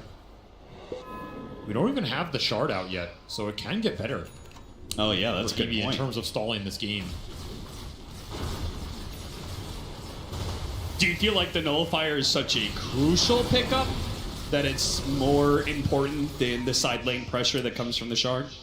I mean, Nullifier and Lycan is always just chef's kiss, right? You go in, you isolate a target, you know you're going to be able to bring this guy down. He already has AC. Downside is some of his auras are getting reflected, so he does have to pick his point of attack well. Sure. Otherwise, you're going to power up Ghost to just hit that butterfly, just hit level 18.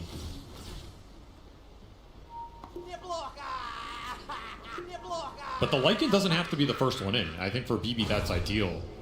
Which is another reason why if you're Enigma Galaxy, if you can start these fights on your terms with a tiny initiation, it's going to feel a lot better for you. That's up to Noob.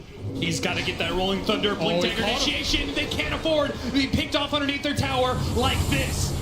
All the support ults being dropped on this Nature's Prophet. Feeling they've got it for sure. But this Rolling Thunder is just beautiful. A bowling ball right through the middle of BB Team has taken out 2 cores and freed Sambil. He may have died, but they got a 1-for-3 exchange, and only a Blink Dagger will bail out this Grimstroke from death that was closing in. Pure just never gets Chrono off there. Gets chain stunned off Avalanche into the Rolling Thunder, into the congregations of the deep. The extra tendril betrayed him there. That's a very different fight if he gets that up, considering how clumped Enigma were. They got their Terrorblade glimpsed out of that fight, and they had to TP the new Pango into the preemptive Soulbind. Not a good fight setup for them, but they just pushed through it. It was just so unnecessarily risky to make that jump and not use the Chrono. If you don't want to jump in as the Void, I think that's fine too, but... I mean, he just doesn't want to Chrono his own teammate here, right? For sure. Like, you don't want to Chrono your own Puck, it feels bad, but... Man, that neutral creep did some work there. It messed them up, man.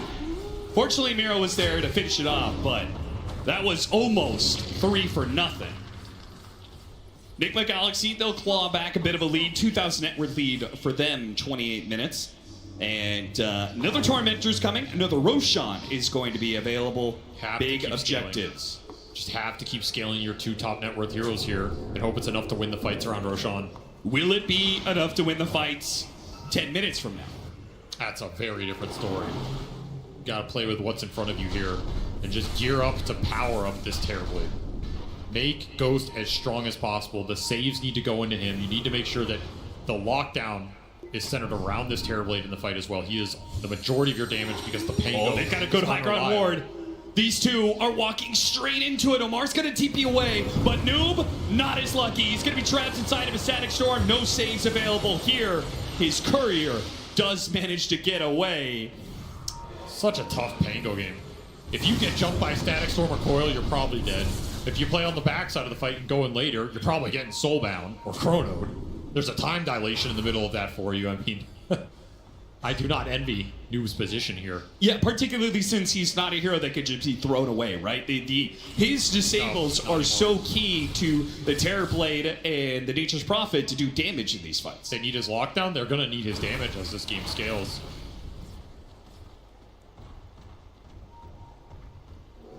Scotty will certainly help if that will help to, just slow down some of these heroes just a tad bit if Ghost can get to that point. BKB will be a massive pickup for Sambil, at least until the Disruptor has an Aghanim Scepter, and Kataomi is really not that far away. He's been killing on the Disruptor with this early Blink Dagger, and the conservation of resources, he's just barreling straight to a fast axe. I mean, he's honestly had a very good game for how poorly that top lane went.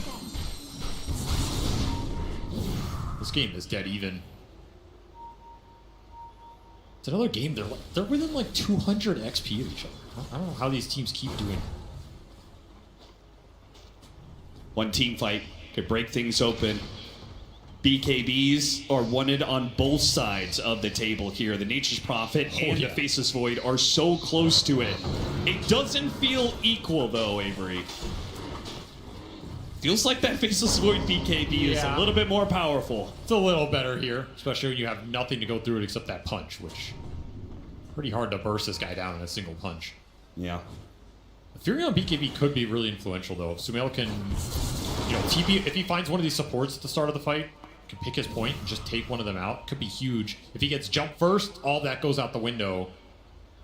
You might also want to save buyback. That could be really influential in the Roshan fight. If you have 2 lives on the Spirit and you can come back instantly. Oh, there goes that Aghanim Scepter.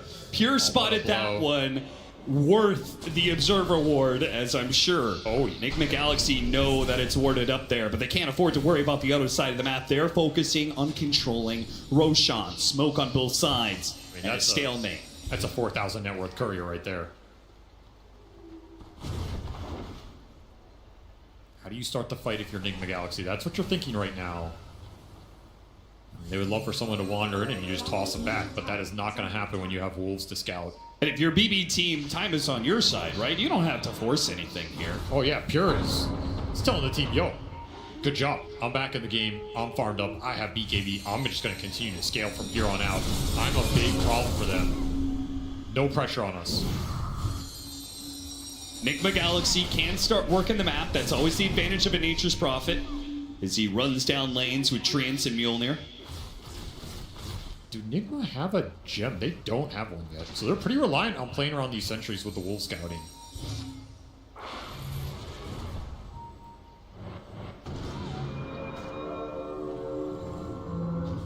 Level 20 puck already, so you got that Waning Rift cooldown on top of the Octarine. That's where this hero just becomes almost impossible to kill. Yeah. Sambil, he's got his level 20, as well as Ghost.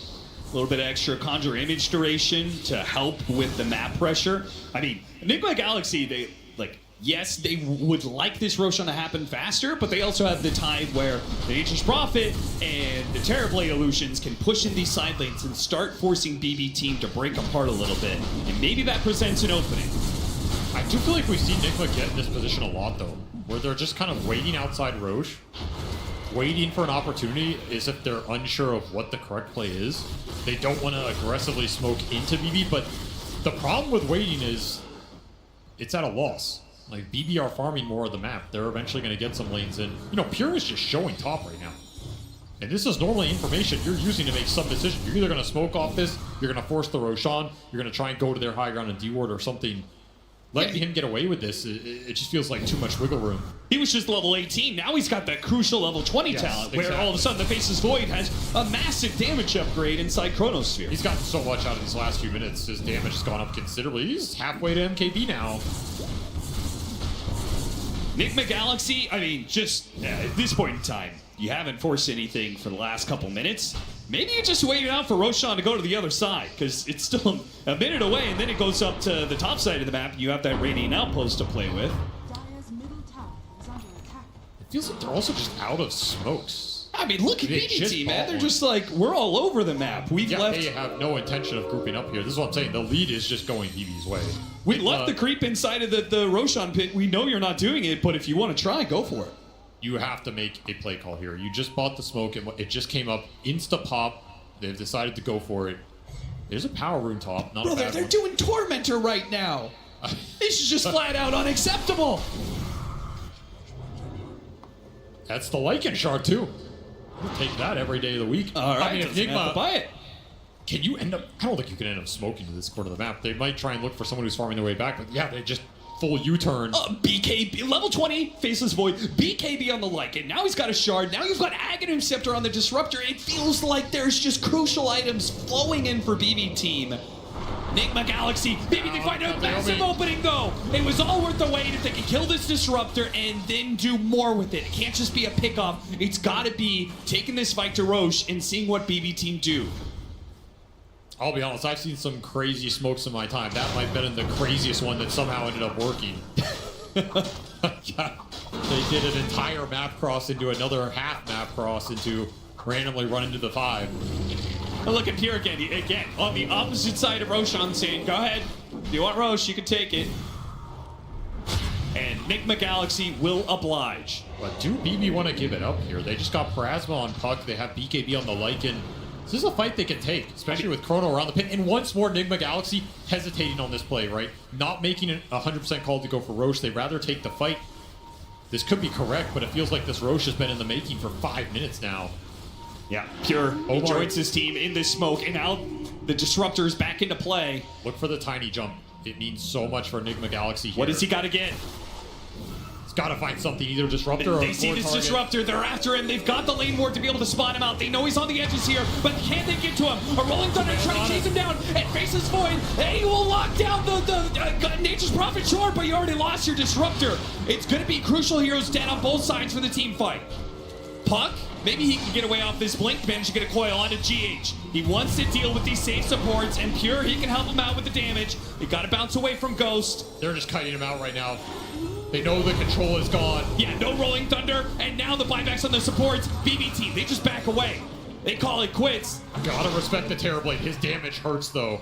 3,000 damage.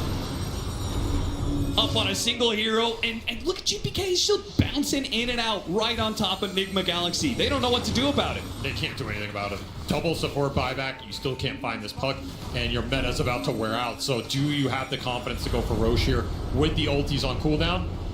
It looks like the call from Ghost is no. This Roche will continue to get delayed.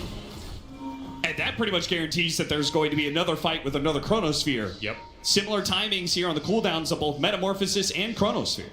And Pure, he finished MKB, so that Butterfly starting to lose some values. It just feels like PB are outscaling them here. This game has been slowed down. It's been delayed. I just cannot believe how much they overextended themselves for that Disruptor kill. I mean, Sambil committing for that kill had to have known that he was going to get Chrono. I mean, he has to, right? Like, you have to take this Disruptor out of the fight. It's too deadly for your cores. GPK. Oh, yeah! A Coil Static Storm with an Aghanim Scepter, a Snowball pickup. Sorry, GH, all that does is put you in the kill zone. Pure will go to work on Sambil. There's just nothing Enigma Galaxy can do about the team fight now. This game is slipping away one fight at a time. You're getting outscaled. You're getting out-controlled. You need too many items to power through it right now. And that man right there, GPK, he salvages mid-game and he is taking over the late game. Suddenly, Pure has all the damage he needs. The fights are just becoming too easy. You throw out the coil, you throw out a Soulbind, you land a Static Storm, that fight is just probably over. There's no way to bail it out like last game. There is no Supernova to save you this time around, and a beautiful jump from GPK gives them a two-man Static Storm on two of the best targets you can hope for.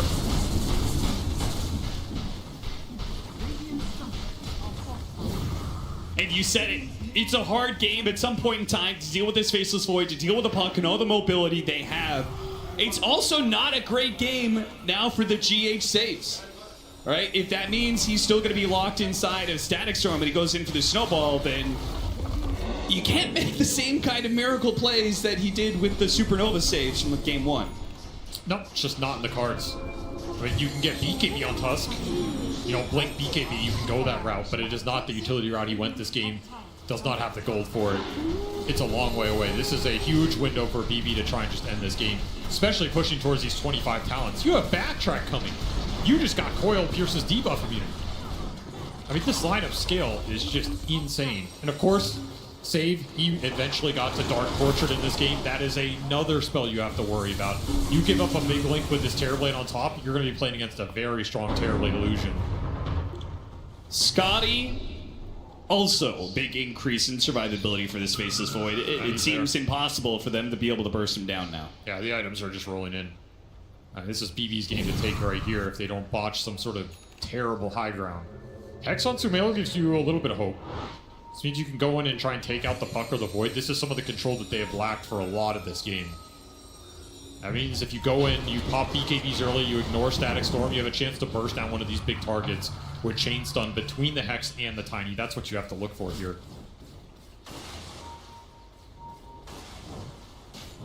Well, Terrorblade, meet your own illusion. Grimstroke's going to be running his own TB illusions down lanes, so that, alongside the Lycan Shard, alongside a 15,000 net worth lead, it kind of takes all the gas out of Enigma Galaxy's map play that they were doing in the first 30 minutes. They will smoke, though. Bold smoke attempt. Into that Aegis. If you run into the Faceless Void first, the fight is just going to be impossible. You have to find the backside of BB's formation. Find those supports, find the Puck, find the Disruptor. What can they do with this? They get into the high ground. That's already a decent start. And they spot the Grimstroke, hit him with the Rolling Thunder. The team can't quite jump in as aggressively, but they've already killed the Grimstroke. That's a great start. Oh, yeah. Negative Scepter, giving over. Wolf Bite on the Faceless Void. He's going to jump in 3-man Chronosphere, and he starts going to work on Ghost. Can he kill Ghost? Easily. Can he kill more? Without a doubt. He's already taken out 2 supports, and oh my god, Sambil just made mincemeat. They can kill a hero, maybe 2. But once Pure gets involved, it's all over. Dude, that wolf fight was straight nasty. A wolf above time just demolished them in a second. No hesitation to Chrono GBK there. He's like, brother, you carried the early game. I'm going to carry the late. And Pure, I mean, he's known for these sort of calls. He knows how to end games when they've got an advantage. He's just going to go straight for the tier 4s. Enigma Galaxy left with only 2 buybacks here. He got glimpsed to Fountain. Oh, I thought he got glimpsed. I guess they will defend it here with buybacks, but... Our BB team actually going to back away because you still have a minute left on this Aegis. Nah, you have Aegis, you push it. Yeah, Pure doesn't even need Chronosphere to be a threat. They get a couple of the buildings and will actually give respect. Enigma Galaxy. Okay. I mean, that's a defense. Hold on for now. Wait. Or is it? Or is the Wolf Bite? He's just going in. The Wolf is at your door. He's knocking the damn door down. That's going to be Barracks gone yet again. And Pure waits for his next victim. New pulled back in from the glimpse. All right, got the Rolling Thunder out of him. Time walks. Wait, I'm back in. Hit by an avalanche. But of course, even if they could kill him, he still has that extra life. GH, he throws out the punch just to try and save his own life. Miro's gonna chase after. Oh, 1,000 damage crit to finish him off. Got him inside the Sprout. And Miro doesn't actually have a way out of this one. The Quelling Blade's still on cooldown. But what about the rest of them? Side device, put onto the Faceless Void. They ignore him for now. Coil on it 2. Onto Nature's Prophet. Pure's going to jump in after him. And he's got the Nature's Prophet. Again, he does not need Chronosphere to just knock you down. Just full-on auto attacks all the way through. A click into the base. Whether it's heroes or buildings, they will all fall. Unless Pure can be locked inside the fountain. No, good try. But he's going to kill you at the fountain. Is that what you wanted? Because you can have it. Into the fountain goes Pure. He wipes out Enigma Galaxy in their own fountain to push us to a Game 3. We've had a lot of 2-0 series today, but finally this crowd will get what they deserve. A Game 3, the last game of the night. with maybe one of the most anticipated teams. Couldn't ask for more in this series. A very back and forth game. Nigma Galaxy, they had the tempo, they had the advantage. They had the laning phase win with one of the fastest mids in the meta, but that shows why it's very risky to go for the tempo all-in strats in this meta, because these games go late, they get stalled out, Wolves start pushing waves, Dom Creeps start pushing waves. You mess up one fight, you lose one core once, that game flips on its head, and you're in big trouble. Both teams on the edge of a knife as we go into game 3. Happiness and relief on the side of BB Team, who are the first team to push to a third game of the series. They overcame Nigma Galaxy in the second game, and I think maybe more than anything, Kezu, they kind of overcame some of the nerves they might have had in that first one. No, honestly, they did for sure, because I feel like that BB Team, they were really like backs against the wall, especially with the early game that happened. They were down like, what, 6k, 7k gold post the laning stage. I was like, yeah, I think Nigma, they're doing it. They're playing so fast. They're making things happen. But in the mid game, GPK with the supports, they punch back a lot, because at minute 10, I thought there was no coming back for BB Team in this game. Just the way that Nigma played out this game, it showed that they knew how to try and deal with the tempo and what you need to do to shut down BB, right? The Tusk doing the snowball saves, and even at the end of the camera, right, we saw how Pure, even though he wins, he kind of feels defeat. He's got relief. That's probably a better way of describing it. Because his early game, Omar on the Tiny, Noob on the Pangolier, they had his number. So many times he'd enter the engagement, instantly die. He was like 1 and 5 on the Void. He gets the BKB, and suddenly he lights up. He enters the game. But yeah, BB, they're struggling in the early game. This time around, they found the way to come back.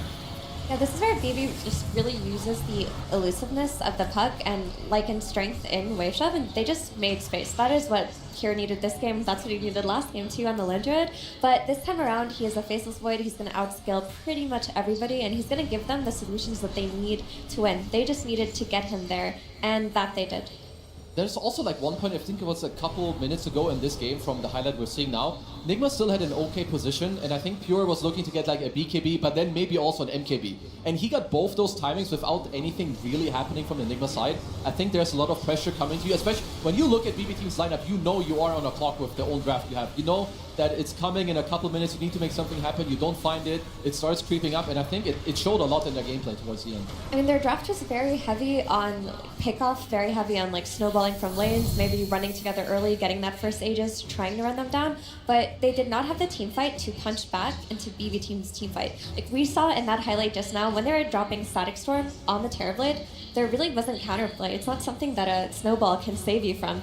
You can't blink into the Static Storm. So when you're playing against this overwhelming team fight later on, you have to just find a way to like isolate targets, play the map yourself, and BB Team just did not let them. Yeah, I mean, the positioning was somewhat flawless from the supports, right? And of course, that's because of GPK on the park. He's always going in, like you've already mentioned, FV Kezu with the Lycan, but once you have that recipe, the supports truly shine, right? Katomi on his Disruptor, constant Thunder Strikes playing in tree line. There's a top fight as well where he's on like 200 HP. He doesn't leave the fight, he hugs the tree and then save. It felt like every single engagement, there was a Soulbind that was turning things around. Be it a preemptive Soulbind to stop the snowball when he jumps in, or it's one just binding the Pangolier. So I think the support had an incredible game. They did have an incredible game. And to be honest, Nigma Galaxy, for those first 10, 15 minutes, they had an incredible game too, Effie. They really did. And who I wanted to focus on in particular was their offlane. I mean, this last game too, they had Pure's number. This game, same exact thing. As you see here, BB Team actually did a single pull under tower, which is a rare mistake, I would say, but because of this, they were able to chase them with the addition of the Fury on TPN. You get a little bit of bonus damage from Sprout, but you initially get that first kill on the Disruptor. And I just don't think this single pull that they made is something they would have done versus another team. Maybe a little bit disrespectful, but because of this, they're just like keeping it up. They have the double jumps on Pango. They just run down Pure here, and they make his life very difficult. Right after this, there's this really nice ward that Ahmed has, scouting out Pure's career. He placed that like a few seconds ago, and because of this, he's able to snipe the Helm of the Iron Will. Like Faceless Void, who's already struggling on lane, loses that bonus regen, loses that bonus armor. And because of the great start that they had, this skirmish here, which looks like it may have gone well for BB Team, goes the complete opposite. Noob lives through the initial burst, in comes Sambil and that Nature's Prophet, and they kill Pure one more time. And critically, Nigma are showing that they want to shut down Pure. In Game 1, Game 2, they've done an exceptional job. And going into Game 3, they're probably going to do it again. But the draft needs to ensure that they're not on this like snowball timer, right? Like when you look at their heroes, if they aren't crushing the game hitting racks with the first stage or some Terrorblade, the game will get difficult. Yeah, because we knew that if they fall behind or the game goes even, it's gonna eventually be hard for them. And especially when you play against GPK Puck, it's one of the best like hero player combinations with not so many like stuns yourself, so you have to build an Orchid or a Hex. The game is just not in your favor. No, it is just not the later the game goes. And I do believe, Kezu, you wanted to show us something regarding how rich both teams were in this game. Yeah, because, I mean, as we've mentioned, Pure had a really, really bad time early on. Like, you can even tell, like, early, he's sitting at 3k net worth, minute 10. Like, this is his inventory. You know, with the laning stage that we showed, he got his courier snipe. So there's a 2k deficit. But when we go later in the game, and if this does ever happen in this matchup, TB has to play from ahead in net worth. If he goes even or falls behind, the game nearly becomes a GG straight up. So here, Pure, at the 40-minute mark, he's not only 2k gold ahead, there's some stuff like off-screen too. He has Wolfbite, he has AC Aura, other stuff being pumped into him. So yeah, when the game reaches this state, with the heroes that were picked for both sides, BB team were always going to take the win. Not only that, it's like you have to survive a Chrono, an Ag Static Storm from the Disruptor. On top of that, the controller, there's so much scaling on BB that you need to play a flawless game on Nigma. Yeah, and it kind of takes me back to the very start of the draft, Effie, because we traded they traded the Nature's Prophet for the Lycan, or vice versa, however you want to look at it. It seemed like even though BB team was second pick in this, they felt like they got the better trade. I would say so. Like, I'm in the camp that of the heroes that you don't want to give away to Miro, I would put Lycan top of the list. Like, he has played exceptional on that hero, not just at TI, but throughout the entire year. Back when Alpha Wolves were the thing and everyone was doing it and it was cool, he was doing it way before everybody else. But when you have this hero that is also able to enable your carry in the late game with the wolf fight, you're just making it harder for yourself, because it is Pure. He is going to play hard hyper carry most of the time. Yeah, he did a fantastic job. And speaking of wolves or Ursa Bears or any kind of creeps you could get with the Helm of the Dominator, there sure were some creeps pushing about, weren't there, Purge? There were maybe too many creeps potentially, and that was because they were so far behind in this early game. The Faceless Void was sitting at a meager 2,900 net worth compared to the other heroes that we're comparing them to. It just did not look good for him. But the Helm of the Dominator build, and I've seen this before by other players, you start it right away for the Void, and what you're doing is you're just increasing your farm speed while also giving you regen.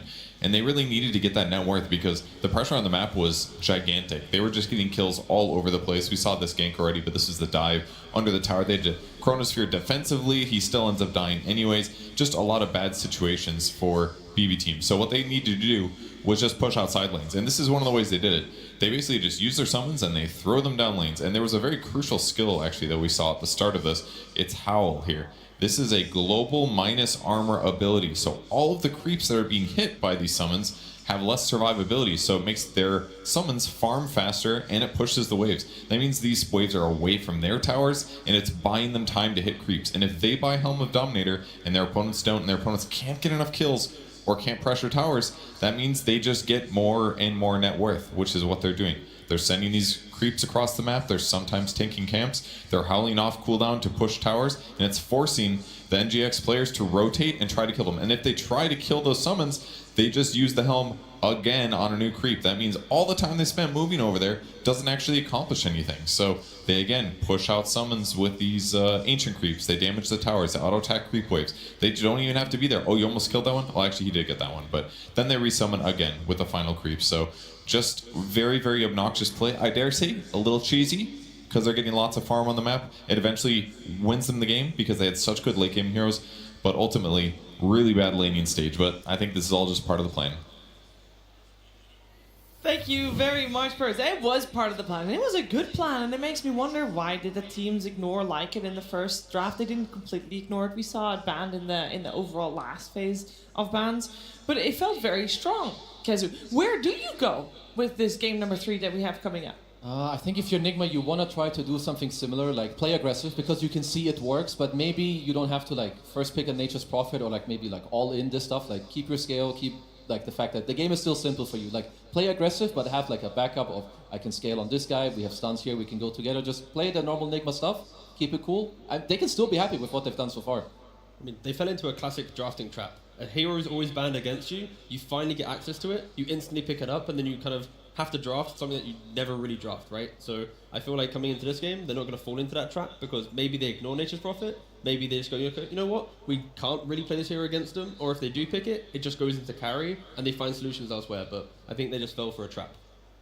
Yeah, and I also think that the puck forced them to pick that tiny at the very end just because they lacked that instant disable. They lacked that means to play quickly and have something outside of just a Sprout. It's really not enough in the early game or just an Ice Shards. And then you're put in a position where support Tiny, like he's been a lot weaker than he has. Like he played a great laning stage, but it's going to get to a point where everyone's pushing waves with their helm. Your Tiny's just hiding, looking for a tossback, and he's not going to be able to scale or provide you with like a win condition team fight the way that other supports can. I will also say, like, one thing for a BB team, like, in this mid-game, if I'm the rest, like, sure, I feel pretty good. Like, Miero, GPK, and the supports, I think they did really well. But if I'm a BB team fan or, like, a teammate, I kind of want to maybe talk to Pure or, like, see if everything's fine. Because I think his early to mid-games in these first two games, they were really not that good. So in order for them, I think, to take the game 3, like, nicely and feel better about it, like, maybe have a quick chat, what do you want to play, help each other, like, feel good. Because, yeah, first two games, not as good as I would hope from him. Yeah, and I'm sure that the teams are going to have a quick chat right about now. We had a little bit of a chat, but we're now going to have a little bit of a watch to another short film contest contribution. It is Director's Cut.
Massive respect, a man of many talents there. I mean, I'm sorry, that was obviously all different heroes, different actors coming into play. Teagup, just like we have 10 different heroes on the stage in just a moment. We still have to wait a little bit more before the draft of game number 3. And there's one thing that I don't feel we got to talk about at all today, the entire day. I want to talk about momentum because I think more than any other team we've seen today here on the main stage in Hamburg, for these two teams, momentum, Teagup, plays a big part. It does. I feel like, especially for Nigma, they're very much the vibes team of the top 8. They're the ones that I feel like if they can keep their spirits high, then they have a chance of a comeback. You know, when they walk back out, I'm pretty sure, you know, if the audience can inspire them in the final, 5 seconds before they walk into the booth, then yeah, but both of these teams, they are like the emotional teams. They play on, you know, the success of each other feeling good. I mean, for sure. And also BB team, they should be very happy. Like, maybe it's a little bit shaky, but you clawed back, you get the win, and you were down a lot. And like, players look at the graph after you lose. If you can come back from a game like this, you're not going to be scared in this next game if you lose the early game, if something goes wrong in the lane. It's like, guys, doesn't matter, I'm going to do this, let's play for this timing. They're going to be chilling. The question is, will the last 2 laning stages have lit a fire in Pure to show them what's up and say, no, I will win a laning stage against you? Or has it actually gotten his motivation just even lower? Because when you're going through these long games and you have a tough early game and you've got to play another, that doesn't feel good.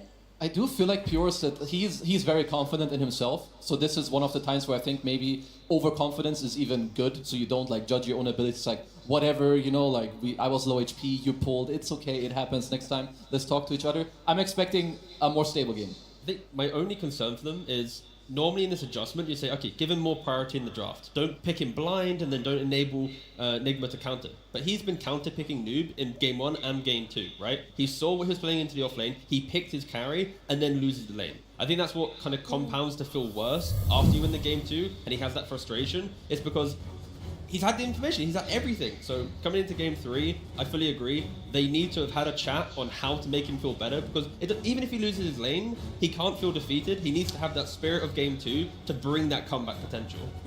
Yeah.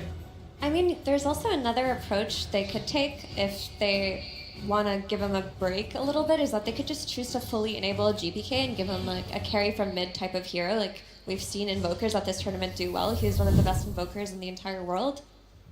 That could be something that they've talked about backstage. But at the same time, you don't want a team to lose faith in their carry in a game 3.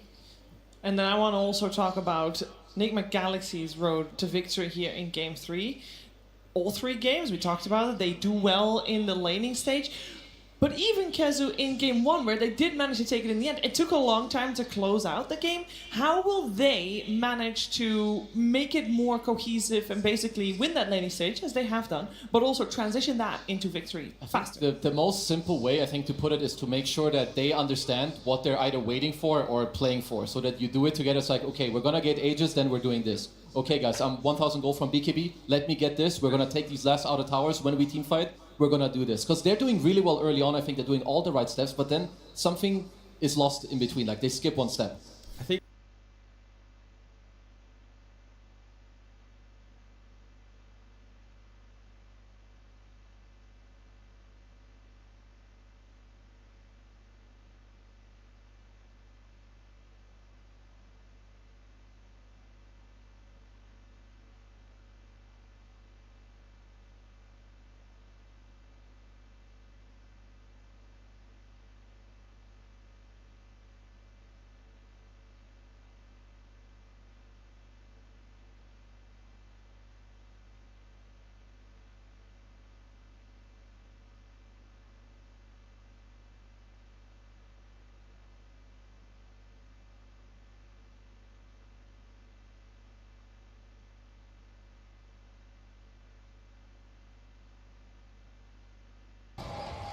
BB Team or Nigma Galaxy will secure top 6 in just one game of Dota 2 to be played. For this game, we got BB Team on the Radeon side, we got Nigma Galaxy on the Dire side, and it is first pick going to BB Team. That does mean overall last pick for Nigma Galaxy, and they might be able to use that to their advantage in this one.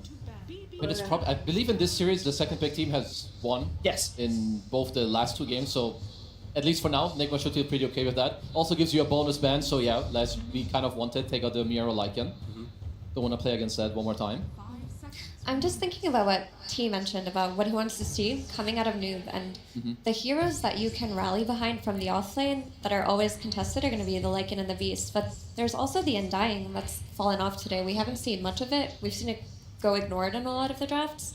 Like, would you like to see something like an offlane and Undying potentially? Yeah, I mean, offlane Undying, Primal, like any hero that from lane has a clear identity. This is how we take an objective by your presence. I think that kind of formula is when I see Nigma shine the most. There's also Bristleback. Sure. He was one of the major kind of pioneers of Snot Rocket, always going for kind of utility and auras, whilst Amar would go for the red facet, seeing red, and go and punch people. And we were talking about confidence going into this third game. I think overall first picking Puck, yeah, it screams confidence. It does, and I think they're just kind of daring Nigma, like, do you guys understand what I'm gonna do on this hero if you leave it like you did last game? So yeah, Nigma, I mean, you know, if a team is gonna first pick a core, you better answer it. So you're gonna have, you know, people that buy Orchid, maybe your Voice Spirit, maybe your instant stun with a DK. They do have 5 chances to counter it, so we'll see if they are successful. They'll take a few, I'm sure. And there's still also the disruptors and the silencers, and you just start small and simple with a support. Shaman's gotten a lot less popular, but it is still something that you can play around when you see a first phase Puck. I feel like also this is gonna be on Sumail. I think if you make your call here what you want, because most likely this should be a mid. Sure, you can flex it like in those type of off games, go to a side lane, like dodge some spells and like feel good about playing it support, but I feel like this should have been Sumail's call on what he wants ultimately against the Puck. Well, he'll have the chance of taking the Nature's Prophet. Of course, it's still a flex, but potentially this was just his call. I mean, it does give them some more help in the draft because yeah, it can be flexed, which is nice. I don't think this hero counters Puck. Like yeah, you buy Orchid, but he can buy Yules, and then you're kind of back to ground zero, right? Sure, it gives you tempo. Maybe they really liked what it offered in terms of lane presence. Yeah, I think so. BB Team are a team whose identity have been tied to their laning stage for a very long time. When you talk about them, everyone says best laning team, or they were the best laning team, and that is how they built their advantage. But today versus Nigma, they have not been winning lanes. And Prophet's early game presence on the side lanes made it so that they had built that 6k net worth lead in the first place. And so, because what do you do now? I would like them to cover it like from other like roles, right? That you have an answer for the Puck. It could be Mars offlane who rushes Yules. You get the Yule Spear. You have Natures who plays fast to you, like some stuff like that. Maybe you do pick the Silencer that you mentioned, Effie, that you have like the Global. You force the Yules. Maybe you get a spell that when he uses himself, it sets up for your stun to do something like this. I mean, that's another form of silence. I think Ahmed played a really great game on it in that game 1, but alone it's not enough. You need some form of follow-up, like a disable to stack on top of the calling. Each hero is getting one step closer to countering the Puck, but not hard countering, right? The Prophet can buy an Orchid. The Murta could hit the Silence, right? We're yet to get the perfect answer. I mean, if you're a BB Team, or what I like from them are the bans. Like, they have not beat Ghost Troll, so just take it out second phase. You know they're gonna take it on a double pick. This is kind of interesting because I saw Kateomi play this in pubs. I would say if you have a really good mid player, it can enable you to just play Oracle. I wouldn't say this hero is a good laner, but just knowing where the runes are, playing through your mid, making sure to buff them up, and like keeping people alive. And it's also a purge. Like right now, we're expecting Puck to get countered through items. Oracle can take it off, you can save your mid guy, so I'm okay with it. And they don't really have jump for the Oracle. Sure, Furion with a shard can try to TP on him, look for him, and kill him with that Orchid, but if you don't have vision of this Oracle, there are no heroes that are stopping him from saving this Puck. Whatever plan that they have for Puck, fixed by the Oracle so far. They need to draft jump right now on Nigma. Or ways to just localize a fight, control the fight in an area, because BB, they excelled so much at kiting, right? They kept poking and prolonging that previous engagement, even when they're behind, to ensure that they could come back into the game. Right now, it's the same thing, right? Oracle will just hide in the trees, Puck will do all of this information gathering, and once the fight develops to be healthy for them, that's when you enter the fight, and at any minute, Oracle will save you. So what's the most likely? This should be a safe hero, like you just pick your mid with your double sub, you want to play through your Puck, he knows where the runes are going to be, like make it happen. I wouldn't mind if they ran back the Grimstroke in case they're worried for another Pango to come out. Sure, they did lose, but a big part of the loss was the Pango getting countered.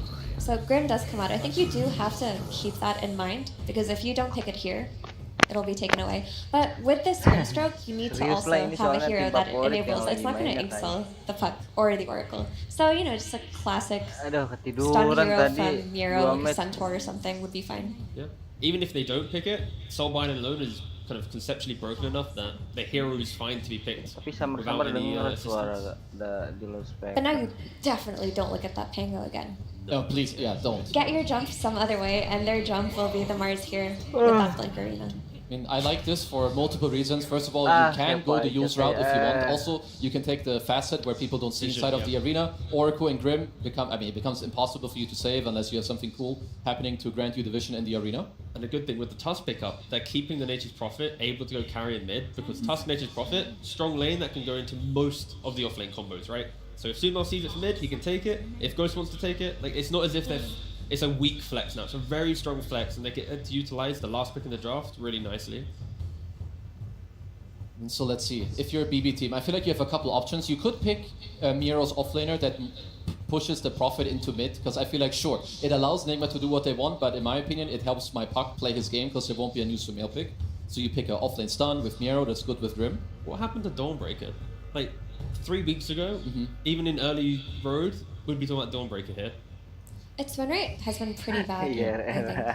But for me right now, this is a question, because this is the strongest pick out of any pick order. This pick to close out the second phase. Are they going to give it to their carry, or have they decided to just shift away from him for the series? And to answer my own question, if they were to Dawnbreaker, then they don't have a natural hero to stand up front. They're always waiting for someone to get jumped.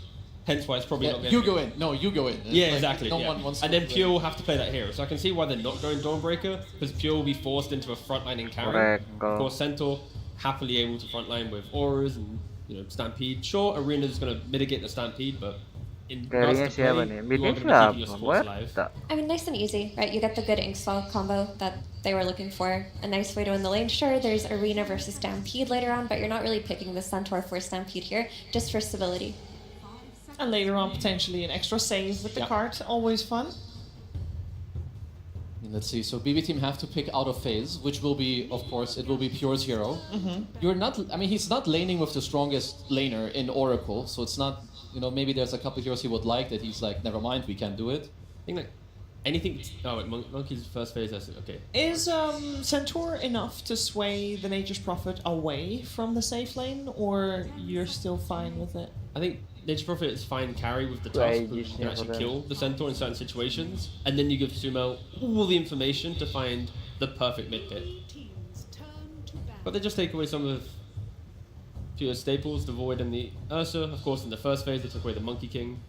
Any of these tempo carries that can join his team is kind of what they're looking for. Yeah, I know he didn't look amazing on game 1, and I think we hated on it a little bit, but I would say that this is a pretty good laundry game. Yeah, I was thinking, what if his laundry just comes out? It's like an OG counter against Mars. Like, you don't really die in Arena, you're tanky, you beat him in lane, because he wants to whittle you down and you just keep healing up. You have Inkswell with the bear, it works for Stampede. And Troll is banned this time. But Nigma Galaxy did such a good job hunting down that bear, and a large portion of that was Omar's Muerta. Okay, they banned it out themselves. They must have a plan. They do have a plan. Their Tempo Assassin was still in the pool. It's a good TA game. Nothing really threatens her refraction, and it's a strong lane versus Mars. She should not be under any duress or kill threat unless multiple heroes are collapsing on her lane. It's also one of Pure's biggest comfort heroes, and as we mentioned, he did not have the best day today. So giving him this hero at this game 3, maybe it's just what he needs. And it fits in the card with a range hero. It very much does. You want some pacing? The Prophet goes back to mid, and you pick up Alchemist carry. Ooh. Radiance Blink, you're jumping in, you get an Orchid, No. but You get the Deny. well, but it's still Prophet in the mid lane at least, so it is a carry and, yeah, Morphling.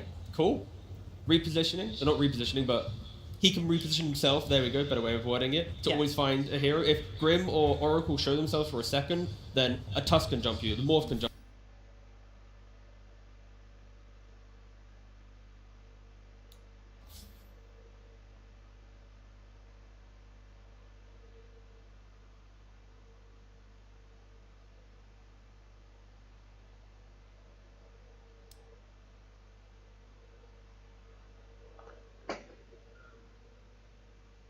Choose your hero.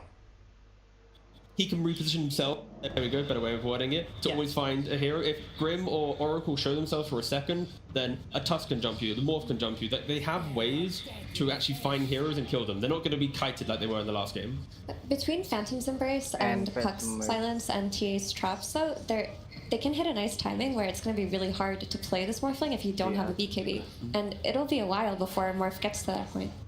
Yeah, I would say that both carries, maybe they got what they want, like a nice carry matchup. You can sit in your safe lane. You're probably not going to get, like, pushed out of the laning stage. And Ghost Morph is very, very good, but I am a little afraid for Nigma in this draft. I will say overall, Nature's Prophet mid is an incredibly volatile hero. BB team, I feel like their support duo is very good. They have good team fight. They should be getting the first ages. So I'm hoping that Nigma have a similar start as in game 2, and that they can clean it up. I'm wondering about tempo, because we talk a lot about this mid lane, and it was the first 2 picks coming into this draft. How do both heroes compare in terms of tempo, Puck, Nature's Prophet? They're both going to have map play, they're both going to look for the fight, and I think both teams have well-layered lineups that they're going to be able to play a good laning phase, good mid-game, good late game. It's an even draft on both sides, so it's kind of the perfect recipe for a good game 3. I think that Nigma have this in the late game with their Morphling, but BB team have a much easier time of getting there. Like, their Roche time is very nice. Like, the Morphling is going to be farming for a while. Their Puck looks very strong for a long time until they get more hexes and things like that online. And there is still the big question of the Oracle, right? This Oracle in the backline could disrupt everything.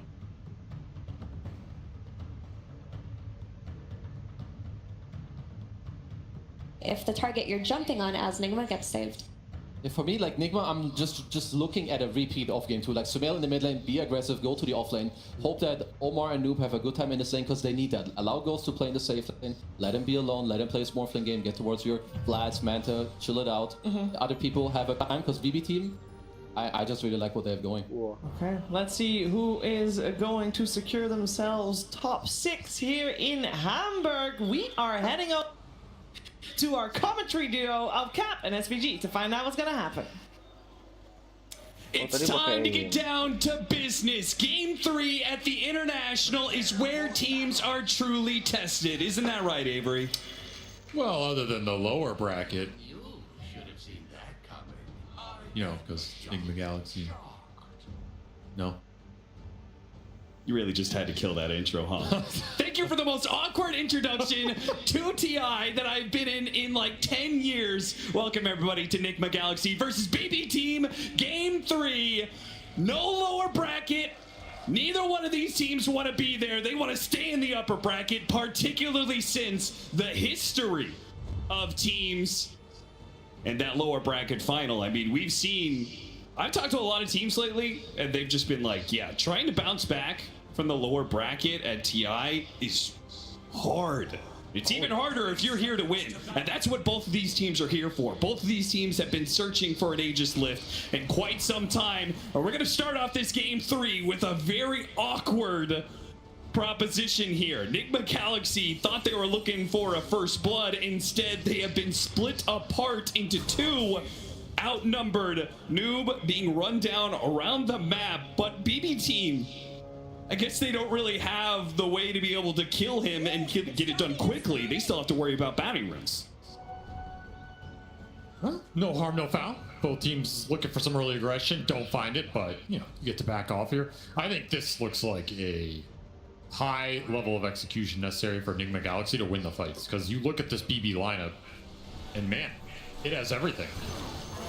I mean, it's not tied TA. It doesn't have everything, but it's got pretty much everything going for it. You have save mechanics, you have BKB Pierce, you have initiation, you have stuns, you have damage, you have Roshan. It's got a lot going for us, and the onus is on Enigma Galaxy to find these saves on the back side, to land a good arena, to split the fight up, to find disables on the puck, for Sumail to have a good game. And if all that happens, I think they can take this game 3. Listen, that's a lot of execution. I don't like to call suspect to pauses, but that one was pretty funny. You chase after Noob, you can't get the first blood, and then he snipes your courier, pauses immediately. Oh, sorry, I gotta fix my mouse real quick, guys. Sometimes you just gotta send a message, you know? It did send a message.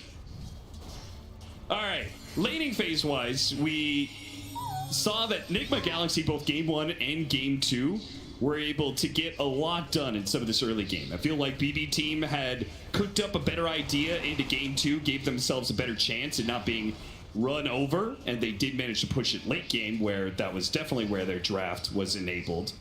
What is this Game 3 looking like between these two teams? Probably closer to Game 2 than Game 1 in terms of Enigma Galaxy want this Furion to control the pace of the game, particularly in the early portion. Ooh. That's a huge kill. We'll get to that in a second. If the side lanes can do better than they did in Game 2 and the Furion can connect to them more reliably, I think they showed the power of that going to Pure in this safe lane and shutting him down with the extra numbers and the extra rotations. Yeah. That did a lot of damage to that Faceless Void. If they can repeat that, they can achieve something similar here. TA is a hero that recovers faster, but could have a hard time fighting into the Morphling in some of the later fights if the Morphling's a decent enough position ahead of him. Yeah. Which should be the case. Like, I expect Ghost to farm on this lane. I think Miro will also farm on this lane. I don't think either core is really going to get shut down. Save should have a better early game. This will be the tough lane for Enigma to rotate into, especially if the Centaur doesn't get chipped down. But the real X factor is, like, they gave GPK his puck again. And to me, that was the hero in Game 2. This puck is what won BB Game 2. Oh, 100%. When they were down, he was the one who clawed it all back for BB Team in that Game 2. We had the pick off on Pure. You said we get back to that one. You said the importance of being able to walk away with a win in some of these lanes. That pickup came out of nowhere. A dead shot into a spear. I mean, that takes really cool amount of coordination between these two. Omar and Noob have been cooking on this laning phase. Showing up on land with the crowd. Curl's talked about it for years, right? Yeah. This team performs best when the spotlight is at its brightest. And it was easy to say for, old squad when you still had Miracle in the lineup, when Curl was still playing with them, you could always say, oh, they step it up on land. But the fact that the new guys to the squad are stepping up on land when they're needed most, particularly guys who have been drawing the most amount of criticism, the fact that they have coming through in this series has been a massive win. GH and Ghost, though, maybe they found an opening. A second kill, perhaps, on the docket. A stun goes out, but the snowball pickup once again from GH. It's good, not good enough. A blood grenade turnaround, and it's GH who dies instead. So hard to win that trade when you lose Lotus. This Centaur's untouchable. Still a Fairy Fire on save. Lotus potentially could have been passed in that situation. And this lane's just not the highest damage lane. I mean, Morphling Tusk is fine, but to get aggressive, you have to be really punishing the core. And what? Oh, no! He went all the way down to agility. He had a full 10 stick charges. He got up to full. And somehow, he gets surprised by the stun of the Centaur and just bursts it down before he can morph up strength in time. 2 points in that stroke, stealing a lot of damage. This lane can definitely catch you off guard. Kind of reminds me of that Tusk Dawnbreaker lane. Like, if they're on top of you and they get the full combo, they're going to kill anybody. Maybe not Morphling if he gets Morph off, but GH is super susceptible here. And if he goes down and this lane becomes rough, you're going to lose some farm on Ghost up here, which is not what you want when you're trying to create this carry differential. Well, I think it's fair to say that the laning phase has not been the cleanest for either safe lane, as now Pure under threat, and this one, well, that's just not fair. Outnumbered as Sambil teleports in, they get the pickup on Pure yet again. I don't think it's possible to avoid 1 or 2 deaths on TA in this laning phase if Sumail commits his rotations to that lane. There's too much easy setup with the Mars Morta. There's too much overwhelming damage for TA to get out of that lane. She's not fast enough. You have to accept a little collateral damage down there if your BB team just power through it and get some stacks up, right? Look for the Ancients, look for the recovery of TA in the jungle. It's definitely doable this game, but Sumail is going to get a lot if he keeps going down there. So if you know there is likely to be that kind of collateral, why did BB team chose to go for the Templar Assassin last? Maybe for that reason. If the Furion's going to rotate around and punish the lanes, we want a hero that can at least recover well in the jungle, can give us Roshan later, can contribute to fights early, even if he's behind, right? Just get a Deso Dragon Lance up. He can join fights, he can clean up. A sneaky move, GH, he leaves Ghost alone. You said that's the one hero that can survive through the double burst of Centaur Grimstroke. He's going to add yet another hero. Pure, after all, he just died. He just teleported in.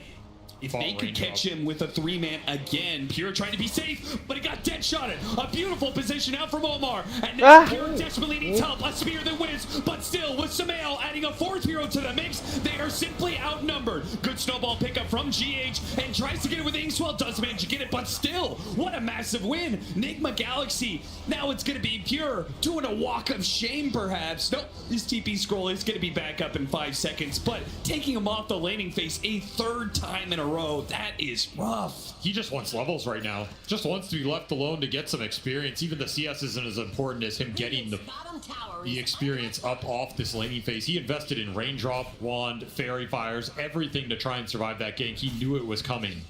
Just can't do anything about it. Strength of the Furion in this early game. Wrath of Nature online. Burn charges online. Sumail super strong on the map right now. Just pick your point of attack. Again, I think this Centaur is going to be the hardest target to go on, but you do have damage now. But the Furion, if he wishes to join, they're going to bring numbers up here. They might be eyeing Miro. It'd be a big kill, big prize, extra experience for Ghost as well.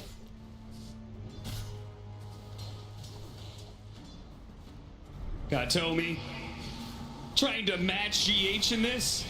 It's not going to work at all. Gets caught in the process of moving around the map through that gate. Looking at the Wisdom Shrine.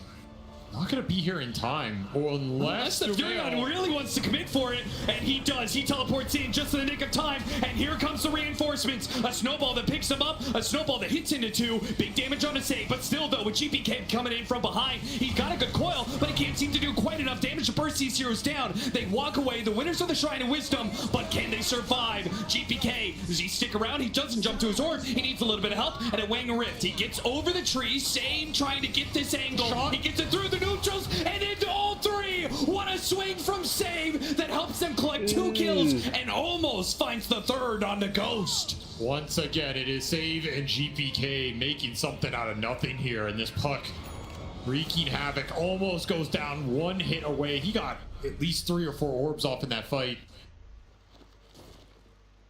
Just so much damage. 6 orbs off in that fight is ridiculous. And that could have been even more devastating because he solo coiled the Morphling. That coil could have gone on everybody there. Tag team in the fast play continues. Nigma Wow. Galaxy. Oh no, the spear didn't land as GH tried to snowball through it, breaks through some of the trees, and GPK, once again, he knows the name of Sambil and how he's going to be moving around the map. He's got to match it as much as possible. He's got to see his own name up there on the kill feed. He tries to find an opening onto the mid Muerta.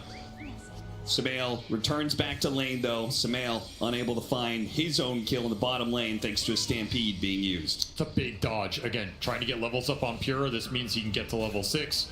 No charges for the Fury. Silence from behind. Too much damage.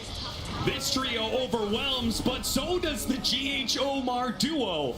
They get a little bit of help from the Nature's Wrath of Sambil. Still though, BB team, they'll get a tower out of this, but Nigma Galaxy, they get it too. These two teams are mirroring each other around the map.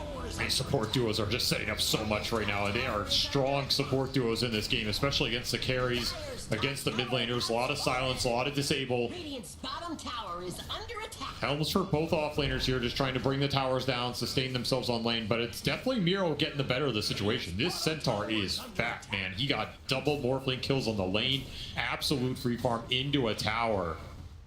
Could be a really fast blade mail blink, and then he's just a beast in the fight. No one's going to want to put the damage into him at that point. It's going to be fast, slowed down a little bit by that Helmet Dominator pickup, but the fact that it helps him take this tower. I mean, he's already got the blade mail. Like, this Centaur is just huge. Yeah, and the way that Centaur pressures map, I feel like this Helmet Dom is going to be really useful for this hero. Oh, yeah. Like the way the Tidehunter used to like to build Meteor Hammer, right? Like this guy just sits in a lane. You don't really want to go for him, but he doesn't have the best way to hit tower. Well, now you've got a tool to do so. Or he can farm top wave while making the move towards mid. That's currently what he's looking at, though. The opening does not present itself. So back to the Bounty Runes, double sitting there. Just going to soak up all this farm. And that backstab to mid is always available if BB want to force it. Kind of a scary move to force, depending if the supports are off the map, which they are right now. And currently, they're looking for a smoke connection onto GBK. They want to land that calling. If they can get this route into the silence, beautiful stuff. Execution on point, but Katomi saved GPK for now. Thanks to that Fate Edict blocking away all that magic damage. They threw a ton of damage at him in that window. The Fate Edict just blocks it all. If you don't get on top of the Oracle in these skirmishes, and especially the late game team fights, you are going to be in big trouble. It's going to always bail that first target you go out on, and your lineup is pretty single target focused. Furion, Morphling have to go into one hero. If that guy gets bailed up by False Promise, that entire fight resets.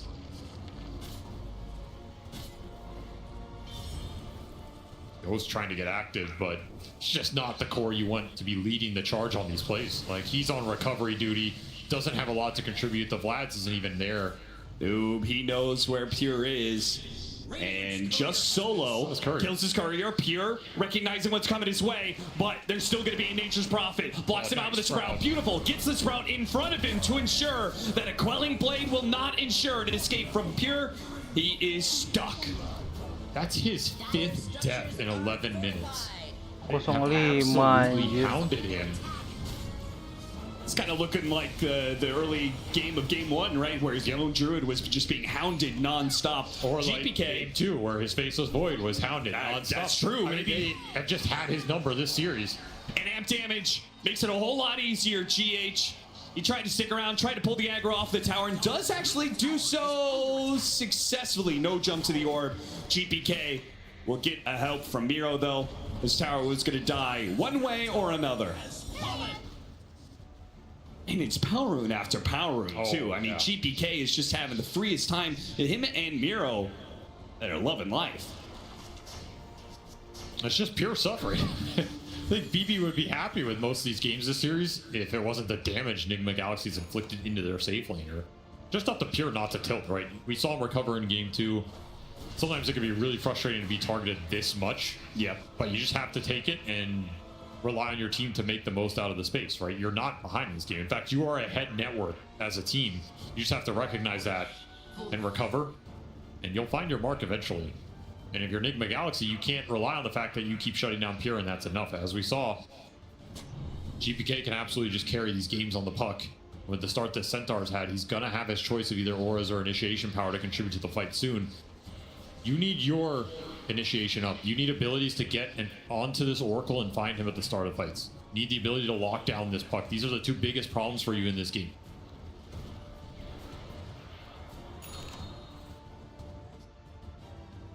There's the blink, 13-minute Helmadom Blade Mail blink. That's crazy timing. Sambil, he's got his full-out vessel, so it's not going to be a totally free fight for Miro wherever he chooses to go. He's going to smoke up with save. It's a level 3 Inkswell. The amount of burst damage that's going to come out of this is pretty hefty. Yeah, that's the thing. The blink is so fast here that it's enabling save off the back of it, because this is the hero he wants to play through the most. And then you have power runes on GPK. He's sitting on a fresh arcane he just popped. He's just looking aggressive. Lot of team fight strength for BB team around this mid lane right now. And Enigma Galaxy are dodging it pretty successfully. They are. Shouldn't lose anybody to this. In fact, it's a re-smoke. It's a big committal in this early portion of the mid game for BB team. They really want something out of this, and Wisdom Shrines just spawned. You're not even going to one of the shrines here. You're just looking for someone out in the open. Yeah, this feels like the play call here a little bit off. Not finding the kill on the initial smoke, I feel like that one was fine, but the re-smoke and running around still not getting anything. I mean, good call from Enigma Galaxy playing the hard edges of the map in the first place. Felt like they could have gone either to Wisdom Shrine or bottom tier 1. Like, there were objectives on the map to lead these smokes into. Even if you miss, you're going to get something out of it. Yeah. They were just hungry for kills. Swing and a miss. Enigma Galaxy dodge. Some recovery time for the Morphling. Yeah, both carries certainly need it. Both of them are kind of in the dumps right now when it comes to net worth.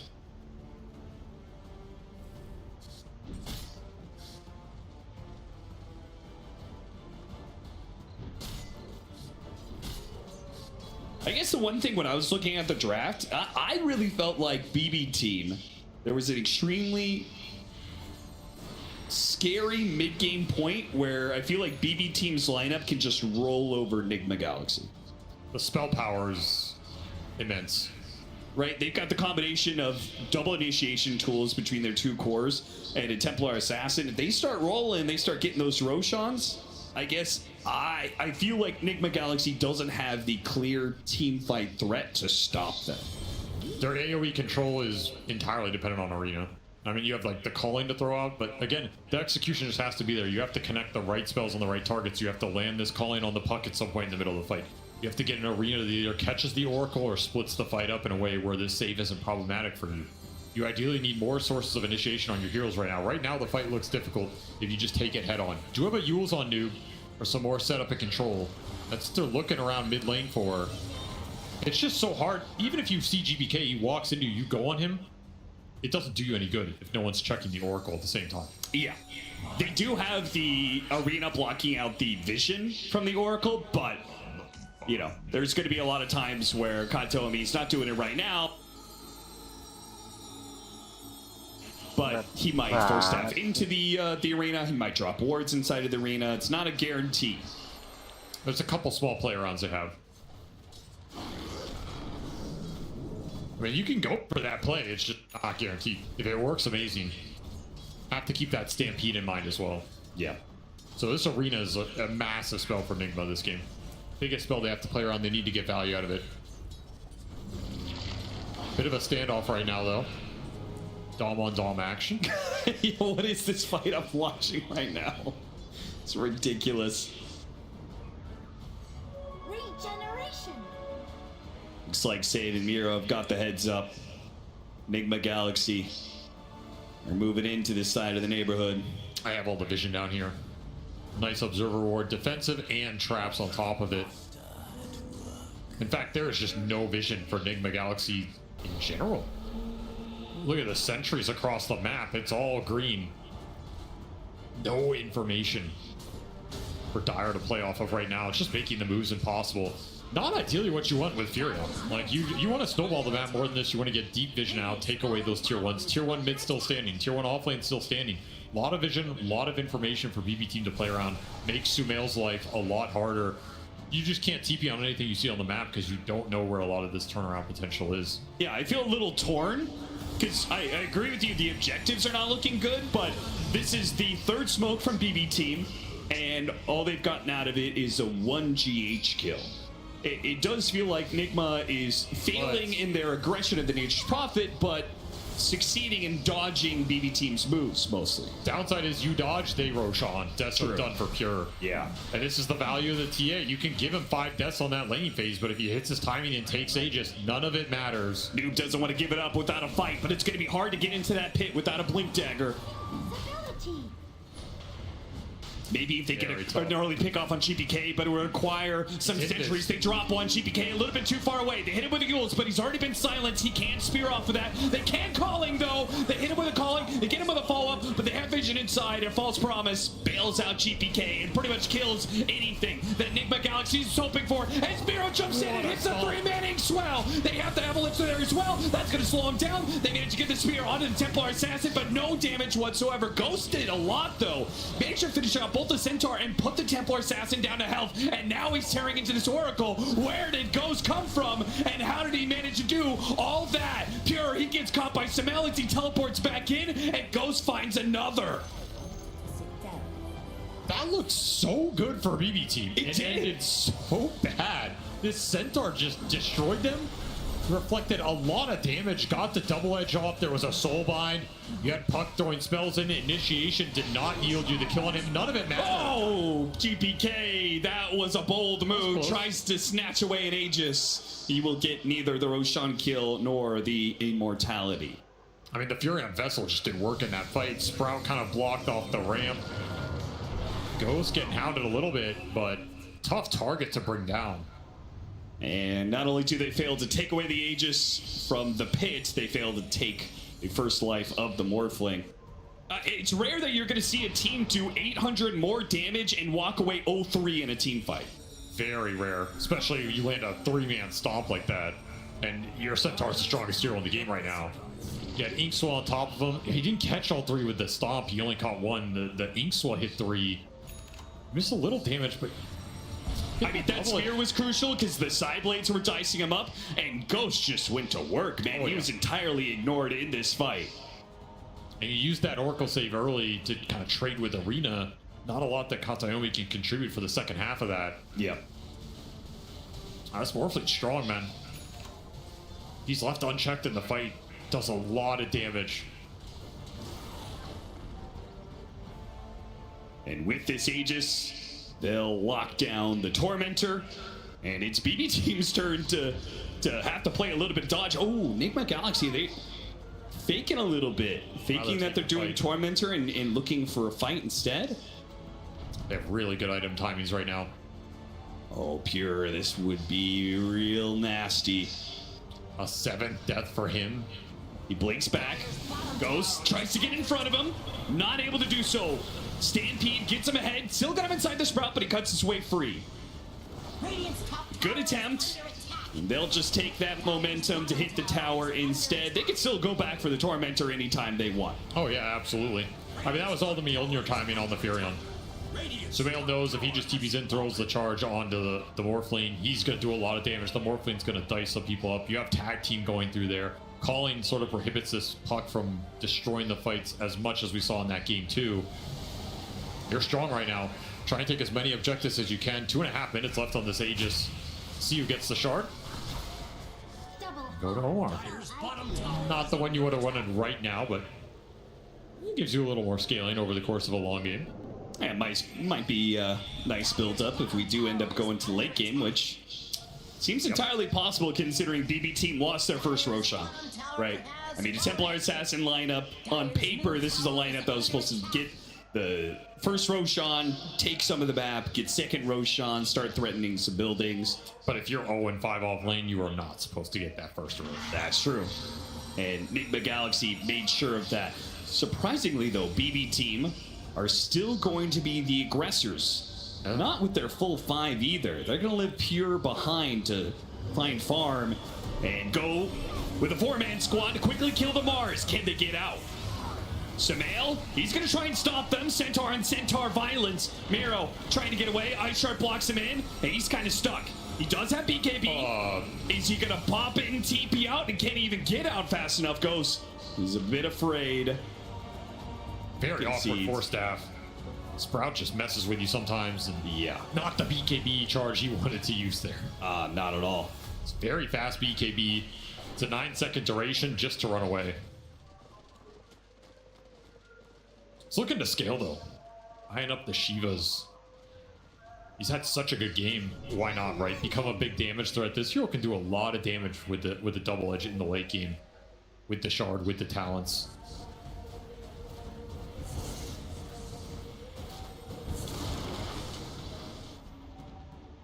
BKB for Sambil will be another big timing for Enigma Galaxy. They're also trying to get that BKB up on Noob. He wanted to go BKB before the blink here on the Mars.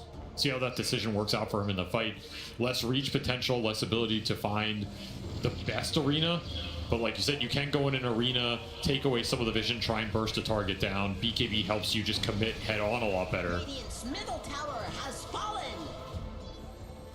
Age is about to expire soon. At this point, I mean, I think Pure is just farming for the late game. Yeah, I'm pretty sure he's committed. He's done with this one. He's like, all right, I'm going to go 50 minutes. I'll see you boys there. My early games have just been way too garbage. And I guess that opens up the discussion. Is that a reliable strategy? Because that was not plan A for BBT, right? No. Definitely viable, though. TA is a very strong late game hero. It's not a great matchup against Morphlane here. But it's solid against the rest of the lineup, right? Not a lot of easy refraction burn can be good against Mars. The minus armor is going to be good here for a long time. And this is also not any Morphlane in the world. This is a Ghost Morphlane. That is true. Man has played over 1,000 games of Morphlane. It is his best hero by far. And he has been coming up pretty clutch for this squad ever since he stood in for them. That's a confidence thing, too. Yeah. You're on your comfort hero, counts for a lot. And every single Morphling player thinks they're the best Morphling that's ever played the game. That's just how the hero functions, so. Yeah. We've also seen these Furions as well. Like, it's not just the Morphling, but this Nature's Prophet mid. Sambil's going to keep scaling up, and we saw on the road to TI plenty of carry Nature's Prophets who still managed to win fights 40, 50 minutes in. Yeah, you can do some work this game. I think it looks a little better for him than last game. The Faceless Void matchup was really tough for him. Oh yeah, that was just impossible. So, he will face some similar issues here in terms of standing his ground. But he is top on that net worth chart. Counts for something. And there's the BKB. This is a nice point to try and force the issue a little bit more. If you're Enigma Galaxy right here, your Furion is very strong. Particularly if you can get on that backline. If you can take supports out of the fight, the entire fight will open up. Radiant's bottom tower is under attack. Miro scouting him out. You've got Noob pulling the creep wave with his Helmadom creep while Miro scouts out the jungle and sees, well, for now, all he sees is the Mars. There are still 3 members of Enigma Galaxy close by. Ghost is going to reveal himself, and yeah. BB team, they know this push is coming, and I doubt they're willing to fight it. Man, everybody got to BKB at the same time. 6 BKBs across all the course in this game arrives within like the last minute. The last big item to come out here is that Ags for save. He's very close, just rushing that Dark Portrait this game. He wants to create a copy of Ghost in the fight. It'll be a very strong illusion this early on. Yeah. So that's another interesting item he could sell for too. I mean, he'll get it for the next fight here, but these BKBs potentially rewards who finds the better initiation. And Stampede can be a really strong spell when you're trading out BKBs like this. Allows you to reset and pick a better point of attack. I like that GBK won it as well. I think some pucks would try and skip it here, but I think he is one of those pucks that will always buy it in the games where he feels like he just needs it to be aggressive and get in there. BB team did this earlier. Now we see Enigma Galaxy. What is with these teams just hanging out as a stack? on the corner of the map. I mean, I understand sitting in the triangle, right? There's farm to be had there. So while you're waiting, you can hit neutrals, but... I mean, this feels like what Nigma did with the Roche last year. Like, I've seen them do this as a team across the season. Sometimes they just get an idea, let's sit here for 30 seconds. We have a feeling that they're running into us. And more often than not, they're not running into you. Well, it doesn't work there, and maybe they'll return to the push. I thought they were just going to just 5 heroes into the tier 2. I didn't really see that BB team would put up much of a fight, but... They're going to fight now. They just got the Ags on save, so oh, yeah. Fully online. They will smoke rap if you hit this tower. Assuming they have one. Yeah, they do have a couple left. Might also want to save it here because the Roche spawn is guaranteed in the next 40 seconds. So why take a fight for bottom tier 2 when you can take a fight for Roche? That is true, and you can get some of the vision down while you know Nigma Galaxy is too far away to do anything about it. Katomi's just able to walk up there, plant a sentry, and maybe sneak an observer ward somewhere around here. They're going to try and get a good angle. They know Nigma Galaxy has to come and contest this. You have the trap vision, you have the ward vision. You play around it, you're going to be really strong. You also have Shield Rune on GPK. He has just been getting every power rune in this game. Got the scan on them inside the pit. Nigma Galaxy, though, do not rush themselves. They have blinks now. This is why they're getting aggressive. Blink on Tusk, blink on Mars. You can finally potentially find that backline at the start of the fight. GPK, he's going to break it. Breaks the smoke. GH, he drops, but immediately a coil on it too. He goes after, but he's going to be hit by the coil. He's got the BKB, and they just burst it down Ghost. He didn't see that initiation coming, and try as you might on Noob to be able to get a good arena here. It's not bad, but it's just Sambil to be able to help you out with the damage. They maybe get both supports. No, Katomi bails himself out with his own false promise and turns it back around on GH while GPK runs down Omar. Now Noob, who's still contending with his Morph Freak Illusion, it makes short work of him. All it takes is one stun, and save goes to work. 6 stun chain on that Morphling. At the same time, if you're Ghost and you're running in that river, you have to respect the all-in capability of this BB lineup. He underestimated it, maybe expecting a snowball save. None of that came through. And he just got 100-0. No BKB pop for this Morphling. Would have changed that fight drastically. BB get handed a massive kill at a pivotal point in this game 3. And they're going to take the lead here. Pure will gobble up this Aegis, man.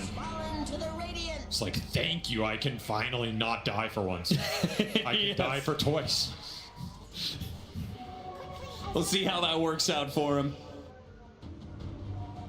I mean, he's recovered. This hero always recovers. 4 levels higher than this Morphling. Already level 20 talent online. Aegis intact. No Deso charges, but beggars can't be choosers here. So little things add up.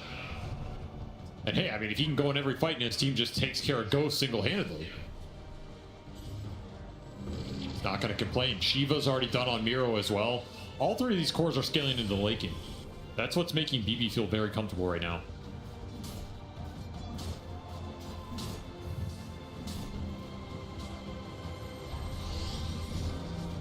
Nigma Galaxy. They won control back of this game, and they're going to try to chase after Pure. They don't quite get that, and the turnaround from GPK is swift. He catches Omar out. Now looking for more with the coil. Grabs the Morphling. He's going to stun himself. Here comes that Centaur. Here, oh, what a save from Noob, but still, the stuns land. No BKB from Ghost 2 times in a row. Kenapa si Ghost? These are insanely impactful deaths right now. You're just losing your opportunity to try and take over these fights with the Morphling's item timings. And every time he goes down, BB are going to extract 4 or 5k off the map. All their cores are going to continue to scale. Dyer's middle tower is under attack. That was such a sick spear read really from was, yeah. Noob as well. To read the fact that Centaur was going to make that kind of jump and try and go for the stomp. He stopped it, but the Inkswell was still there. We understand what they're trying to do. They're trying to get Ghost out of that situation without having to use the BKB because they know how valuable it is. But that's basically 2 fights in a row where you don't pop it, you don't get to play the game. And Pure is just loving it right now. Wah, full damage ini ya. Boy's getting large. And Sambil, I mean, he's just treading water. He may be top net worth, but he's not creating a gap. Noob, with spear. And is that going to cost him his life here? He's got gem on him. Sambil gives him a little bit of backup here, throws out the sprout. Pure just blinks out of it. Fraction block of the damage.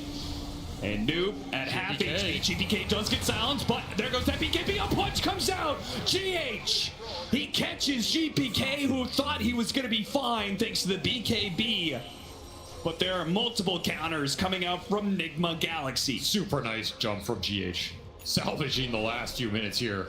As the AC arrives for the Furion, that'll give Sumail a lot more staying power.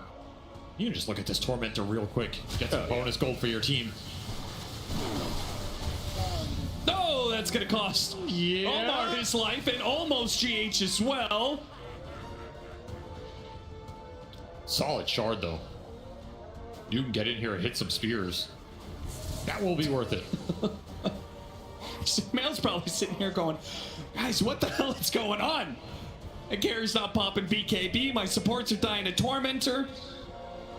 Just gotta keep farming, keep playing the game, keep scaling up. We saw how significant that burst damage is, though. Like, this Tusk gets a punch, tag team connection on you, and the Morphling or Furion are hitting you. You can absolutely take anybody down. 1 or 2 seconds, they're just gone. Might not even have time to throw out the false promise. So you're just gonna wait out this Aegis and then look to fight back on the map. 1 minute left for Pure, as they try and take as much map control as they can get right now. Jadi berbalik nih golnya. Hero just think about heart. Why not? I mean, this Centaur has had one hell of a game. Tower is under attack. He is a hero that Nigma can ignore a little bit. It's also a hero that can burst faster than it looks because of the physical burst damage coming out from the Tusk amplifying all of it. You just commit BKBs, you try and burst him down. It can be done, but it's not the target you want to have to take out first. So if Miro could get in there, be on the front line, cause some chaos, it'll set the fight up for the other two high damage cores as they're going to take this aggressive smoke. Aegis expiring in 20 seconds. Yeah, this feels a little rushed. They do get the initiation. Goes not trying to save him, but not again. Once again, the initiation from BB Team is just too good for Nigma Galaxy to keep up. GH did what he could. He tried to get the snowball save, but the Soulbind, it's too hard of a counter. The BKB doesn't go off, and the Aegis just simply isn't needed.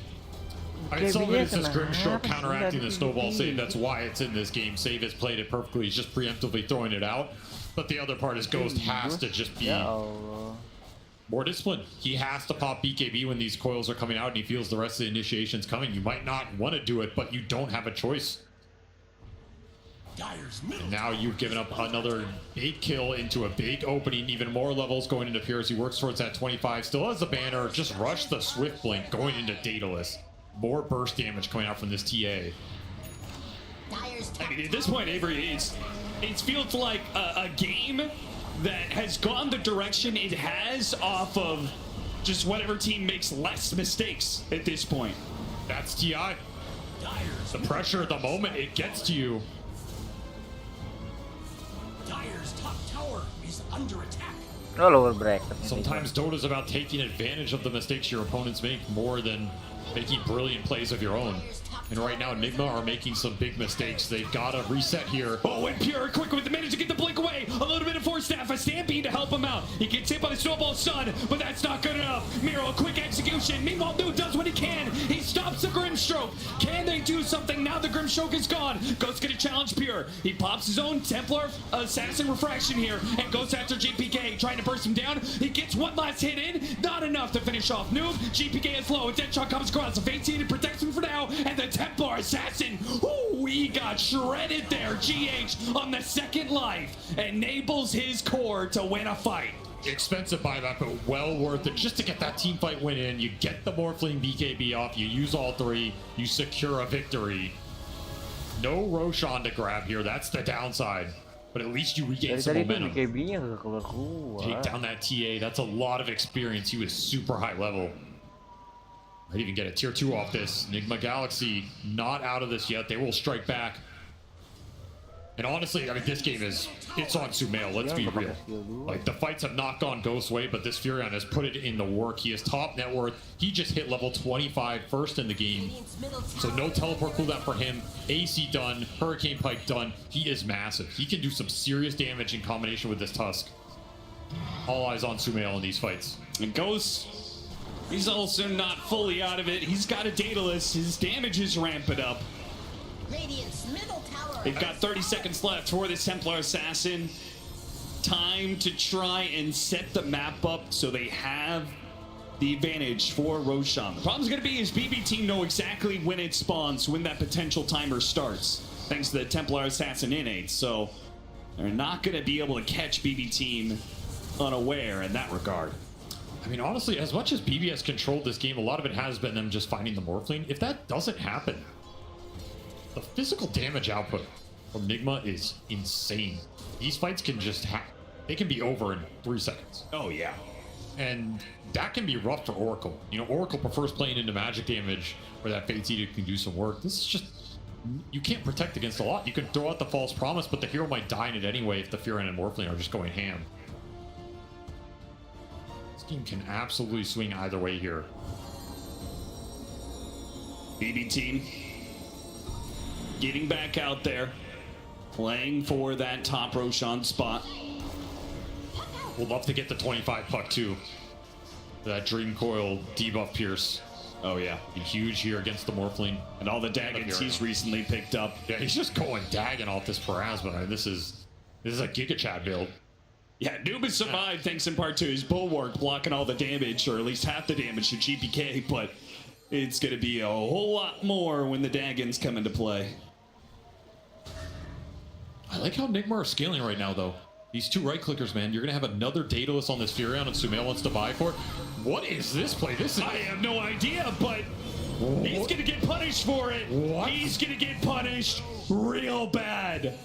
Sumail, I mean, you said he was holding it all down for Nigma Galaxy, and all of a sudden he just throws it all away, and now his team is left with that opportunity. They jump back in onto Pure, but they got the False Promise on him. Big damage got thrown. A Hurricane Pike bounces back. Soulbind, they dealt with the illusions as best they could, but they're down, they're low, and GPK, he pounced in for the kill. A quick dagger to finish off GH. Ghost, a teleport away from Miro. A turn on a dime there from BB team as they get what kills they can, and then call it quits on the fight.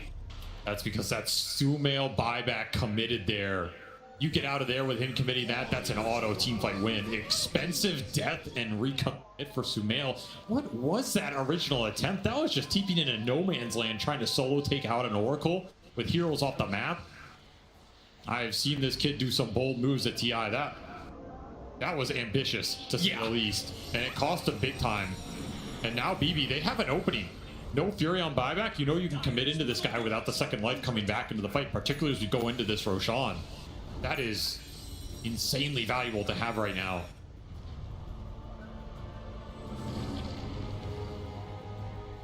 It is a long Rosh spawn. In fact, maximum. And BB team, they have this small window where GH is still down. Nigma Galaxy, they're trying to make their way here into the pit. Can they get there fast enough? 15 seconds. He's got his blink, he's got his scythe. It's got to be one hell of a jump. Can he get in digest at the right time? And a passive spear out. GPK makes a jump in. He just gets grabbed by Pure. As good as it was for Noob. It wasn't good enough. Sumail falls, sets a die back there, and Ghost is fighting for his and his team's life. But he's got to get out of here. He leaves his supports behind. No! He is stopped at the gates. He will not make it back to his base. Everyone on Nigma Galaxy is gone. How did Pure get any of that? I mean, you see the reaction. It was a beautiful jump from Noob. He got exactly what he wanted, and all he got out of it was the banner. The opportunity was there. The play was made. Dapatnya banner anjir. But they couldn't get it. And now BB team, one buyback left. Nigma Galaxy, all they have is Ghost. There is nothing to stop BB Team. The 5-man with the extra Aegis, they will go straight through the tier 4s. They will take the throne. Nigma Galaxy will have to cobble together some 4 versus 5. They need time, they need the Mars up. They need his control to go in tandem with the Morphling. Still will not have a BKB for this fight. 20-second cooldown for Ghost. A glyph goes out, but what are you stalling for? You're not going to have Sambil in this one. You're going to need a miracle. Now Ghost is gone. Your carry's dead once again. And this is done. This is over. There is no hope left for Nigma Galaxy in the upper bracket. They will be overrun and overwhelmed as BB Team take a convincing control and end things here and now. BB Team are top 6 at the International. Nigma, why are you so They had so much to prove in this run, and they got pushed to the limit in this series. Definitely some games that could have... 3 kali si Ghost nggak ngeluarin BKB. Buat apa dia beli BKB-nya dipakai-pakai loh anjir. Ya ampun. Ghost. What the heck is that, guys? Ya, prediknya jadi salah dong. Turun ini Nigma ke sini nih. Predikku salah nih. BB naik lawan Falcon. Falcon upper bracket sih. Error. King Sumail error gini. Udah hike lah guys. Wait.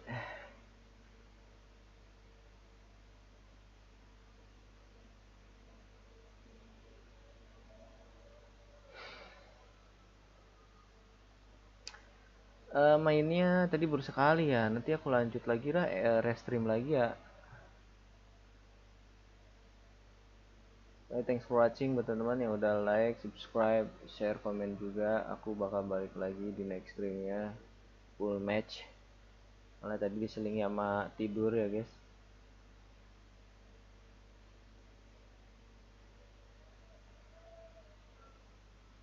Ini itu aja ya coy. Assalamualaikum guys.